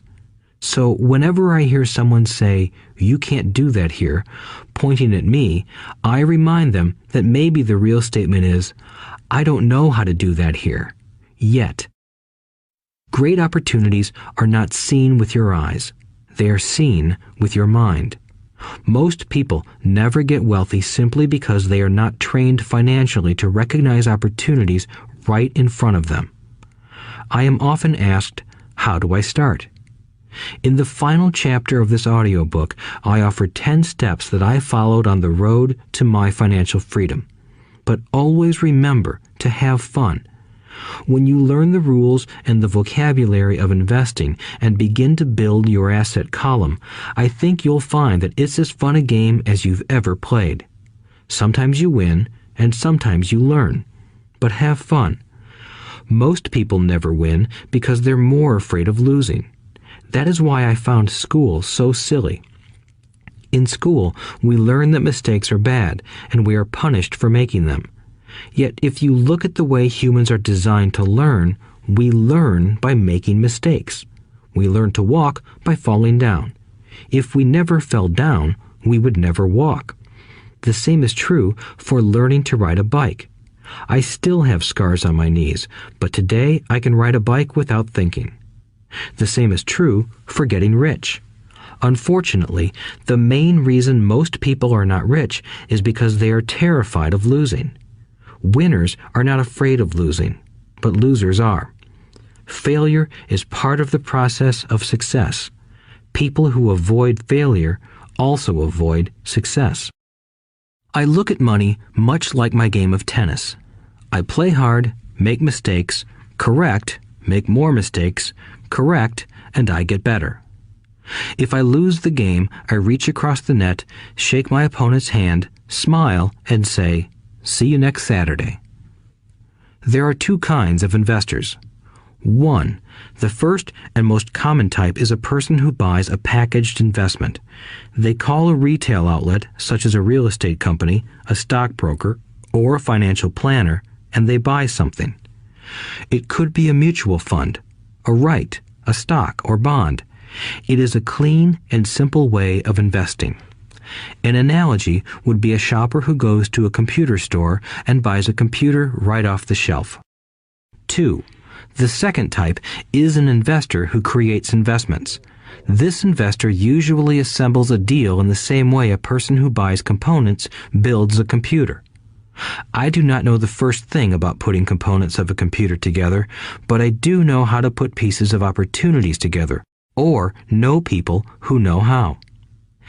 It is this second type of investor who is the more professional investor.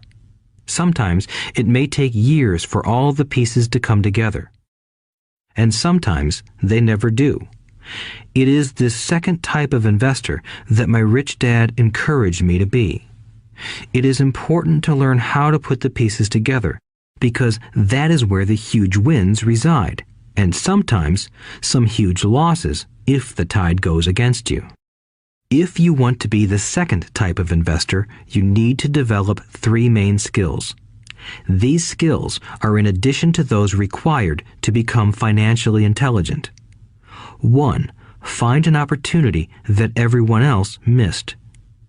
You see with your mind what others miss with their eyes. For example, a friend bought this run-down old house. It was spooky to look at. Everyone wondered why he bought it.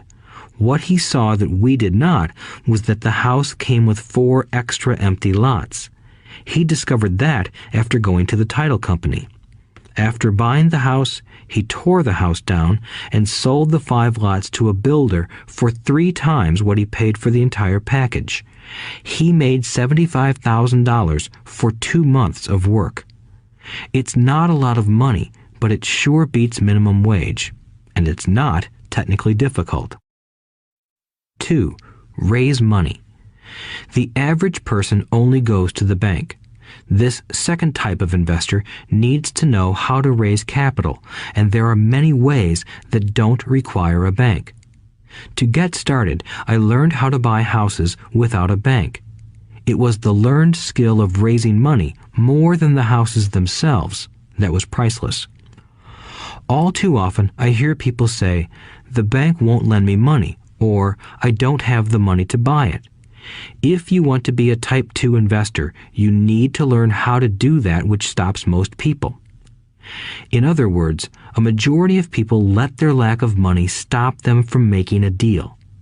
If you can avoid that obstacle, you will be millions ahead of those who don't learn those skills. There have been many times I have bought a house, a stock, or an apartment building without a penny in the bank. I once bought an apartment house for $1.2 million. I did what is called tying it up with a written contract between seller and buyer. I then raised the $100,000 deposit, which bought me 90 days to raise the rest of the money. Why did I do it?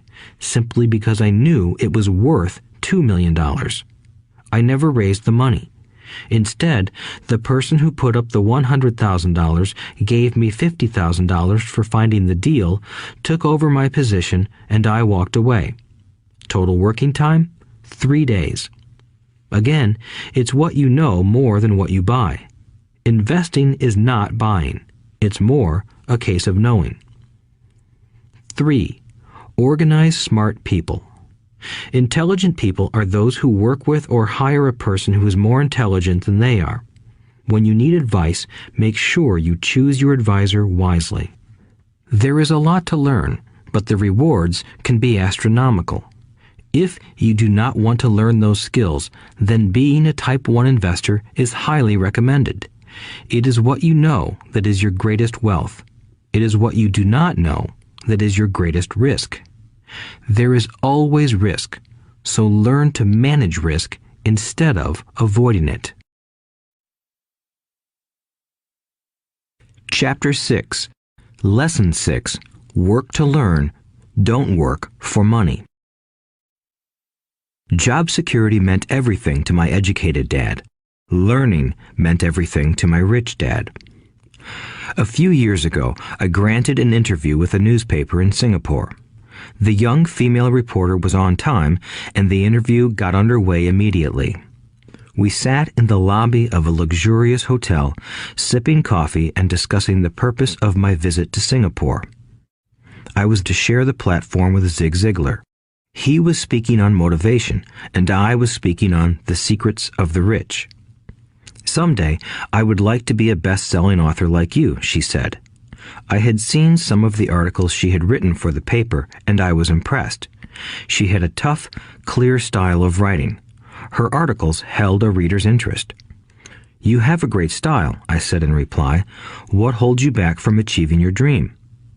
My work does not seem to go anywhere, she said quietly.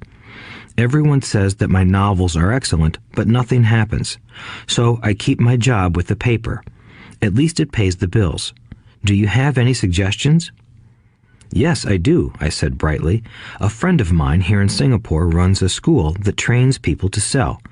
He runs sales training courses for many of the top corporations here in Singapore, and I think attending one of his courses would greatly enhance your career. She stiffened. Are you saying I should go to school to learn to sell? I nodded. You aren't serious, are you? Again, I nodded. What is wrong with that? I was now backpedaling. She was offended by something, and now I was wishing I had not said anything. In my attempt to be helpful, I found myself defending my suggestion. I have a master's degree in English literature. Why would I go to school to learn to be a salesperson? I am a professional. I went to school to be trained in a profession so I would not have to be a salesperson. I hate salespeople. All they want is money. So tell me why I should study sales. She was packing her briefcase. The interview was over. On the coffee table sat a copy of an earlier best-selling book I wrote.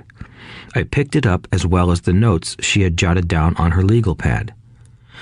Do you see this? I said, pointing to her notes. She looked down at her notes. What? She said, confused. Again, I pointed deliberately to her notes. On her pad she had written, Robert Kiyosaki, best-selling author. It says best-selling author, not best writing author, I said quietly. Her eyes widened. I am a terrible writer, I said. You are a great writer. I went to sales school. You have a master's degree. Put them together, and you get a best-selling author and a best-writing author. Anger flared from her eyes. I'll never stoop so low as to learn how to sell. People like you have no business writing. I'm a professionally trained writer, and you are a salesman. It is not fair, she fumed. She put the rest of her notes away and hurried out through the large glass doors into the humid Singapore morning. At least she gave me a fair and favorable write-up the next morning.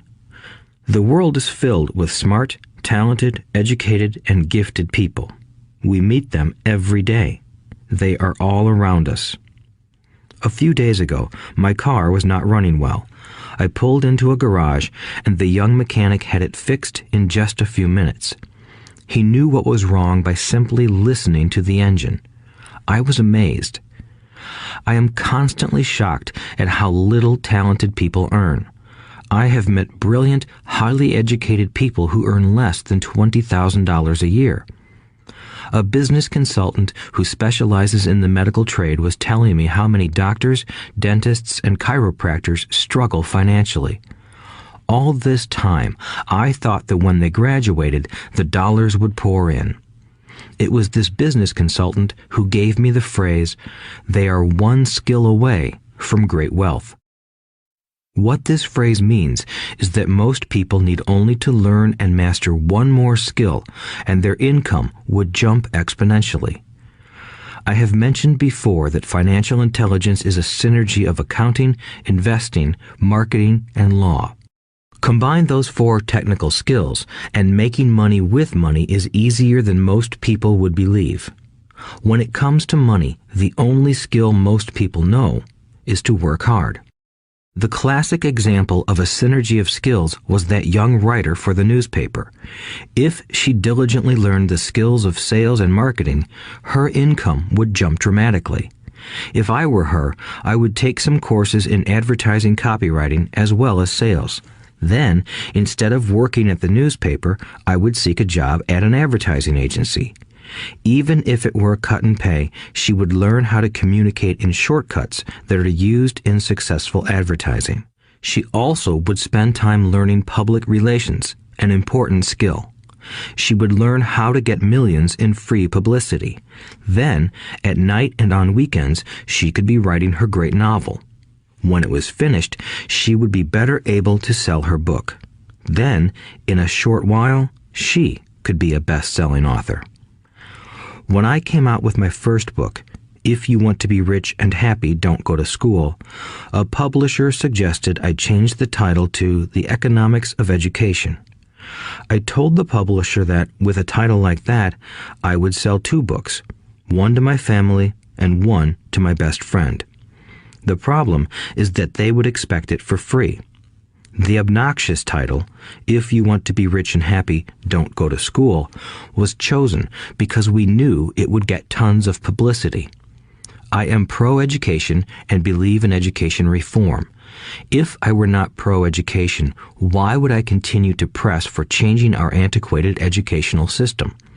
So I chose a title that would get me on more TV and radio shows simply because I was willing to be controversial. Many people thought I was a fruitcake, but the book sold and sold. When I graduated from the U.S. Merchant Marine Academy in 1969, my educated dad was happy. Standard Oil of California had hired me for its oil tanker fleet as a third mate. The pay was low compared with my classmates, but it was okay for a first real job after college. My starting pay was about $42,000 a year, including overtime, and I only had to work for 7 months. I had 5 months of vacation. If I had wanted to, I could have taken the run to Vietnam with a subsidiary shipping company and easily doubled my pay instead of taking 5 months of vacation.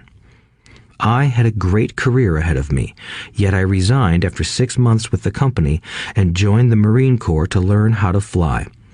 My educated dad was devastated. Rich Dad congratulated me.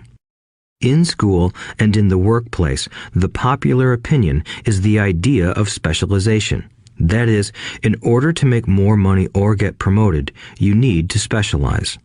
That is why medical doctors immediately begin to seek a specialty such as orthopedics or pediatrics. The same is true for accountants, architects, lawyers, pilots, and others. My educated dad believed in the same dogma. That is why he was thrilled when he eventually achieved his doctorate. He often admitted that schools reward people who study more and more about less and less. Rich Dad encouraged me to do exactly the opposite. You want to know a little about a lot, was his suggestion. That is why for years I worked in different areas of his companies.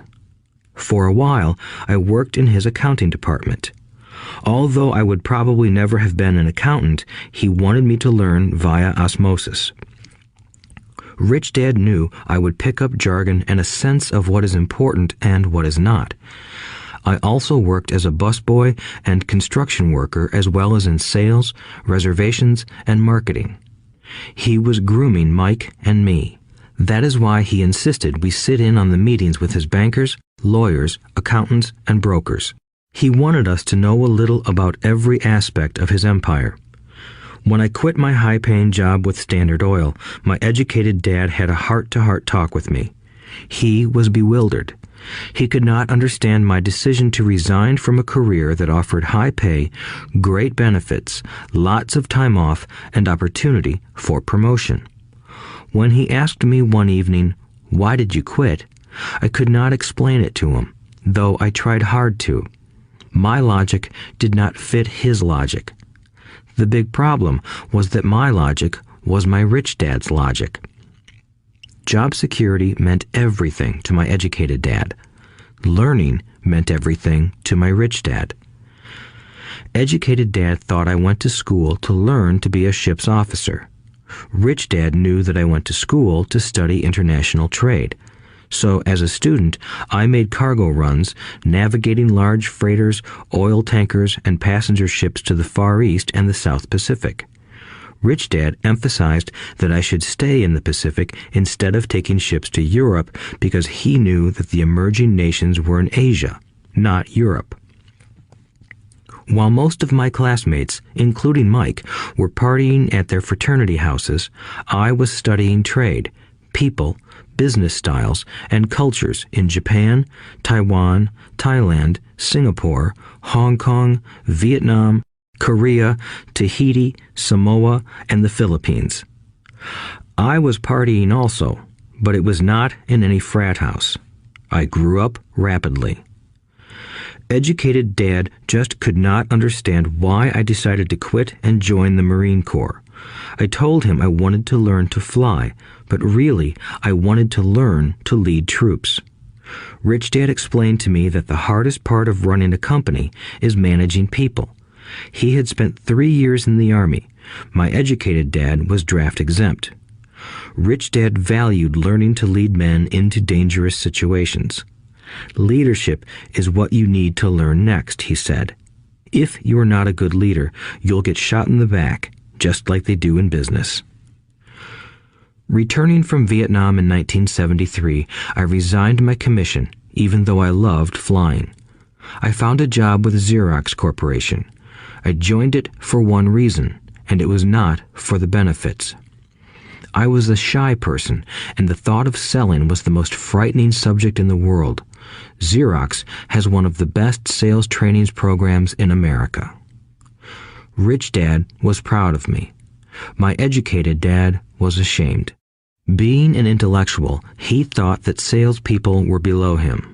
I worked with Xerox for 4 years until I overcame my fear of knocking on doors and being rejected. Once I could consistently be in the top 5 in sales, I again resigned and moved on, leaving behind another great career with an excellent company. In 1977, I formed my first company. Rich Dad had groomed Mike and me to take over companies, so I now had to learn to form them and put them together. My first product, the nylon and Velcro wallet, was manufactured in the Far East and shipped to a warehouse in New York, near where I had gone to school. My formal education was complete, and it was time to test my wings. If I failed, I would go broke. Rich Dad thought it best to go broke before 30. You still have time to recover, was his advice. On the eve of my 30th birthday, my first shipment left Korea for New York. Today, I still do business internationally, and as my rich dad encouraged me to do, I keep seeking the emerging nations. Today, my investment company invests in South American countries and Asian countries, as well as in Norway and Russia. There is an old cliche that goes, "Job is an acronym for just over broke."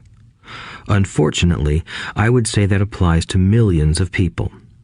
Because school does not think financial intelligence is an intelligence, most workers live within their means. They work and they pay bills. There is another horrible management theory that goes, workers work hard enough to not be fired, and owners pay just enough so that workers won't quit. And if you look at the pay scales of most companies, again, I would say there is a degree of truth to that statement. The net result is that most workers never get ahead. They do what they've been taught to do, get a secure job. Most workers focus on working for pay and benefits that reward them in the short term, but are often disastrous in the long run. Instead, I recommend to young people to seek work for what they will learn more than what they will earn. Look down the road at what skills they want to acquire before choosing a specific profession and before getting trapped in the rat race. Once people are trapped in the lifelong process of bill paying, they become like those little hamsters running around in those metal wheels. Their little furry legs are spinning furiously. The wheel is turning furiously, but come tomorrow morning, they'll still be in the same cage. Great job. In the movie Jerry Maguire, starring Tom Cruise, there are many great one-liners. Probably the most memorable is, "Show me the money." But there is one line I thought most truthful. It comes from the scene where Tom Cruise is leaving the firm. He has just been fired, and he is asking the entire company, "Who wants to come with me?" And the whole place is silent and frozen. Only one woman speaks up and says, "I'd like to, but I'm due for a promotion in 3 months." That statement is probably the most truthful statement in the whole movie. It is the type of statement that people use to keep themselves busy, working away to pay bills. I know my educated dad looked forward to his pay raise every year, and every year he was disappointed. So he would go back to school to earn more qualifications so he could get another raise. Then, once again, there would be another disappointment. The question I often ask people is, where is this daily activity taking you? Just like the little hamster, I wonder if people look at where their hard work is taking them. What does the future hold? In his book, The Retirement Myth, Craig S. Carpel writes, "I visited the headquarters of a major national pension consulting firm and met with a managing director who specializes in designing lush retirement plans for top management. When I asked her what people who don't have corner offices will be able to expect in the way of pension income, she said with a confident smile, 'The silver bullet.'" "What," I asked, "is the silver bullet?" She shrugged and said, "If baby boomers discover they don't have enough money to live on when they're older, they can always blow their brains out." Carpel goes on to explain the difference between the old defined benefit retirement plans and the new 401k plans that are riskier. It is not a pretty picture for most people working today, and that is just for retirement. Add medical fees and long-term nursing home care, and the picture is frightening. Already, many hospitals in countries with socialized medicine need to make tough decisions such as who will live and who will die. They make those decisions purely on how much money they have and how old the patients are. If the patient is old, they often will give the medical care to someone younger. The older, poor patient gets put to the back of the line. Just as the rich can afford better education, the rich will be able to keep themselves alive, while those who have little wealth will die. So I wonder, are workers looking into the future or just until their next paycheck, never questioning where they are headed? When I speak to adults who want to earn more money, I always recommend the same thing. I suggest taking a long view of their life. Instead of simply working for the money and security, which I admit are important, I suggest they take a second job that will teach them a second skill. Often I recommend joining a network marketing company, also called multi-level marketing, if they want to learn sales skills. Some of these companies have excellent training programs that help people get over their fear of failure and rejection, which are the main reasons people are unsuccessful. Education is more valuable than money in the long run.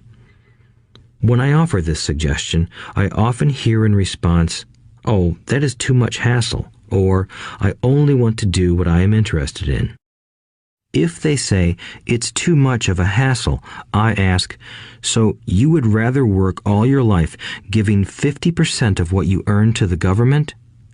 If they tell me, I only do what I am interested in, I say, I'm not interested in going to the gym, but I go because I want to feel better and live longer. Unfortunately, there is some truth to the old statement, you can't teach an old dog new tricks. Unless a person is used to changing, it's hard to change. But for those of you who might be on the fence when it comes to the idea of working to learn something new, I offer this word of encouragement. Life is much like going to the gym. The most painful part is deciding to go. Once you get past that, it's easy. There have been many days I have dreaded going to the gym, but once I am there and in motion, it is a pleasure. After the workout is over, I am always glad I talked myself into going. If you are unwilling to work to learn something new and instead insist on becoming highly specialized within your field, make sure the company you work for is unionized. Labor unions are designed to protect specialists. My educated dad, after falling from grace with the governor, became the head of the teachers' union in Hawaii. He told me that it was the hardest job he ever held. My rich dad, on the other hand, spent his life doing his best to keep his companies from becoming unionized. He was successful. Although the unions came close, Rich Dad was always able to fight them off. Personally, I take no sides because I can see the need for and the benefits of both sides. If you do as school recommends, become highly specialized, then seek union protection. For example, had I continued with my flying career, I would have sought a company that had a strong pilots union. Why? Because my life would be dedicated to learning a skill that was valuable in only one industry. If I were pushed out of that industry, my life's skills would not be as valuable to another industry. A displaced senior pilot with 100,000 hours of heavy airline transport time, earning $150,000 a year, would have a hard time finding an equivalent high-paying job teaching in school. Skills do not necessarily transfer from industry to industry. Skills the pilots are paid for in the airline industry are not as important in, say, the school system. The same is true even for doctors today. With all the changes in medicine, many medical specialists are needing to conform to medical organizations such as HMOs. School teachers definitely need to be union members. Today in America, the teachers' union is the largest and the richest labor union of all. The NEA, the National Education Association, has tremendous political clout. Teachers need the protection of their union because their skills are also of limited value to an industry outside of education. So the rule of thumb is highly specialized, then unionize. It's the smart thing to do. When I ask the classes I teach, how many of you can cook a better hamburger than McDonald's, almost all the students raise their hands. I then ask, so if most of you can cook a better hamburger, how come McDonald's makes more money than you? The answer is obvious. McDonald's is excellent at business systems. The reason so many talented people are poor is because they focus on building a better hamburger and know little to nothing about business systems. A friend of mine in Hawaii is a great artist. He makes a sizable amount of money. One day, his mother's attorney called to tell him that she had left him $35,000. That is what was left of her estate after the attorney and the government took their shares. Immediately, he saw an opportunity to increase his business by using some of this money to advertise. 2 months later, his first 4-color full-page ad appeared in an expensive magazine that targeted the very rich. The ad ran for 3 months. He received no replies from the ad, and all of his inheritance is now gone. He now wants to sue the magazine for misrepresentation. This is a common case of someone who can build a beautiful hamburger but knows little about business. When I asked him what he learned, his only reply was, "Advertising salespeople are crooks." I then asked him if he would be willing to take a course in sales and a course in direct marketing. His reply, "I don't have the time, and I don't want to waste my money." The world is filled with talented poor people. All too often, they're poor or struggle financially or earn less than they are capable of, not because of what they know, but because of what they do not know. They focus on perfecting their skills at building a better hamburger rather than the skills of selling and delivering the hamburger. Maybe McDonald's does not make the best hamburger, but they are the best at selling and delivering a basic average burger. Poor Dad wanted me to specialize. That was his view on how to be paid more. Even after being told by the governor of Hawaii that he could no longer work in state government, my educated dad continued to encourage me to get specialized. Educated Dad then took up the cause of the teachers' union, campaigning for further protection and benefits for these highly skilled and educated professionals. We argued often, but I know he never agreed that over-specialization is what caused the need for union protection. He never understood that the more specialized you become, the more you are trapped and dependent on that specialty. Rich Dad advised that Mike and I groom ourselves. Many corporations do the same thing.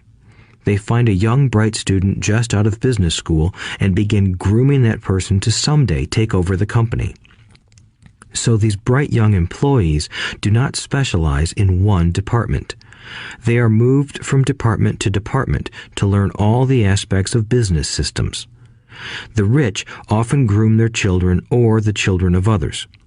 By doing so, their children gain an overall knowledge of the operations of the business and how the various departments interrelate. For the World War II generation, it was considered bad to skip from company to company.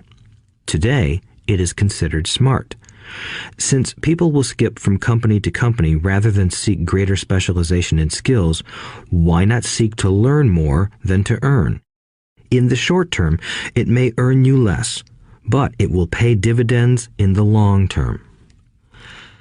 The main management skills needed for success are 1. Management of cash flow, 2. Management of systems, 3. Management of people. The most important specialized skills are sales and marketing.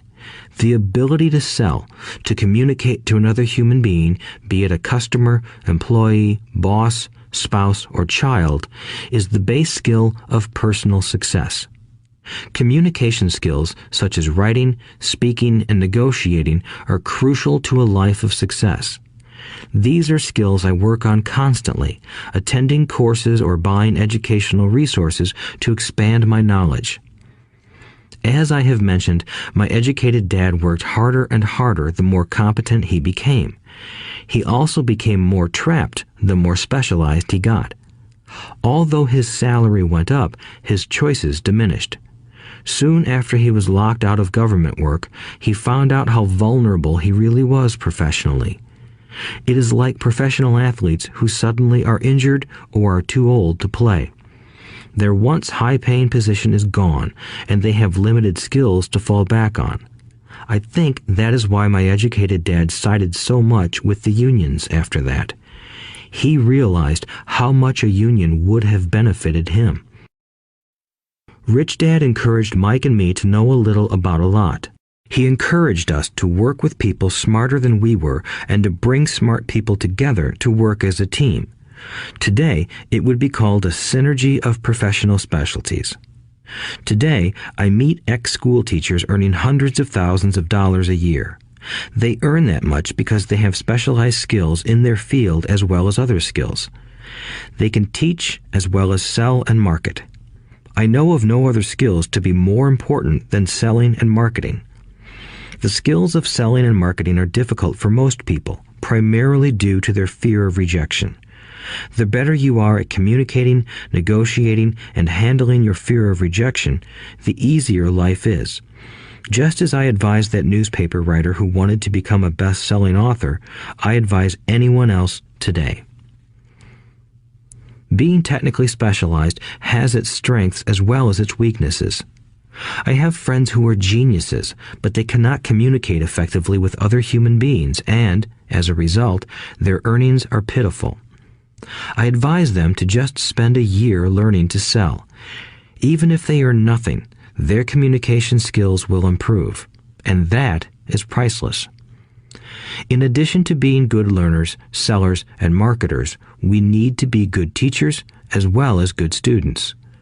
To be truly rich, we need to be able to give as well as to receive. In cases of financial or professional struggle, there is often a lack of giving and receiving.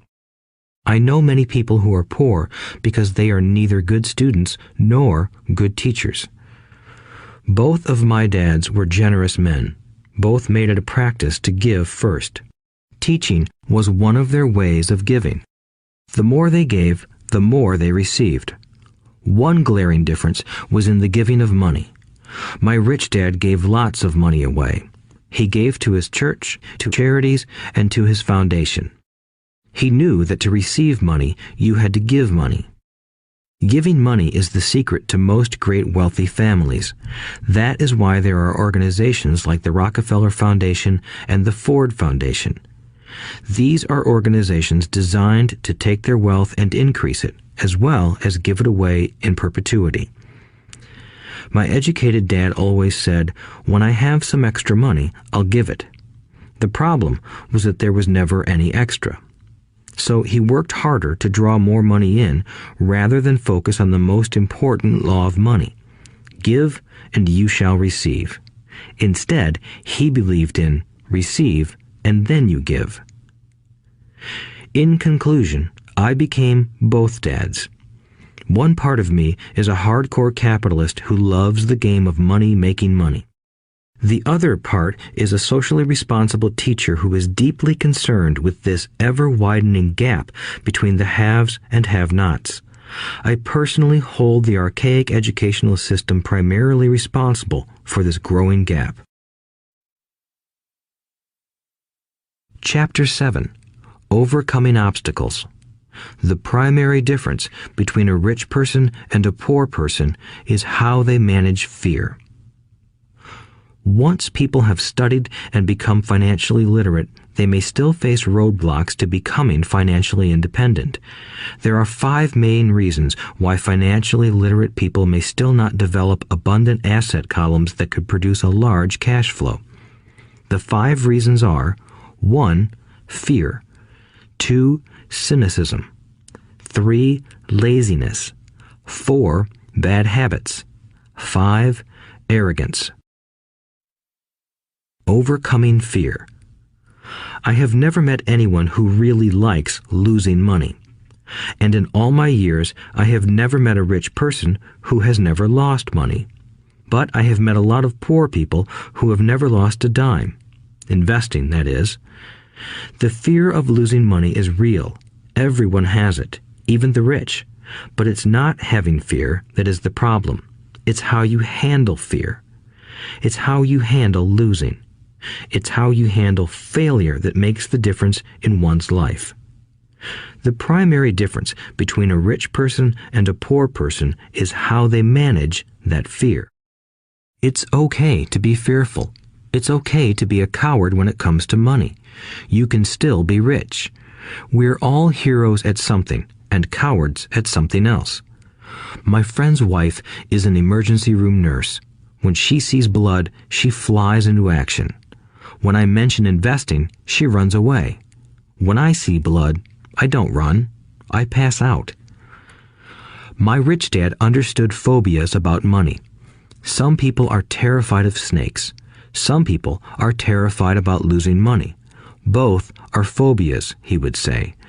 So his solution to the phobia of losing money was this little rhyme. If you hate risk and worry, start early. If you start young, it's easier to be rich. I won't go into it here, but there is a staggering difference between a person who starts investing at age 20 versus age 30. The purchase of Manhattan Island is said to be one of the greatest bargains of all time. New York was purchased for $24 in trinkets and beads. Yet if that $24 had been invested at 8% annually, that $24 would have been worth more than $28 trillion by 1995. Manhattan could be repurchased with money left over to buy much of Los Angeles. But what if you don't have much time left or would like to retire early? How do you handle the fear of losing money? My poor dad did nothing. He simply avoided the issue, refusing to discuss the subject. My rich dad, on the other hand, recommended that I think like a Texan. I like Texas and Texans, he used to say. In Texas, everything is bigger. When Texans win, they win big. And when they lose, it's spectacular. They like losing? I asked. That's not what I'm saying. Nobody likes losing. Show me a happy loser, and I'll show you a loser, said Rich Dad. It's a Texan's attitude toward risk, reward, and failure I'm talking about. It's how they handle life. They live it big. Not like most of the people around here, living like roaches when it comes to money, terrified that someone will shine a light on them and whimpering when the grocery clerk shortchanges them a quarter. Rich Dad went on, what I like best is the Texas attitude. They're proud when they win, and they brag when they lose. Texans have a saying, if you're going to go broke, go big. You don't want to admit you went broke over a duplex. He constantly told Mike and me that the greatest reason for lack of financial success was because most people played it too safe. People are so afraid of losing that they lose, were his words. Fran Tarkenton, a one-time great NFL quarterback, says it still another way. Winning means being unafraid to lose. In my own life, I've noticed that winning usually follows losing. Before I finally learned to ride a bike, I first fell down many times. I've never met a golfer who has never lost a golf ball. I've never met people who have fallen in love who have never had their heart broken. And I've never met someone rich who has never lost money. So for most people, the reason they don't win financially is because the pain of losing money is far greater than the joy of being rich. Another saying in Texas is, everyone wants to go to heaven, but no one wants to die. Most people dream of being rich, but are terrified of losing money, so they never get to heaven. Rich Dad used to tell Mike and me stories about his trips to Texas. If you really want to learn the attitude of how to handle risk, losing, and failure, go to San Antonio and visit the Alamo. The Alamo is a great story of brave people who chose to fight, knowing there was no hope of success. They chose to die instead of surrendering. It's an inspiring story worthy of study. Nonetheless, it's still a tragic military defeat. They got their butts kicked. So, how do Texans handle failure? They still shout, "Remember the Alamo." Mike and I heard this story a lot. He always told us this story when he was about to go into a big deal and he was nervous. After he had done all his due diligence and it was time to put up or shut up, he told us this story. Every time he was afraid of making a mistake or losing money, he told us this story. It gave him strength, for it reminded him that he could always turn a financial loss into a financial win. Rich Dad knew that failure would only make him stronger and smarter. It's not that he wanted to lose. He just knew who he was and how he would take a loss. He would take a loss and make it a win. That's what made him a winner and others losers. It gave him the courage to cross the line when others backed out. That's why I like Texans so much, he would say. They took a great failure and turned it into inspiration, as well as a tourist destination that makes them millions. But probably his words that mean the most to me today are these.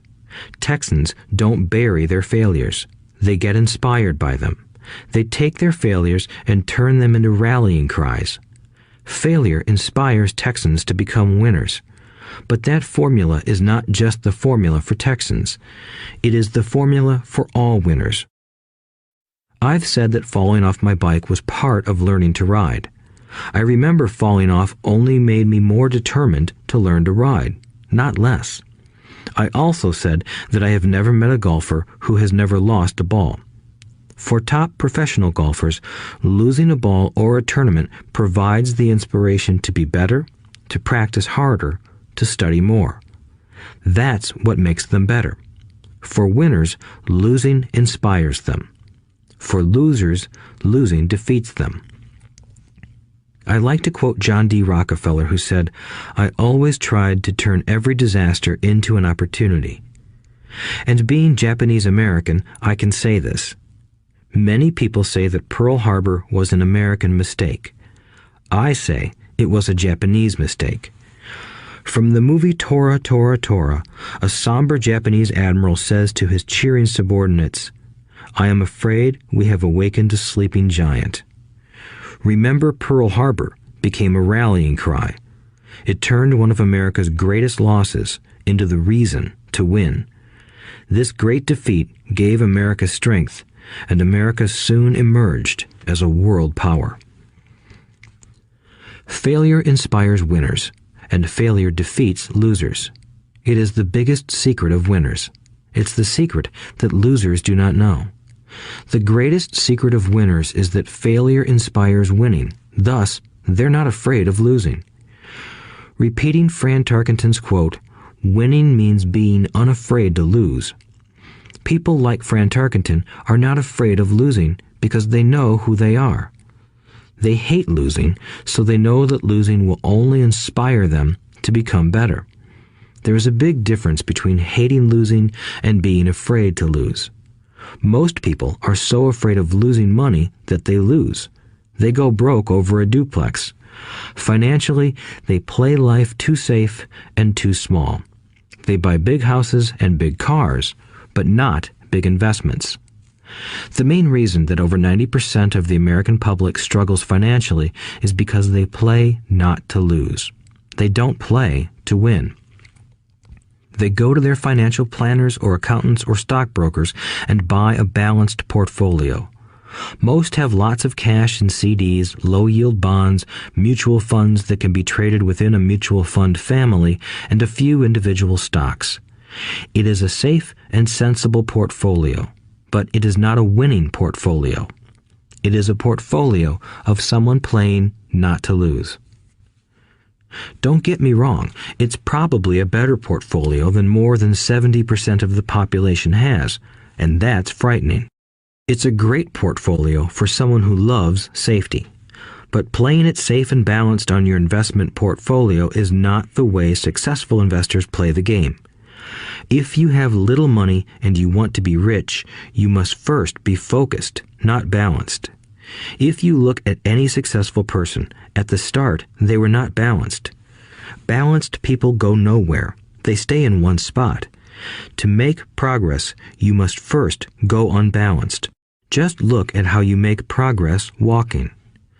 Thomas Edison was not balanced. He was focused. Bill Gates was not balanced. He was focused. Donald Trump is focused. George Soros is focused. George Patton did not take his tanks wide. He focused them and blew through the weak spots in the German line. The French went wide with the Maginot Line, and you know what happened to them. If you have any desire to be rich, you must focus. Do not do what poor and middle-class people do, put their few eggs in many baskets. Put a lot of your eggs in a few baskets and focus. Follow one course until successful. If you hate losing, play it safe. If losing makes you weak, play it safe. Go with balanced investments. If you're over 25 years old and are terrified of taking risks, don't change. Play it safe, but start early. Start accumulating your nest egg early because it will take time. But if you have dreams of freedom, of getting out of the rat race, the first question to ask yourself is, how do I respond to failure? If failure inspires you to win, maybe you should go for it, but only maybe. If failure makes you weak or causes you to throw temper tantrums, like spoiled brats who call attorneys to file lawsuits every time something doesn't go their way, then play it safe. Keep your daytime job, or buy bonds or mutual funds. But remember, there is risk in those financial instruments also, even though they may appear safe. I say all this, mentioning Texas and Fran Tarkenton, because stacking the asset column is easy. It's really a low-aptitude game. It doesn't take much education. 5th grade math will do.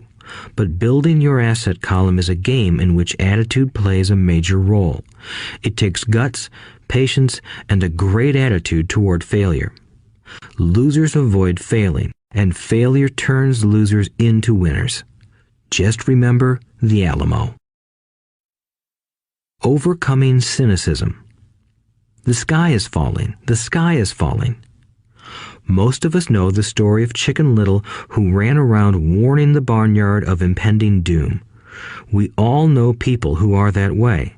There's a Chicken Little inside each of us. As I stated earlier, the cynic is really a little chicken. We all get a little chicken when fear and doubt cloud our thoughts. All of us have doubts. I'm not smart.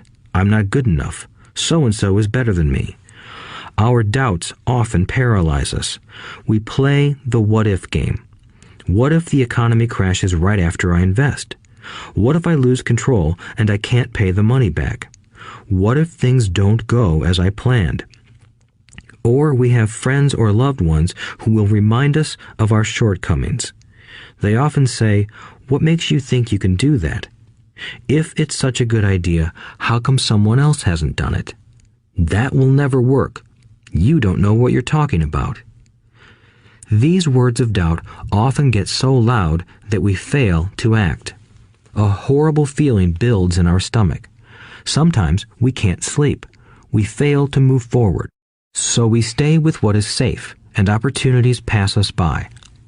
We watch life passing by as we sit immobilized with a cold knot in our body. We have all felt this at one time in our lives, some more than others. Peter Lynch of Fidelity Magellan Mutual Fund fame refers to warnings about the sky falling as noise, and we all hear it. Noise is either created inside our heads or comes from outside, often from friends, family, co-workers, and the media. Lynch recalls the time during the 1950s when the threat of nuclear war was so prevalent in the news that people began building fallout shelters and storing food and water. If they had invested that money wisely in the market, instead of building a fallout shelter, they'd probably be financially independent today. When violence breaks out in a city, gun sales go up all over the country.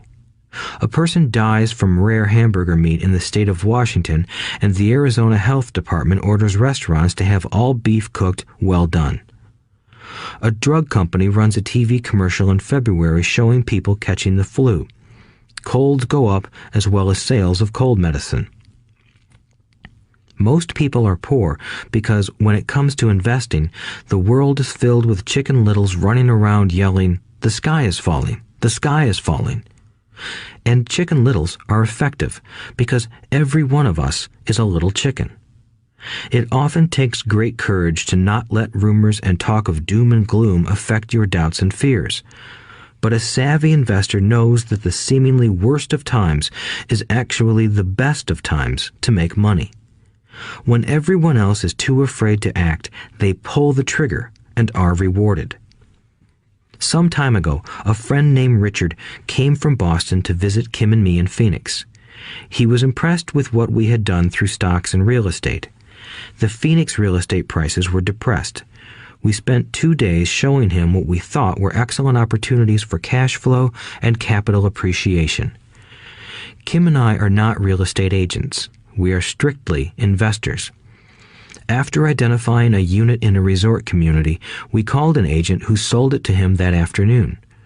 The price was a mere $42,000 for a 2-bedroom townhome. Similar units were going for $65,000. He had found a bargain. Excited, he bought it and returned to Boston. 2 weeks later, the agent called to say that our friend had backed out. I called immediately to find out why. All he said was that he talked to his neighbor, and his neighbor told him it was a bad deal. He was paying too much. I asked Richard if his neighbor was an investor. Richard said he was not. When I asked why he listened to him, Richard got defensive and simply said he wanted to keep looking. The real estate market in Phoenix turned, and a few years later, that little unit was renting for $1,000 a month, $2,500 in the peak winter months. The unit was worth $95,000. All Richard had to put down was $5,000, and he would have had a start at getting out of the rat race. Today, he still has done nothing. Richard's backing out did not surprise me. It's called buyer's remorse, and it affects all of us. The little chicken won, and a chance at freedom was lost. In another example, I hold a small portion of my assets in tax lien certificates instead of CDs. I earn 16% per year on my money, which certainly beats the interest rates banks offer on CDs. The certificates are secured by real estate and enforced by state law, which is also better than most banks. The formula they're bought on makes them safe. They just lack liquidity. So I look at them as 2 to 7 year CDs. Almost every time I tell someone that I hold my money this way, especially if they have money in CDs, they will tell me it's risky. They tell me why I should not do it. When I ask them where they get their information, they say from a friend or an investment magazine. They've never done it, and they're telling someone who's doing it why they shouldn't. The lowest yield I look for is 16%, but people who are filled with doubt are willing to accept a far lower return. Doubt is expensive. My point is that it's those doubts and cynicism that keep most people poor and playing it safe. The real world is simply waiting for you to get rich. Only a person's doubts keep them poor. As I said, getting out of the rat race is technically easy. It doesn't take much education, but those doubts are cripplers for most people. Cynics never win, said Rich Dad. Unchecked doubt and fear creates a cynic. Cynics criticize and winners analyze was another of his favorite sayings. Rich Dad explained that criticism blinded while analysis opened eyes. Analysis allowed winners to see that critics were blind and to see opportunities that everyone else missed. And finding what people miss is key to any success. Real estate is a powerful investment tool for anyone seeking financial independence or freedom. It is a unique investment tool. Yet every time I mention real estate as a vehicle, I often hear, "I don't want to fix toilets." That's what Peter Lynch calls noise. That's what my rich dad would say is the cynic talking, someone who criticizes and does not analyze, someone who lets their doubts and fears close their mind instead of open their eyes. So when someone says, "I don't want to fix toilets, I want to fire back," what makes you think I want to? They're saying a toilet is more important than what they want. I talk about freedom from the rat race, and they focus on toilets. That is the thought pattern that keeps most people poor. They criticize instead of analyze. I don't once hold the key to your success, Rich Dad would say, because I too do not want to fix toilets. I shop hard for a property manager who does fix toilets. And by finding a great property manager who runs houses or apartments, well, my cash flow goes up. But more importantly, a great property manager allows me to buy a lot more real estate since I don't have to fix toilets. A great property manager is key to success in real estate. Finding a good manager is more important to me than the real estate. A great property manager often hears of great deals before real estate agents do, which makes them even more valuable. That is what Rich Dad meant by, I don't once hold the key to your success. Because I do not want to fix toilets either, I figured out how to buy more real estate and expedite my getting out of the rat race. The people who continue to say, I don't want to fix toilets, often deny themselves the use of this powerful investment vehicle. Toilets are more important than their freedom. In the stock market, I often hear people say, I don't want to lose money. Well, what makes them think I or anyone else likes losing money? They don't make money because they choose to not lose money. Instead of analyzing, they close their minds to another powerful investment vehicle, the stock market. I was riding with a friend past our neighborhood gas station. He looked up and saw that the price of gas was going up and thus the price of oil. My friend is a worrywart, or a Chicken Little. To him, the sky is always going to fall, and it usually does, on him. When we got home, he showed me all the stats as to why the price of oil was going to go up over the next few years, statistics I had never seen before, even though I already owned substantial shares of an existing oil company. With that information, I immediately began looking for and found a new undervalued oil company that was about to find some oil deposits. My broker was excited about this new company, and I bought 15,000 shares for 65 cents per share. 3 months later, this same friend and I drove by the same gas station, and sure enough, the price per gallon had gone up nearly 15%. Again, the Chicken Little worried and complained. I smiled, because a month earlier, that little oil company hit oil, and those 15,000 shares went up to more than $3 per share since he had first given me the tip. And the price of gas will continue to go up if what my friend says is true. If most people understood how a stop worked in stock market investing, there would be more people investing to win instead of investing not to lose. A stop is simply a computer command that sells your stock automatically if the price begins to drop, helping to minimize your losses and maximize some gains. It's a great tool for those who are terrified of losing. So whenever I hear people focusing on their I don't wants rather than what they do want, I know the noise in their head must be loud. Chicken Little has taken over their brain and is yelling, the sky is falling and toilets are breaking. So they avoid their don't wants, but they pay a huge price. They may never get what they want in life. Instead of analyzing, their inner Chicken Little closes their mind. Rich Dad gave me a way of looking at Chicken Little. Just do what Colonel Sanders did. At the age of 66, he lost his business and began to live on his Social Security check. It wasn't enough. He went around the country selling his recipe for fried chicken. He was turned down 1,009 times before someone said yes, and he went on to become a multimillionaire at an age when most people are quitting. He was a brave and tenacious man, Rich Dad said of Harlan Sanders. So when you're in doubt and feeling a little afraid, just do what Colonel Sanders did to his little chicken. He fried it. Overcoming laziness. Busy people are often the most lazy. We have all heard stories of a businessman who works hard to earn money. He works hard to be a good provider for his wife and children. He spends long hours at the office and brings work home on weekends. One day he comes home to an empty house. His wife has left with the kids. He knew he and his wife had problems, but rather than work to make the relationship strong, he stayed busy at work. Dismayed, his performance at work slips and he loses his job. Today, I often meet people who are too busy to take care of their wealth, and there are people too busy to take care of their health. The cause is the same. They're busy, and they stay busy as a way of avoiding something they do not want to face. Nobody has to tell them. Deep down, they know. In fact, if you remind them, they often respond with anger or irritation. If they aren't busy at work or with the kids, they're often busy watching TV, fishing, playing golf, or shopping.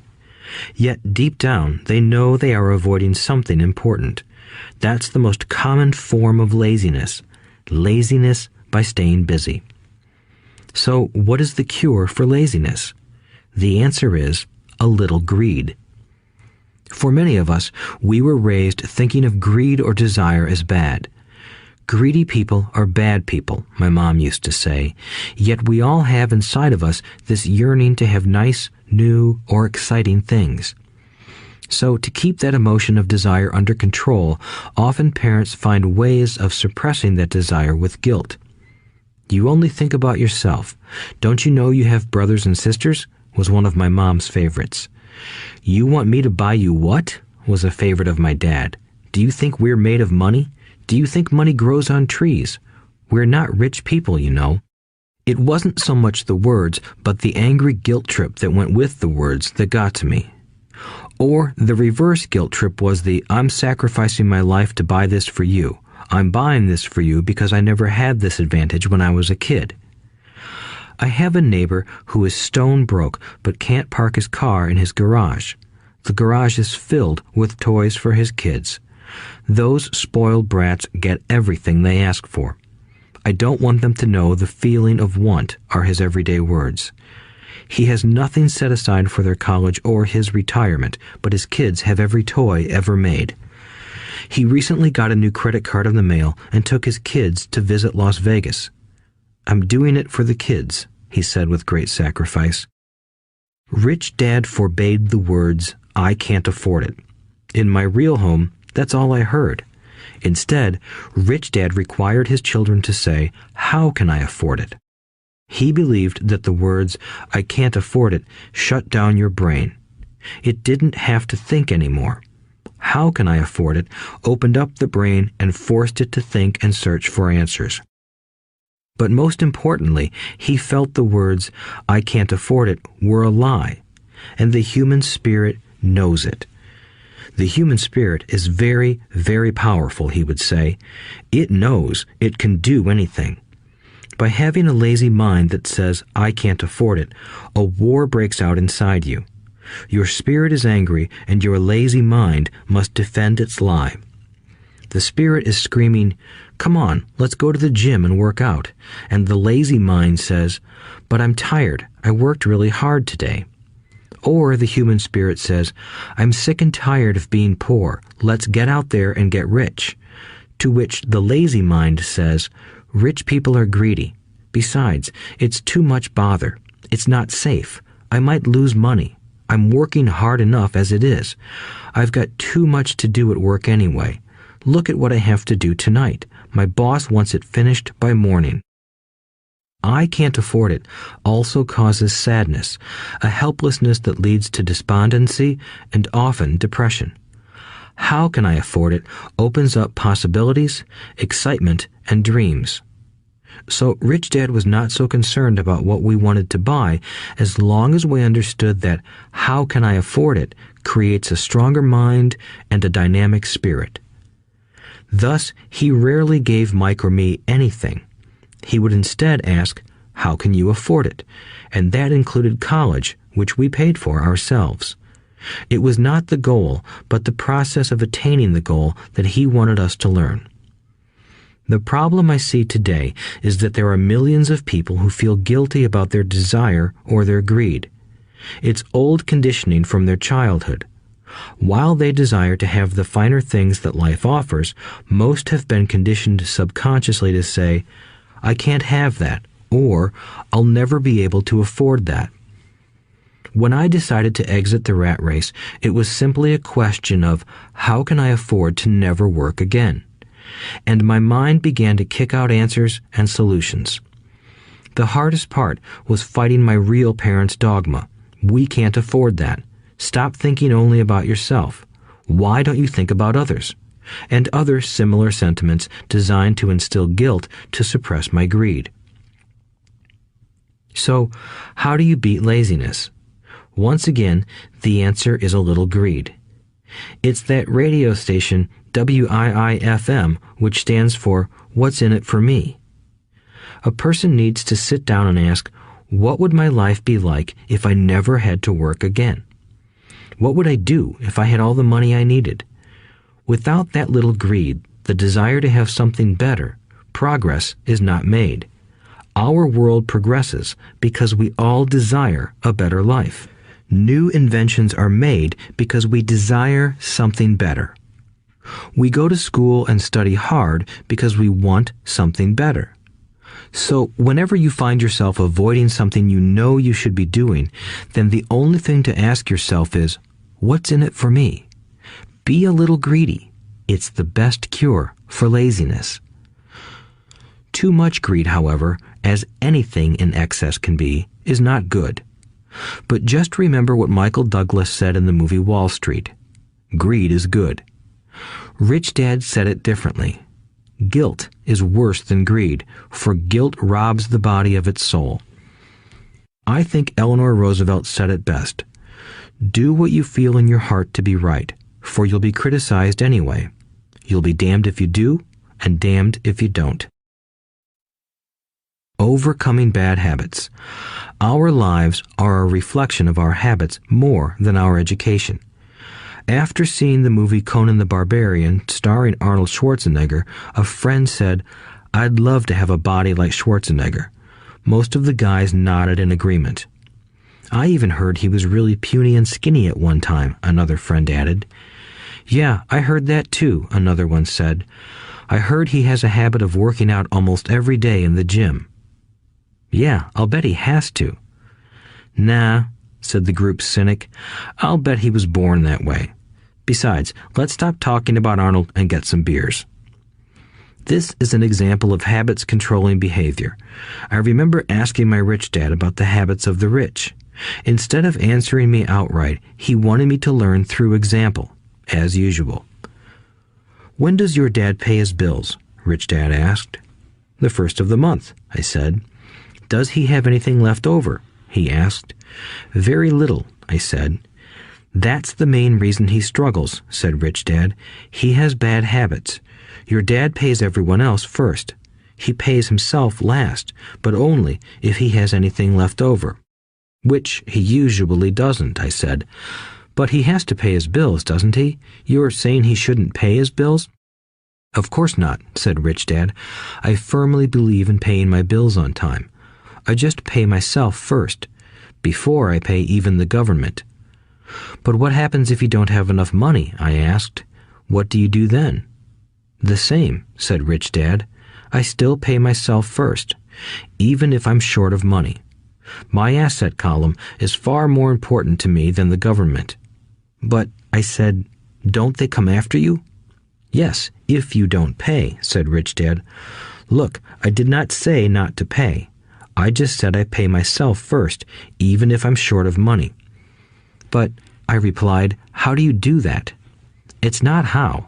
The question is why," Rich Dad said. "Okay, why?" "Motivation," said Rich Dad. "Who do you think will complain louder if I don't pay them? Me or my creditors?" "Your creditors will definitely scream louder than you," I said, responding to the obvious. "You wouldn't say anything if you didn't pay yourself."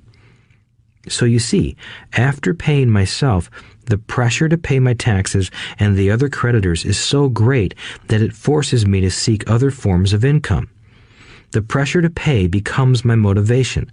I've worked extra jobs, started other companies, traded in the stock market, anything, just to make sure those guys don't start yelling at me. That pressure made me work harder, forced me to think, and all in all, made me smarter and more active when it comes to money. If I had paid myself last, I would have felt no pressure, but I'd be broke. So it is the fear of the government or other people you owe money to that motivates you? That's right, said Rich Dad. You see, government bill collectors are big bullies. So are bill collectors in general. Most people give in to those bullies. They pay them and never pay themselves. You know the story of the 98-pound weakling who gets sand kicked in his face? I nodded. I see that ad for weightlifting and bodybuilding lessons in the comic books all the time. Well, most people let the bullies kick sand in their faces. I decided to use the fear of the bully to make me stronger. Others got weaker. Forcing myself to think about how to make extra money is like going to the gym and working out with weights. The more I work my mental money muscles out, the stronger I get. Now, I'm not afraid of those bullies.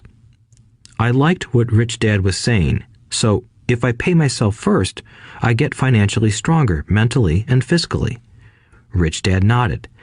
And if I pay myself last, or not at all, I get weaker.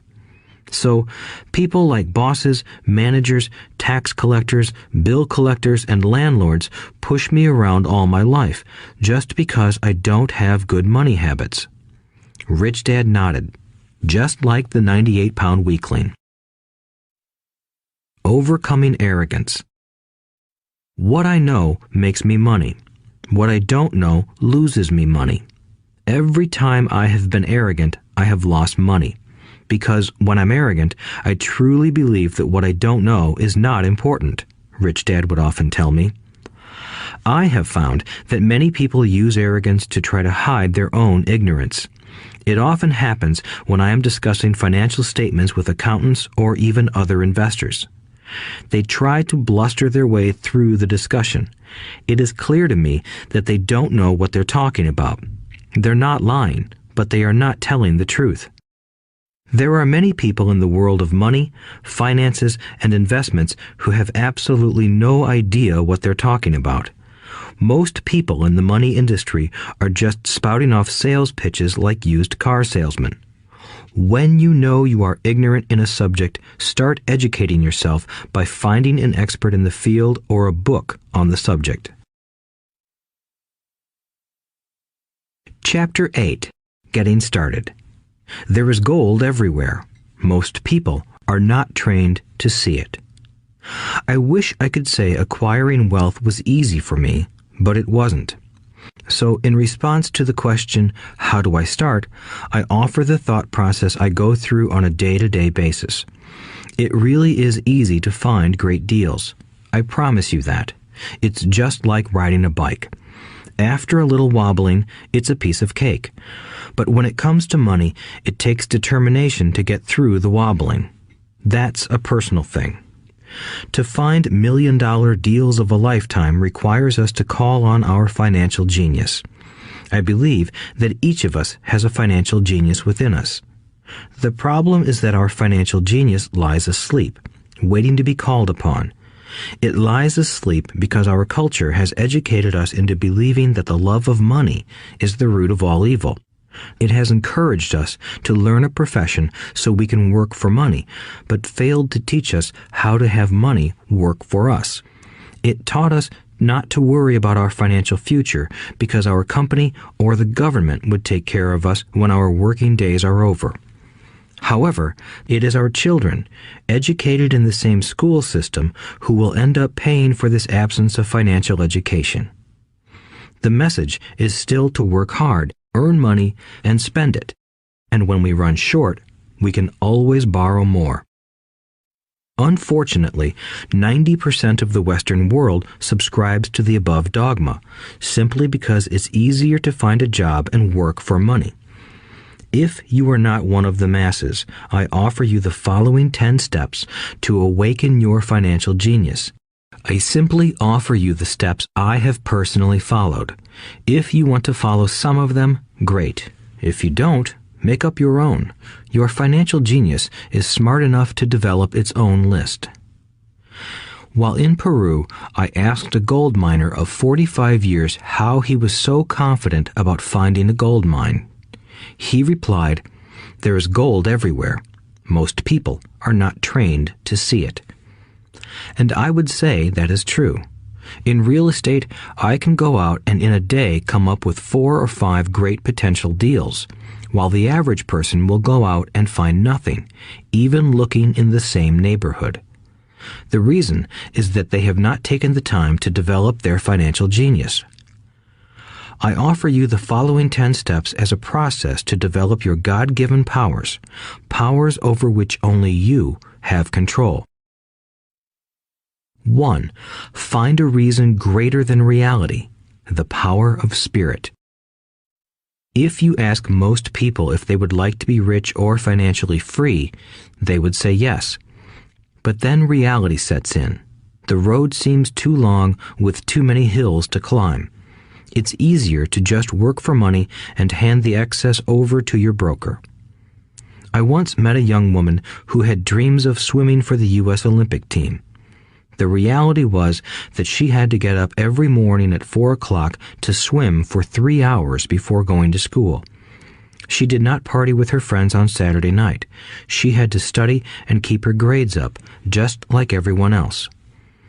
When I asked her what fueled her superhuman ambition and sacrifice, she simply said, "I do it for myself and the people I love. It's love that gets me over the hurdles and sacrifices."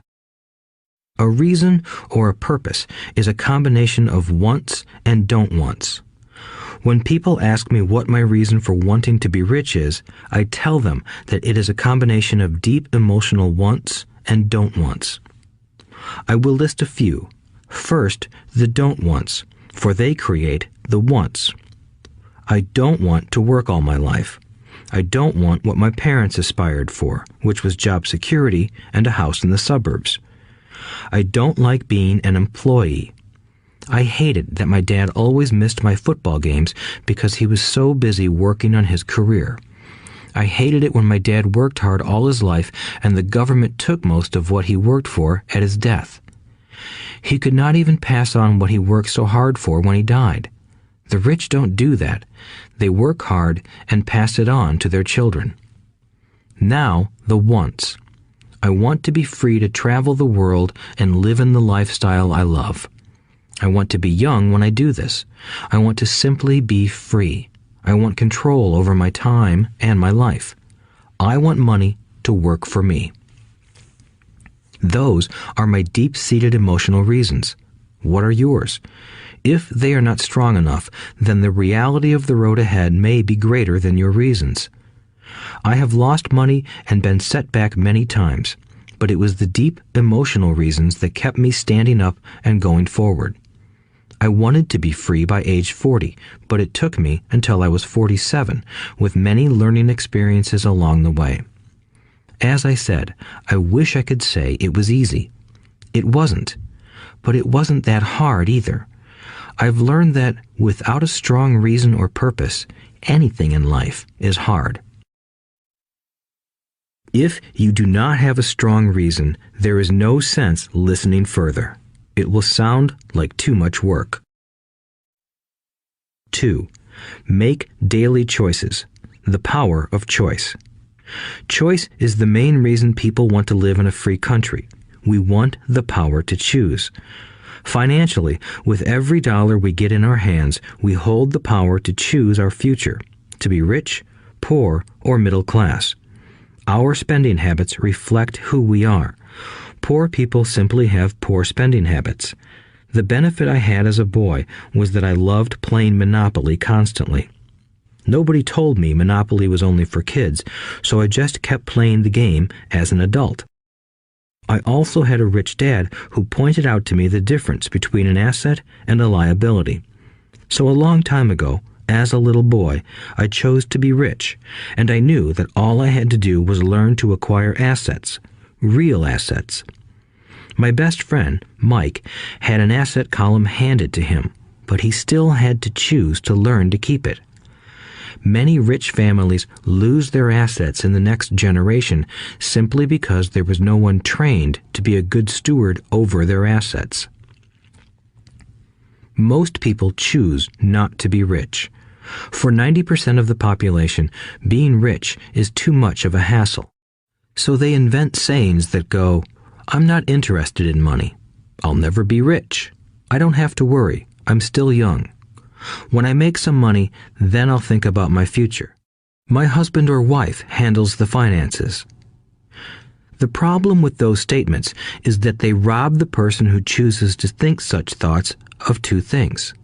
One is time, which is your most precious asset. The second is learning. Having no money should not be an excuse to not learn, but that is a choice we all make daily. The choice of what we do with our time, our money, and what we put in our heads. That is the power of choice. All of us have choice. I just choose to be rich, and I make that choice every day. Invest first in education. In reality, the only real asset you have is your mind, the most powerful tool we have dominion over. Each of us has the choice of what we put in our brain once we're old enough. You can watch TV, read golf magazines, or go to ceramics class or a class on financial planning. You choose. Most people simply buy investments rather than first investing in learning about investing. A friend of mine recently had her apartment burglarized. The thieves took her electronics and left all the books. And we all have that same choice. 90% of the population buys TV sets, and only about 10% buy business books. So what do? I go to seminars. I like it when they are at least 2 days long because I like to immerse myself in a subject. In 1973, I was watching this guy on TV who was advertising a 3-day seminar on how to buy real estate for nothing down. I spent $385, and that course has made me at least $2 million, if not more. But more importantly, it bought me life. I don't have to work for the rest of my life because of that one course. I go to at least 2 such courses every year. I love CDs and audiobooks. The reason? I can easily review what I just heard. I was listening to an investor say something I completely disagreed with. Instead of becoming arrogant and critical, I simply listened to that 5-minute stretch at least 20 times, maybe more. But suddenly, by keeping my mind open, I understood why he said what he said. It was like magic. I felt like I had a window into the mind of one of the greatest investors of our time. I gained tremendous insight into the vast resources of his education and experience. The net result? I still have the old way I used to think, and I now have a new way of looking at the same problem or situation. I have 2 ways to analyze a problem or trend, and that is priceless. Today, I often say, how would Donald Trump do this, or Warren Buffett, or George Soros? The only way I can access their vast mental power is to be humble enough to read or listen to what they have to say. Arrogant or critical people are often people with low self-esteem who are afraid of taking risks. That's because if you learn something new, you are then required to make mistakes in order to fully understand what you have learned. If you have listened this far, arrogance is not one of your problems. Arrogant people rarely read or listen to experts. Why should they? They are the center of the universe. There are so many intelligent people who argue or defend when a new idea clashes with the way they think. In this case, their so-called intelligence combined with arrogance equals ignorance.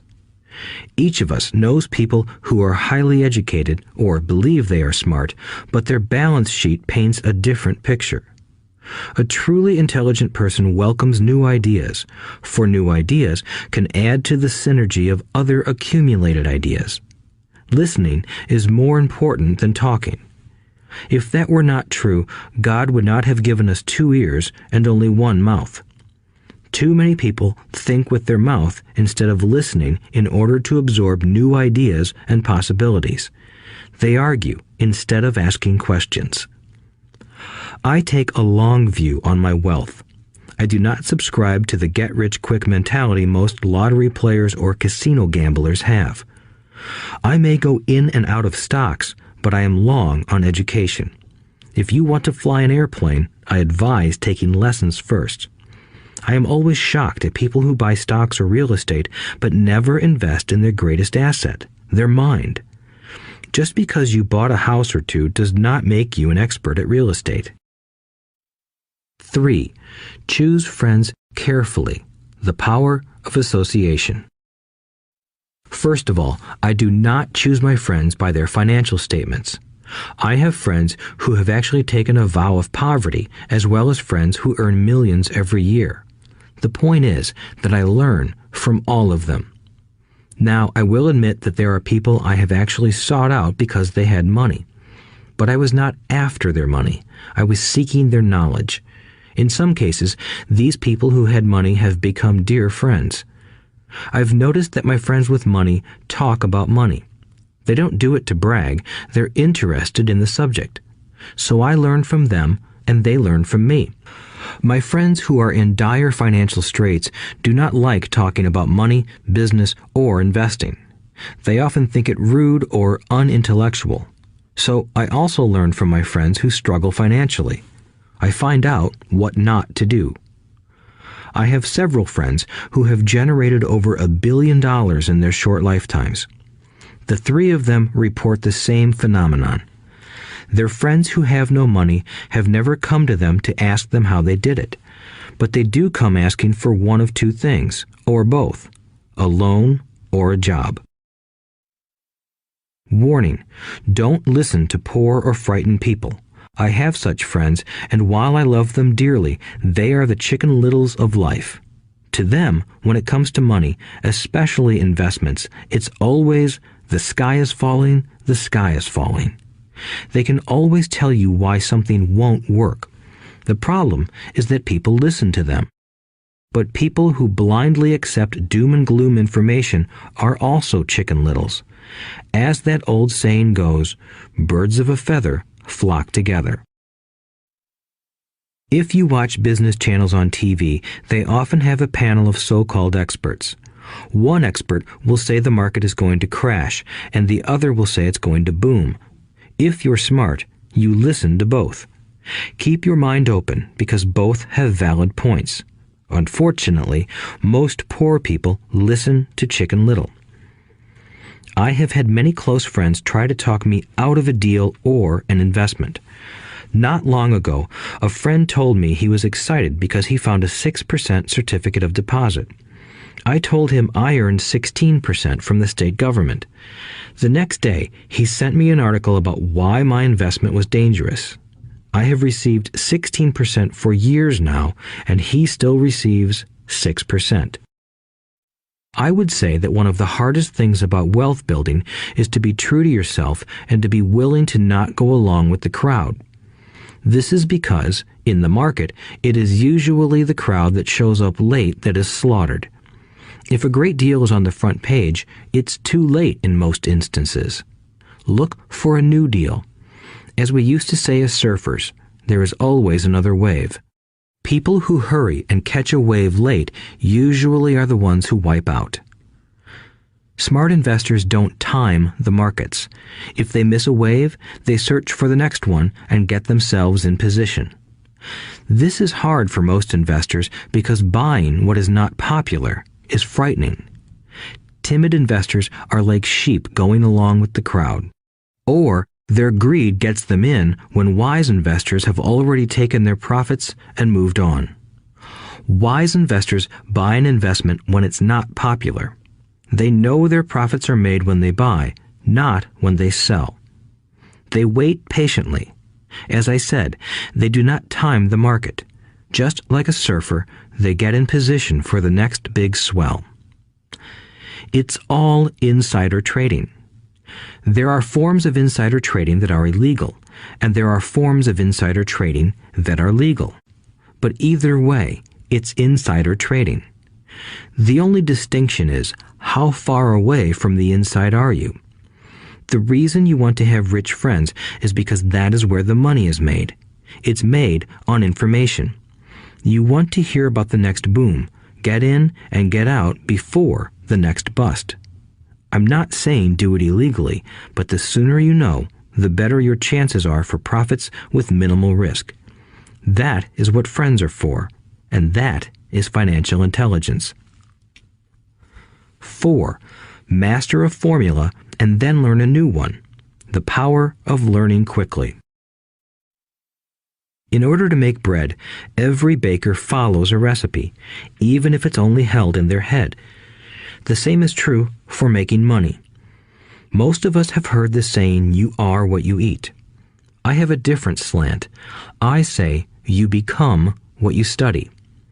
In other words, be careful what you learn, because your mind is so powerful that you become what you put in your head. For example, if you study cooking, you then tend to cook. If you don't want to be a cook anymore, then you need to study something else. When it comes to money, the masses generally have one basic formula they learned in school, and it's this: work for money. The predominant formula I see in the world is that every day millions of people get up, go to work, earn money, pay bills, balance checkbooks, buy some mutual funds, and go back to work. That is the basic formula, or recipe. If you're tired of what you're doing, or you're not making enough, it's simply a case of changing the formula via which you make money. Years ago, when I was 26, I took a weekend class called How to Buy Real Estate Foreclosures. I learned a formula. The next trick was to have the discipline to actually put into action what I had learned. That is where most people stop. For 3 years, while working for Xerox, I spent my spare time learning to master the art of buying foreclosures. I've made several $1,000,000 using that formula. So, after I mastered that formula, I went in search of other formulas. For many of the classes, I did not directly use the information I learned, but I always learned something new. I have attended classes designed for derivative traders, commodity option traders, and chaologists.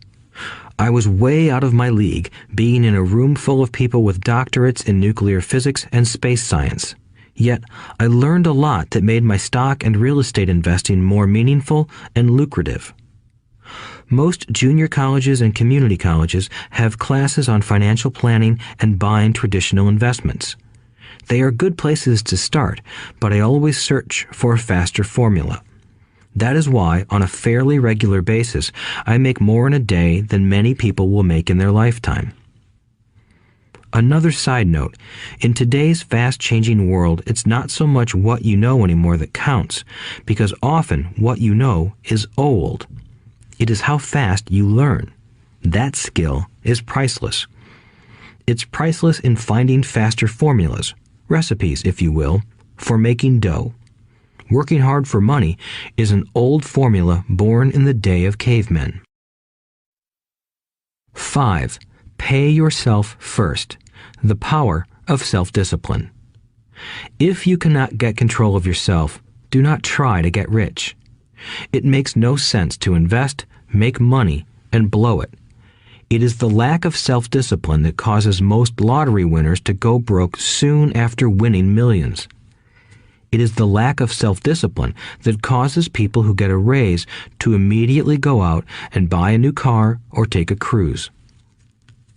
It is difficult to say which of the 10 steps is the most important, but of all the steps, this step is probably the most difficult to master if it is not already a part of your makeup.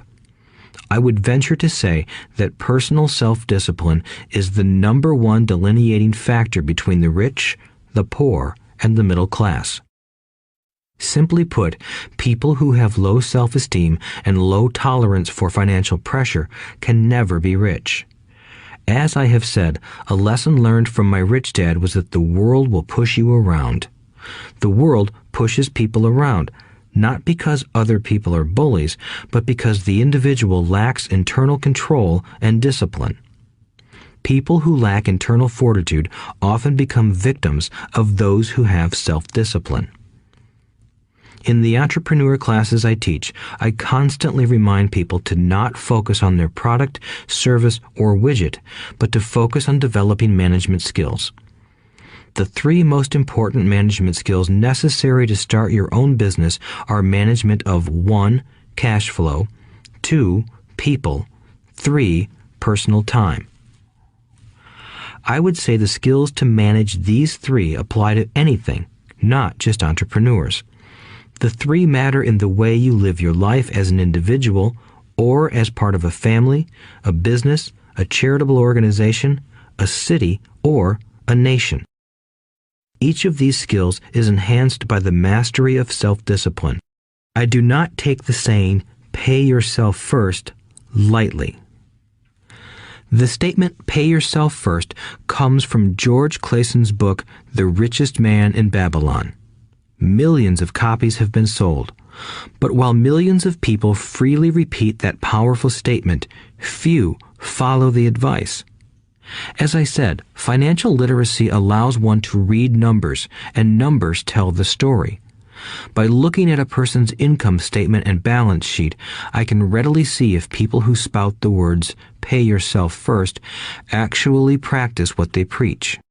In reality, each month, many allocate money to their asset column before they pay their monthly expenses. Although millions of people have read Clayson's book and understand the words, "pay yourself first," in reality, they pay themselves last. Now, I can hear the howls from those of you who sincerely believe in paying your bills first, and I can hear all the responsible people who pay their bills on time. I am not saying be irresponsible and not pay your bills. All I am saying is do what the book says, which is pay yourself first. If you can truly begin to understand the power of cash flow, you will soon realize why 90% of people work hard all their lives and need government support like Social Security when they are no longer able to work. Kim and I have had many bookkeepers, accountants, and bankers who have had a major problem with this way of looking at pay yourself first. The reason is that these financial professionals actually do what the masses do. They pay themselves last. There have been times in my life when, for whatever reason, cash flow was far less than my bills. I still paid myself first. My accountant and bookkeeper screamed in panic. "They're going to come after you. The IRS is going to put you in jail. You're going to ruin your credit rating. They'll cut off the electricity." I still paid myself first. Why, you ask? Because that's what the story, The Richest Man in Babylon, was all about. The power of self-discipline and the power of internal fortitude. As my rich dad taught me the first month I worked for him, most people allow the world to push them around. A bill collector calls and you pay or else. A sales clerk says, "Oh, just put it on your charge card." Your real estate agent tells you, "Go ahead. The government allows you a tax deduction on your home." That is what the book is really about. Having the guts to go against the tide and get rich. You may not be weak, but when it comes to money, many people get wimpy. I am not saying be irresponsible. The reason I don't have high credit card debt and doodad debt is because I pay myself first. The reason I minimize my income is because I don't want to pay it to the government. That is why my income comes from my asset column through a Nevada corporation. If I work for money, the government takes it. Although I pay my bills last, I am financially astute enough to not get into a tough financial situation. I don't like consumer debt. I actually have liabilities that are higher than 99% of the population, but I don't pay for them. Other people pay for my liabilities. They're called tenants. So rule number 1 in paying yourself first is don't get into debt in the first place. Although I pay my bills last, I set it up to have only small, unimportant bills that are due. When I occasionally come up short, I still pay myself first. I let the creditors and even the government scream. I like it when they get tough. Why? Because those guys do me a favor. They inspire me to go out and create more money. So I pay myself first, invest the money, and let the creditors yell. I generally pay them right away anyway. Kim and I have excellent credit. We just don't cave into pressure and spend our savings or liquidate stocks to pay for consumer debt. That is not too financially intelligent. To successfully pay yourself first, keep the following in mind. 1. Don't get into large debt positions that you have to pay for. Keep your expenses low. Build up assets first, then buy the big house or nice car. Being stuck in the rat race is not intelligent. 2. When you come up short, let the pressure build and don't dip into your savings or investments. Use the pressure to inspire your financial genius to come up with new ways of making more money and then pay your bills. You will have increased your ability to make more money as well as your financial intelligence. So many times I have gotten into financial hot water and used my brain to create more income while staunchly defending the assets in my asset column. My bookkeeper has screamed and dived for cover, but I was like a good soldier defending the fort. Fort assets. Poor people have poor habits. A common bad habit is innocently called dipping into savings. The rich know that savings are only used to create more money, not to pay bills. I know that sounds tough, but as I said, if you're not tough inside, the world will always push you around anyway. If you do not like financial pressure, then find a formula that works for you. A good one is to cut expenses, put your money in the bank, pay more than your fair share of income tax, buy safe mutual funds, and take the vow of the average. But this violates the pay yourself first rule. This rule does not encourage self-sacrifice or financial abstinence. It doesn't mean pay yourself first and starve. Life was meant to be enjoyed. If you call on your financial genius, you can have all the goodies of life, get rich, and pay bills. And that is financial intelligence. 6. Pay your brokers well. The power of good advice. Sometimes I see people posting a sign in front of their house that says, "For sale by owner," or I see people on TV claiming to be discount brokers. My rich dad taught me to take the opposite approach. He believed in paying professionals well, and I have adopted that policy also. Today, I have expensive attorneys, accountants, real estate brokers, and stockbrokers. Why? Because if, and I do mean if, the people are professionals, their services should make you money. And the more money they make, the more money I make. We live in the information age. Information is priceless. A good broker should provide you with information as well as take the time to educate you. I have several brokers who do that for me. Some taught me when I had little or no money, and I am still with them today. What I pay a broker is tiny in comparison with what kind of money I can make because of the information they provide. I love it when my real estate broker or stockbroker makes a lot of money because that usually means I made a lot of money. A good broker saves me time in addition to making me money. Like when I bought the vacant land for $9,000 and sold it immediately for over $25,000 so I could buy my Porsche quicker. A broker is my eyes and ears in the market. They're there every day, so I do not have to be. I'd rather play golf. People who sell their house on their own must not value their time much. Why would I want to save a few bucks when I could use that time to make more money or spend it with those I love?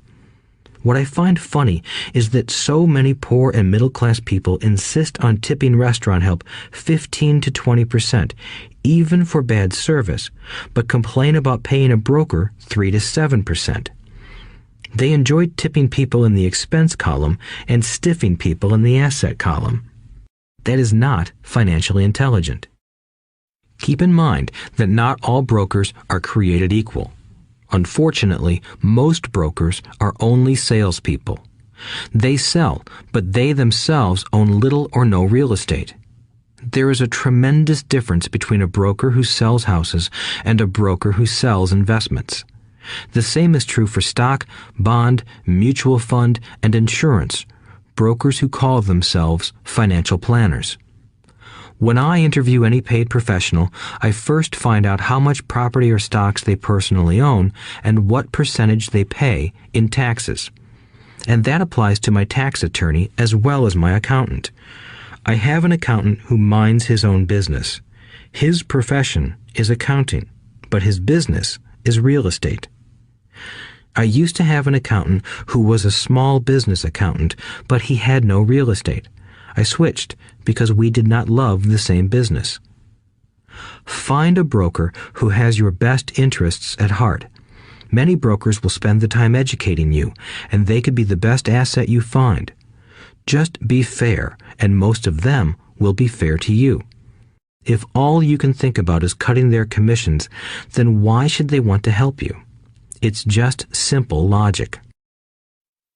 As I said earlier, one of the management skills is the management of people. Many people only manage people they feel smarter than and they have power over. Many middle managers remain middle managers, failing to get promoted because they know how to work with people below them, but not with people above them. The real skill is to manage and reward the people who are smarter than you in some technical area. That is why companies have a board of directors. You should have one too. That is financial intelligence. 7. Be an Indian giver. The power of getting something for nothing. When the first European settlers came to America, they were taken aback by a cultural practice some American Indians had. For example, if a settler was cold, the Indian would give the person a blanket. Mistaking it for a gift, the settler was often offended when the Indian asked for it back. The Indians also got upset when they realized that settlers did not want to give it back. That is where the term Indian giver came from, a simple cultural misunderstanding. In the world of the asset column, being an Indian giver is vital to wealth. The sophisticated investor's first question is, how fast do I get my money back? They also want to know what they get for free, also called a piece of the action. That is why the ROI, or return on investment, is so important. For example, I found a small condominium that was in foreclosure a few blocks from where I lived. The bank wanted $60,000 and I submitted a bid for $50,000, which they took simply because, along with my bid, was a cashier's check for $50,000. They realized I was serious. Most investors would say, "Aren't you tying up a lot of cash? Would it not be better to get a loan on it?" The answer is, not in this case. My investment company uses this condominium as a vacation rental in the winter months when the snowbirds come to Arizona. It rents for $2,500 a month for 4 months out of the year. For rental during the off-season, it rents for only $1,000 a month. I had my money back in about 3 years. Now I own this asset, which pumps money out for me, month in and month out. The same is done with stocks. Frequently, my broker calls and recommends I move a sizable amount of money into the stock of a company that he feels is just about to make a move that will add value to the stock, like announcing a new product. I will move my money in for a week to a month while the stock moves up. Then I pull my initial dollar amount out and stop worrying about the fluctuations of the market because my initial money is back and ready to work on another asset. So my money goes in, and then it comes out, and I own an asset that was technically free. True, I have lost money on many occasions, but I only play with money I can afford to lose. I would say, on an average 10 investments, I hit home runs on 2 or 3, while 5 or 6 do nothing, and I lose on 2 or 3. But I limit my losses to only the money I have in at that time. People who hate risk put their money in the bank. In the long run, safe savings are better than no savings.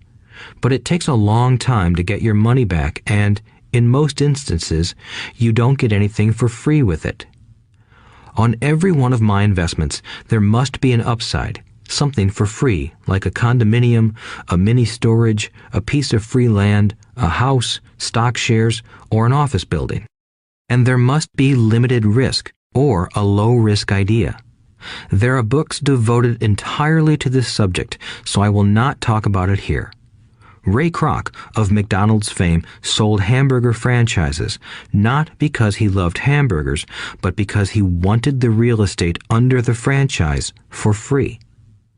So wise investors must look at more than ROI. They look at the assets they get for free once they get their money back. That is financial intelligence. 8. Use assets to buy luxuries. The power of focus. A friend's child has been developing a nasty habit of burning a hole in his pocket. Just 16, he wanted his own car. The excuse? All his friends' parents gave their kids cars. The child wanted to go into his savings and use it for a down payment. That was when his father called me and then came to see me. Do you think I should let him do it, or should I just buy him a car? I answered, it might relieve the pressure in the short term, but what have you taught him in the long term? Can you use this desire to own a car and inspire your son to learn something? Suddenly, the lights went on and he hurried home. 2 months later, I ran into my friend again. Does your son have his new car? I asked. No, he doesn't, but I gave him $3,000 for the car. I told him to use my money instead of his college money. Well, that's generous of you, I said. Not really. The money came with a hitch. So what was the hitch? I asked. Well, first we played your cash flow game. We then had a long discussion about the wise use of money. After that, I gave him a subscription to the Wall Street Journal and a few books on the stock market. Then what? I asked. What was the catch? I told him that $3,000 was his, but he could not directly buy a car with it. He could use it to find a stockbroker and buy and sell stocks. Once he had made $6,000 with the $3,000, the money would be his for the car, and the $3,000 would go into his college fund. And what are the results? I asked. Well, he got lucky early in his trading, but lost everything a few days later. Then he really got interested. Today, I would say he is down $2,000, but his interest is up. He has read all the books I bought him, and he's gone to the library to get more. He reads the Wall Street Journal voraciously, watching for indicators. He's only got $1,000 left, but his interest and learning are sky high. He knows that if he loses that money, he walks for 2 more years. But he does not seem to care. He even seems uninterested in getting a car because he's found a game that is more fun. What happens if he loses all the money? I asked. We'll cross that bridge when we get to it. I'd rather have him lose everything now than wait till he's our age to risk losing everything. And besides, that is the best $3,000 I've ever spent on his education. What he is learning will serve him for life, and he seems to have gained a new respect for the power of money. As I said earlier, if a person cannot master the power of self-discipline, it is best not to try to get rich. I say this because although the process of developing cash flow from an asset column is easy in theory, what's hard is the mental fortitude to direct money to the correct use. Due to external temptations, it is much easier in today's consumer world to simply blow money out the expense column. With weak mental fortitude, that money flows into the paths of least resistance. That is the cause of poverty and financial struggle. The following example illustrates the financial intelligence needed to direct money to make more money. If we give 100 people $10,000 at the start of the year, I believe that at the end of the year, 80 would have nothing left. In fact, many would have created greater debt by making a down payment on a new car, refrigerator, electronics, or a holiday. 16 would have increased that $10,000 by 5 to 10%. 4 would have increased it to $20,000 or into the millions. We go to school to learn a profession so we can work for money. It is my opinion that it's just as important to learn how to have money work for you. I love my luxuries as much as anyone else. The difference is I don't buy them on credit. It's the keep up with the Joneses trap. When I wanted to buy a Porsche, the easy road would have been to call my banker and get a loan. Instead of choosing to focus in the liability column, I chose to focus in the asset column. As a habit, I use my desire to consume to inspire and motivate my financial genius to invest. Too often today, we focus on borrowing money to get the things we want instead of focusing on creating money. One is easier in the short term, but harder in the long term. It's a bad habit that we as individuals and as a nation have gotten into. Remember, the easy road often becomes hard, and the hard road often becomes easy. The earlier you can train yourself and those you love to be masters of money, the better. Money is a powerful force. Unfortunately, people use the power of money against themselves. If your financial intelligence is low, money will run all over you. It will be smarter than you. If money is smarter than you, you will work for it all your life. To be the master of money, you need to be smarter than it. Then money will do as it is told. It will obey you. Instead of being a slave to it, you will be the master of it. That is financial intelligence. 9. Choose heroes. The power of myth. When I was a kid, I greatly admired Willie Mays, Hank Aaron, and Yogi Berra. They were my heroes, and I wanted to be just like them. I treasured their baseball cards. I knew their stats, the RBIs, the ERAs, their batting averages, how much they got paid, and how they came up from the minor leagues. As a 9-year-old kid, when I stepped up to bat or played first base or catcher, I wasn't me. I pretended I was a famous baseball player. It's one of the most powerful ways we learn, and we often lose that as adults. We lose our heroes. Today, I watch young kids playing basketball near my home. On the court, they're not little Johnny. They're pretending to be their favorite basketball hero. Copying or emulating heroes is true power learning. I have new heroes as I grow older. I have golf heroes, and I copy their swings and do my best to read everything I can about them. I also have heroes such as Donald Trump, Warren Buffett, Peter Lynch, George Soros, and Jim Rogers. I know their stats just like I knew the ERAs and RBIs of my childhood baseball heroes. I follow what Warren Buffett invests in, and I read anything I can about his point of view on the market and how he chooses stocks. And I read about Donald Trump, trying to find out how he negotiates and puts deals together. Just as I was not me when I was up to bat, when I'm in the market or I'm negotiating a deal, I am subconsciously acting with the bravado of Trump.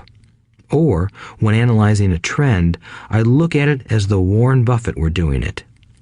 By having heroes, we tap into a tremendous source of raw genius. But heroes do more than simply inspire us. Heroes make things look easy. Making it look easy convinces us to want to be just like them. If they can do it, so can I. When it comes to investing, too many people make it sound hard. Instead, find heroes who make it look easy. 10. Teach and you shall receive. The power of giving. Both of my dads were teachers. My rich dad taught me a lesson I have carried all my life, the necessity of being charitable or giving. My educated dad gave a lot of his time and knowledge, but almost never gave away money. He usually said that he would give when he had some extra money, but of course, there was rarely any extra. My rich dad gave money as well as education. He believed firmly in tithing. If you want something, you first need to give, he would always say. When he was short of money, he gave money to his church or to his favorite charity. If I could leave one single idea with you, it is that idea. Whenever you feel short or in need of something, give what you want first, and it will come back in buckets. That is true for money, a smile, love, or friendship. I know it is often the last thing a person may want to do, but it has always worked for me. I trust that the principle of reciprocity is true, and I give what I want. I want money, so I give money, and it comes back in multiples. I want sales, so I help someone else sell something, and sales come to me. I want contacts, and I help someone else get contacts. Like magic, contacts come to me. I heard a saying years ago that went, "God does not need to receive, but humans need to give." My rich dad would often say, poor people are more greedy than rich people. He would explain that if a person was rich, that person was providing something that other people wanted. In my life, whenever I have felt needy or short of money or short of help, I simply went out or found in my heart what I wanted and decided to give it first. And when I gave, it always came back. It reminds me of the story of the guy sitting with firewood in his arms on a cold, freezing night. He is yelling at the pot-bellied stove, "When you give me some heat, then I'll put some wood in you." And when it comes to money, love, happiness, sales, and contacts, all one needs to remember is to give first. Often, just the process of thinking of what I want and how I could give that to someone else breaks free a torrent of bounty. Whenever I feel that people aren't smiling at me, I simply begin smiling and saying hello. Like magic, the next thing I know, I'm surrounded by smiling people.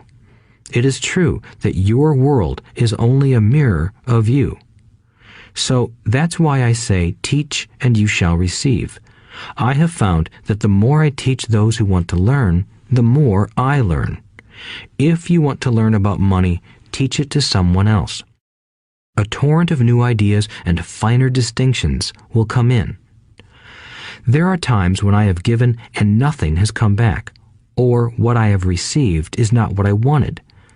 But upon closer inspection and soul-searching, I was often giving to receive in those instances instead of giving for the joy that giving itself brings. My dad taught teachers, and he became a master teacher. My rich dad always taught young people his way of doing business. In retrospect, it was their generosity with what they knew that made them smarter.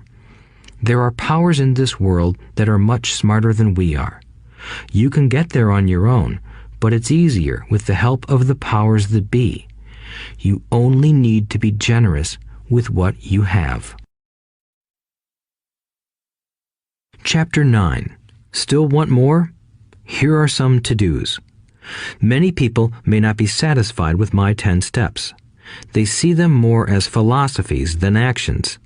I think understanding the philosophy is just as important as the action. There are many people who want to do instead of think, and then there are people who think but do not do. I would say that I am both. I love new ideas, and I love action.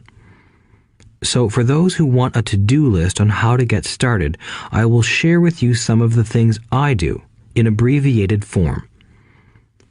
Stop doing what you're doing.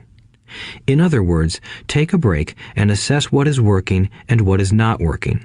The definition of insanity is doing the same thing over and over and expecting a different result. Stop doing what is not working and look for something new. Look for new ideas. For new investing ideas, I go to bookstores and search for books on different and unique subjects. I call them formulas. I buy how-to books on formulas I know nothing about. For example, in the bookstore I found the book The 16% Solution by Joel Moskowitz. I bought the book and read it, and the next Thursday I did exactly as the book said. Most people do not take action, or they let someone talk them out of whatever new formula they are studying. My neighbor told me why 16% would not work. I did not listen to him because he's never done it. Find someone who has done what you want to do. Take them to lunch and ask them for tips and tricks of the trade. As for 16% tax lien certificates, I went to the county tax office and found the government employee who worked in that office. I found out that she too invested in the tax liens. Immediately, I invited her to lunch. She was thrilled to tell me everything she knew and how to do it. After lunch, she spent all afternoon showing me everything. By the next day, I found 2 great properties with her help that have been accruing interest at 16% ever since. It took a day to read the book, a day to take action, an hour for lunch, and a day to acquire 2 great deals. Take classes, read, and attend seminars. I search newspapers and the internet for new and interesting classes, many of which are free or inexpensive. I also attend and pay for expensive seminars on what I want to learn. I am wealthy and free from needing a job simply because of the courses I took. I have friends who did not take those classes who told me I was wasting my money, and yet they're still at the same job. Make lots of offers. When I want a piece of real estate, I look at many properties and generally write an offer. If you don't know what the right offer is, neither do I. That is the job of the real estate agent. They make the offers. I do as little work as possible. A friend wanted me to show her how to buy apartment houses. So one Saturday, she, her agent, and I went and looked at 6 apartment houses. 4 were dogs, but 2 were good. I said to write offers on all 6, offering half of what the owners asked for. She and the agent nearly had heart attacks. They thought it was rude and would offend the sellers, but I really don't think the agent wanted to work that hard. So they did nothing and went on looking for a better deal. No offers were ever made, and that person is still looking for the right deal at the right price.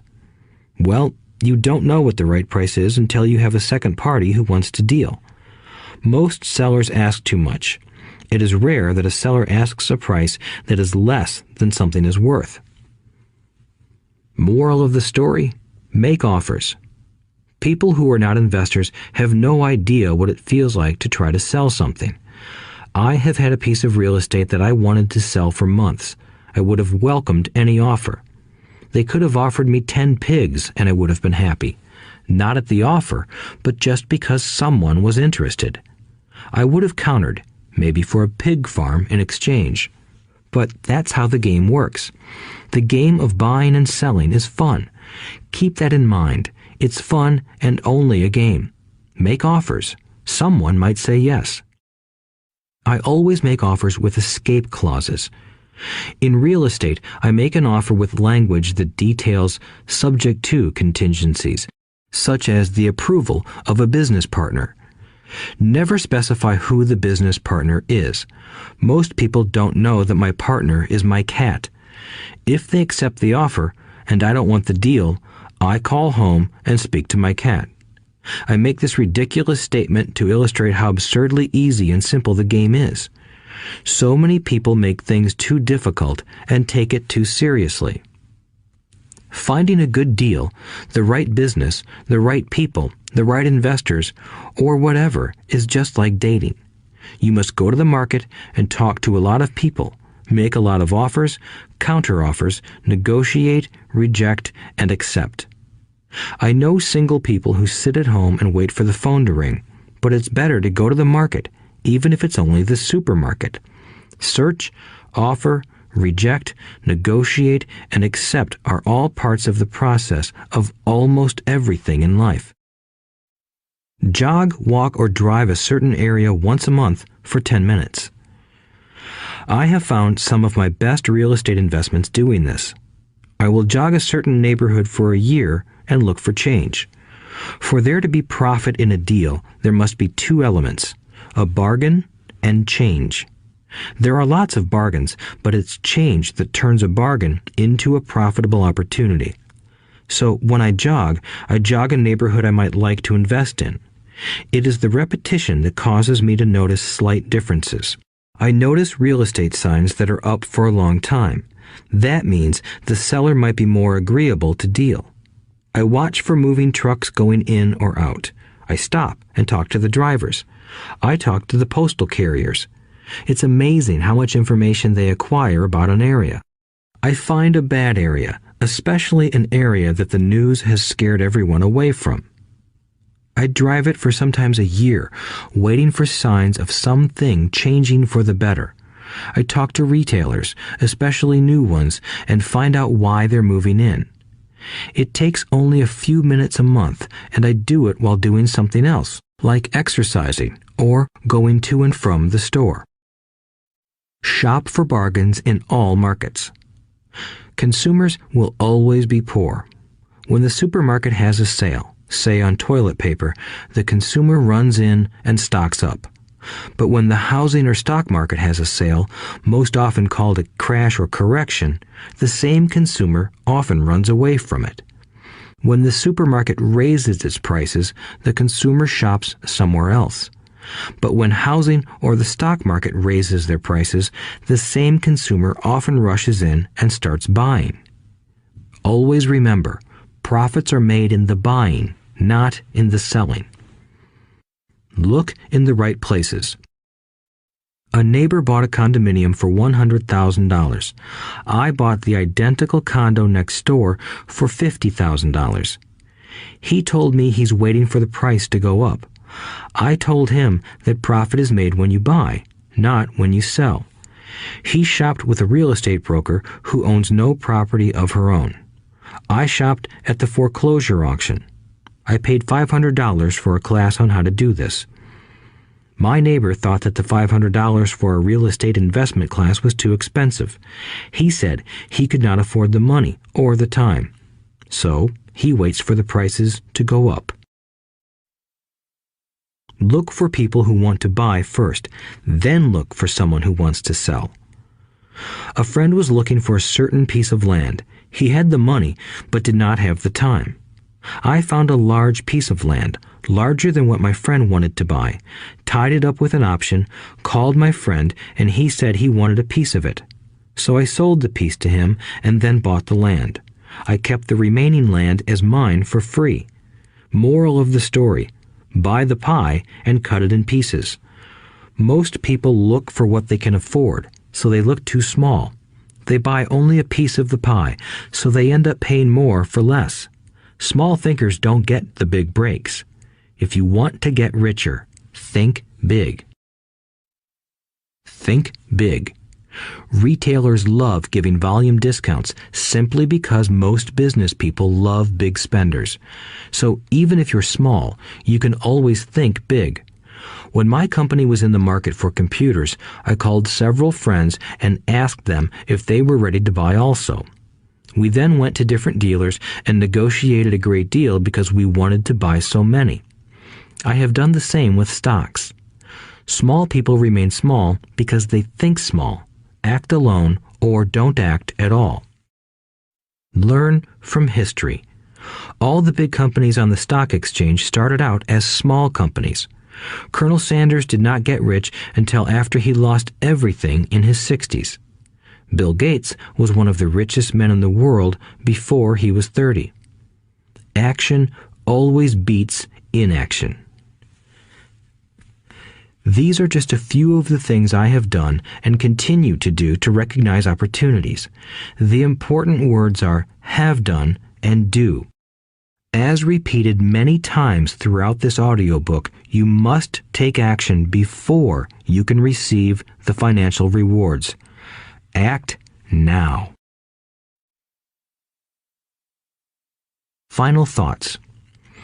I would like to share some final thoughts with you.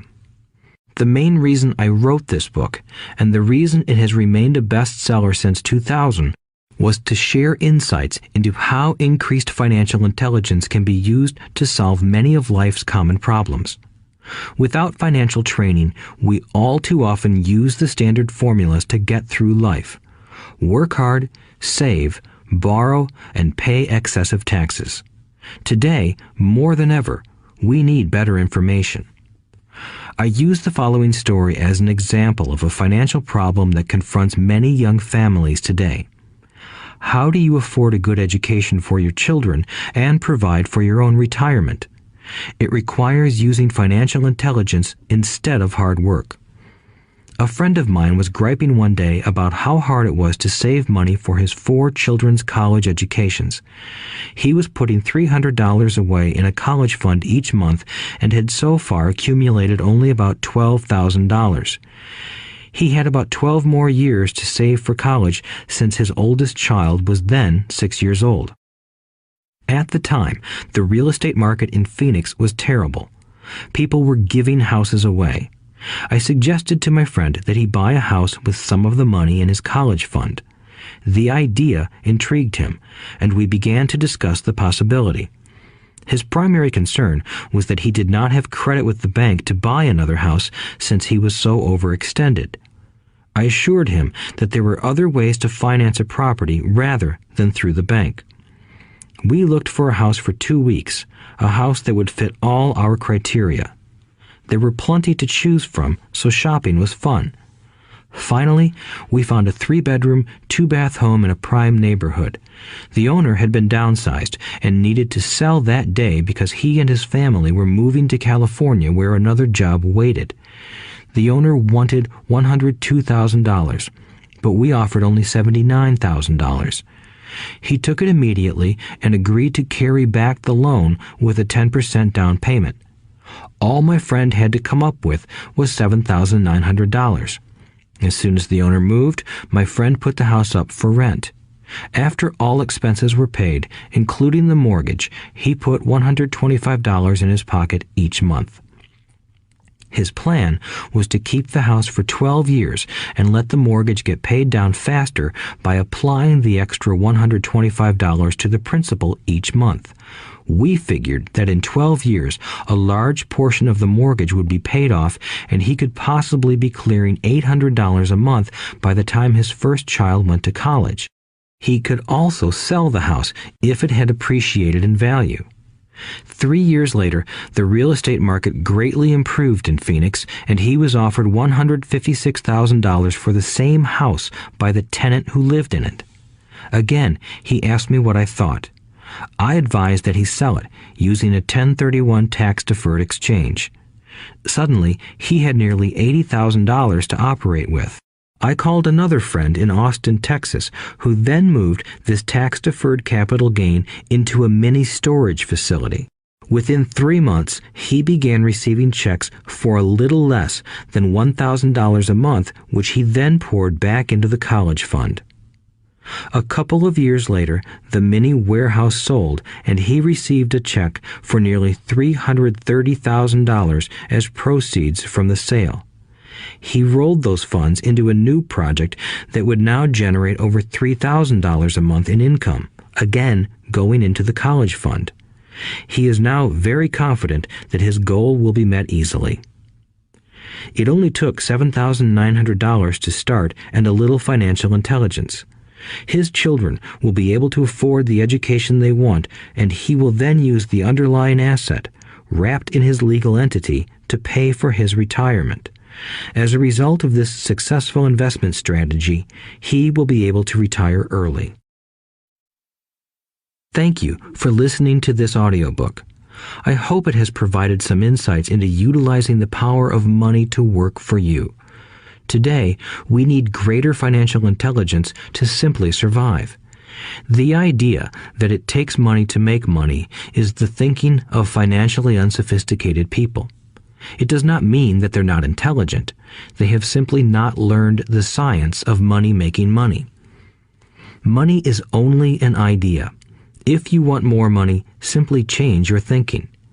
Every self-made person started small with an idea and then turned it into something big. The same applies to investing. It takes only a few dollars to start and grow it into something big.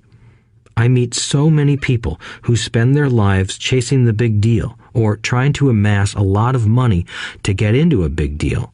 But to me, that is foolish.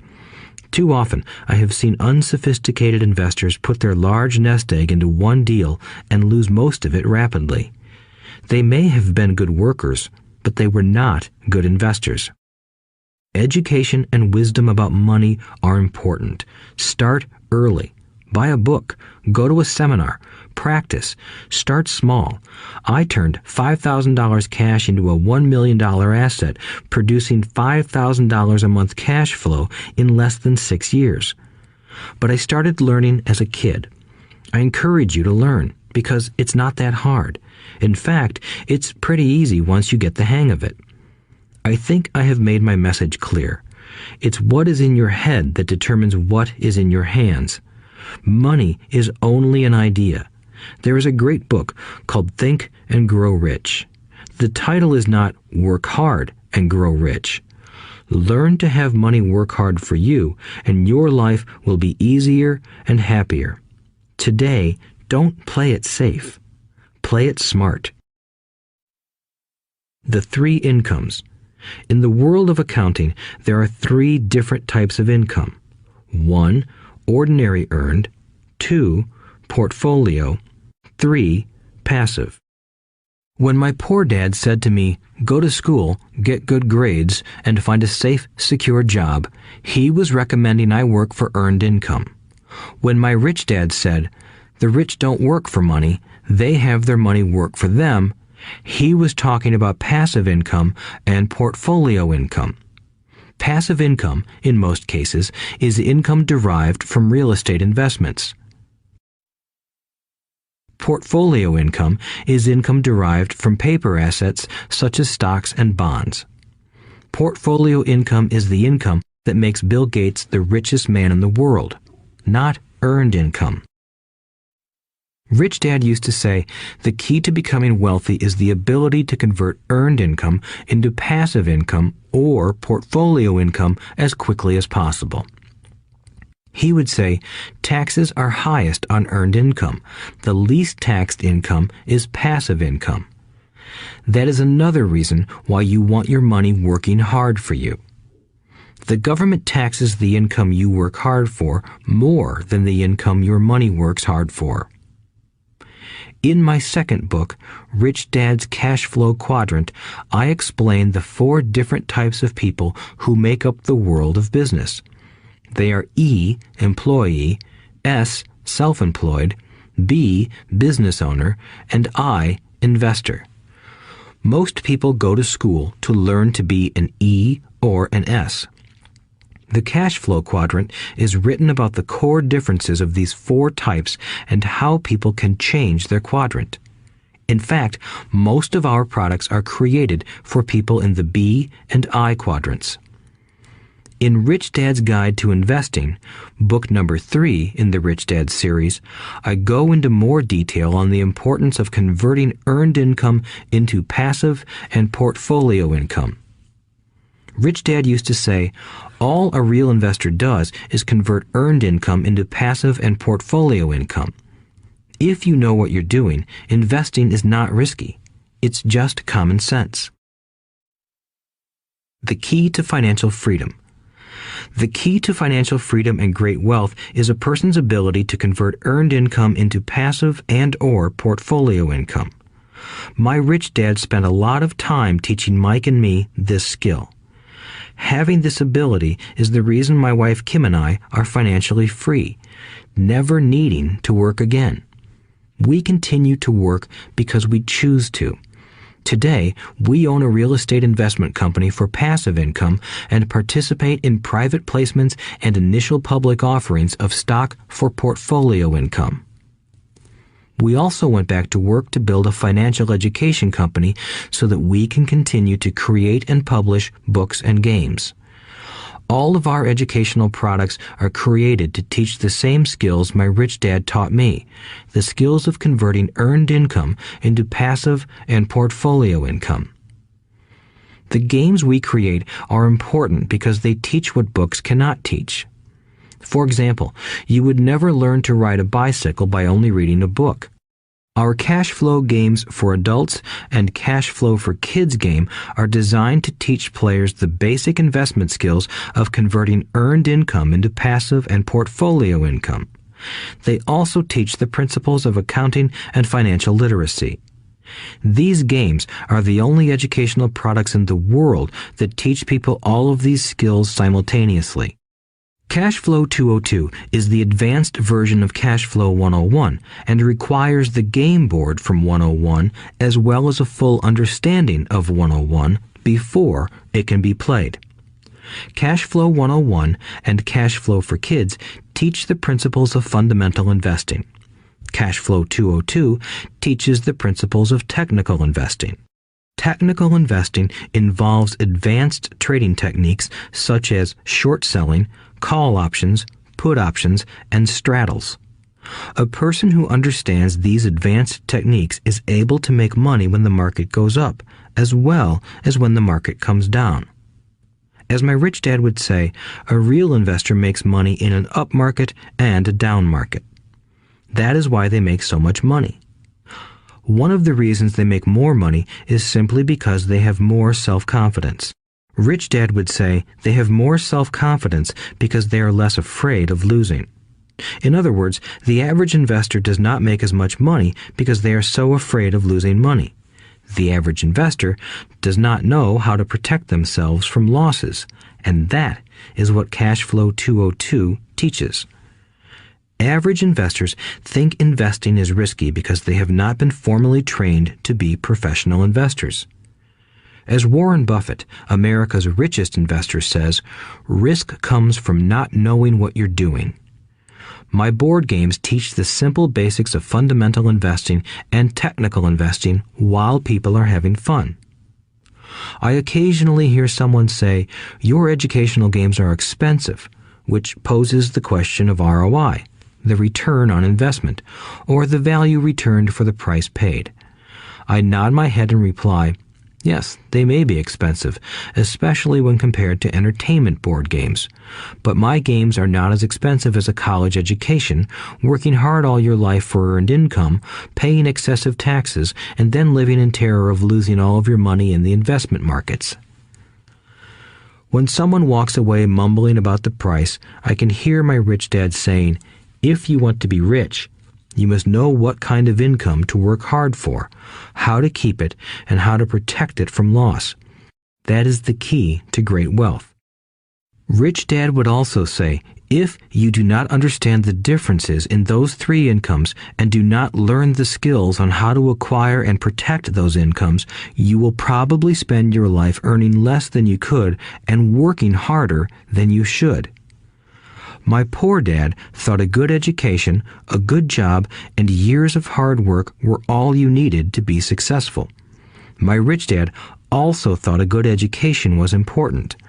But to him, it was also important that Mike and I know the differences in the three incomes and what kind of income to work hard for.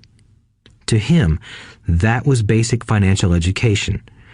Knowing the differences in the three incomes and learning the investment skills of how to acquire the different incomes is basic education for anyone who strives to acquire great wealth and achieve financial freedom, a special kind of freedom that only a few will ever know. As Rich Dad states in lesson number 1, the rich do not work for money. They know how to have money work hard for them. Rich Dad said, earned income is money you work for, and passive and portfolio income is money working for you. Knowing that little difference has been significant in my life. Or, as Robert Frost ends his poem, and that has made all the difference. Take action. All of you were given two great gifts, your mind and your time. It is up to you to do what you please with both.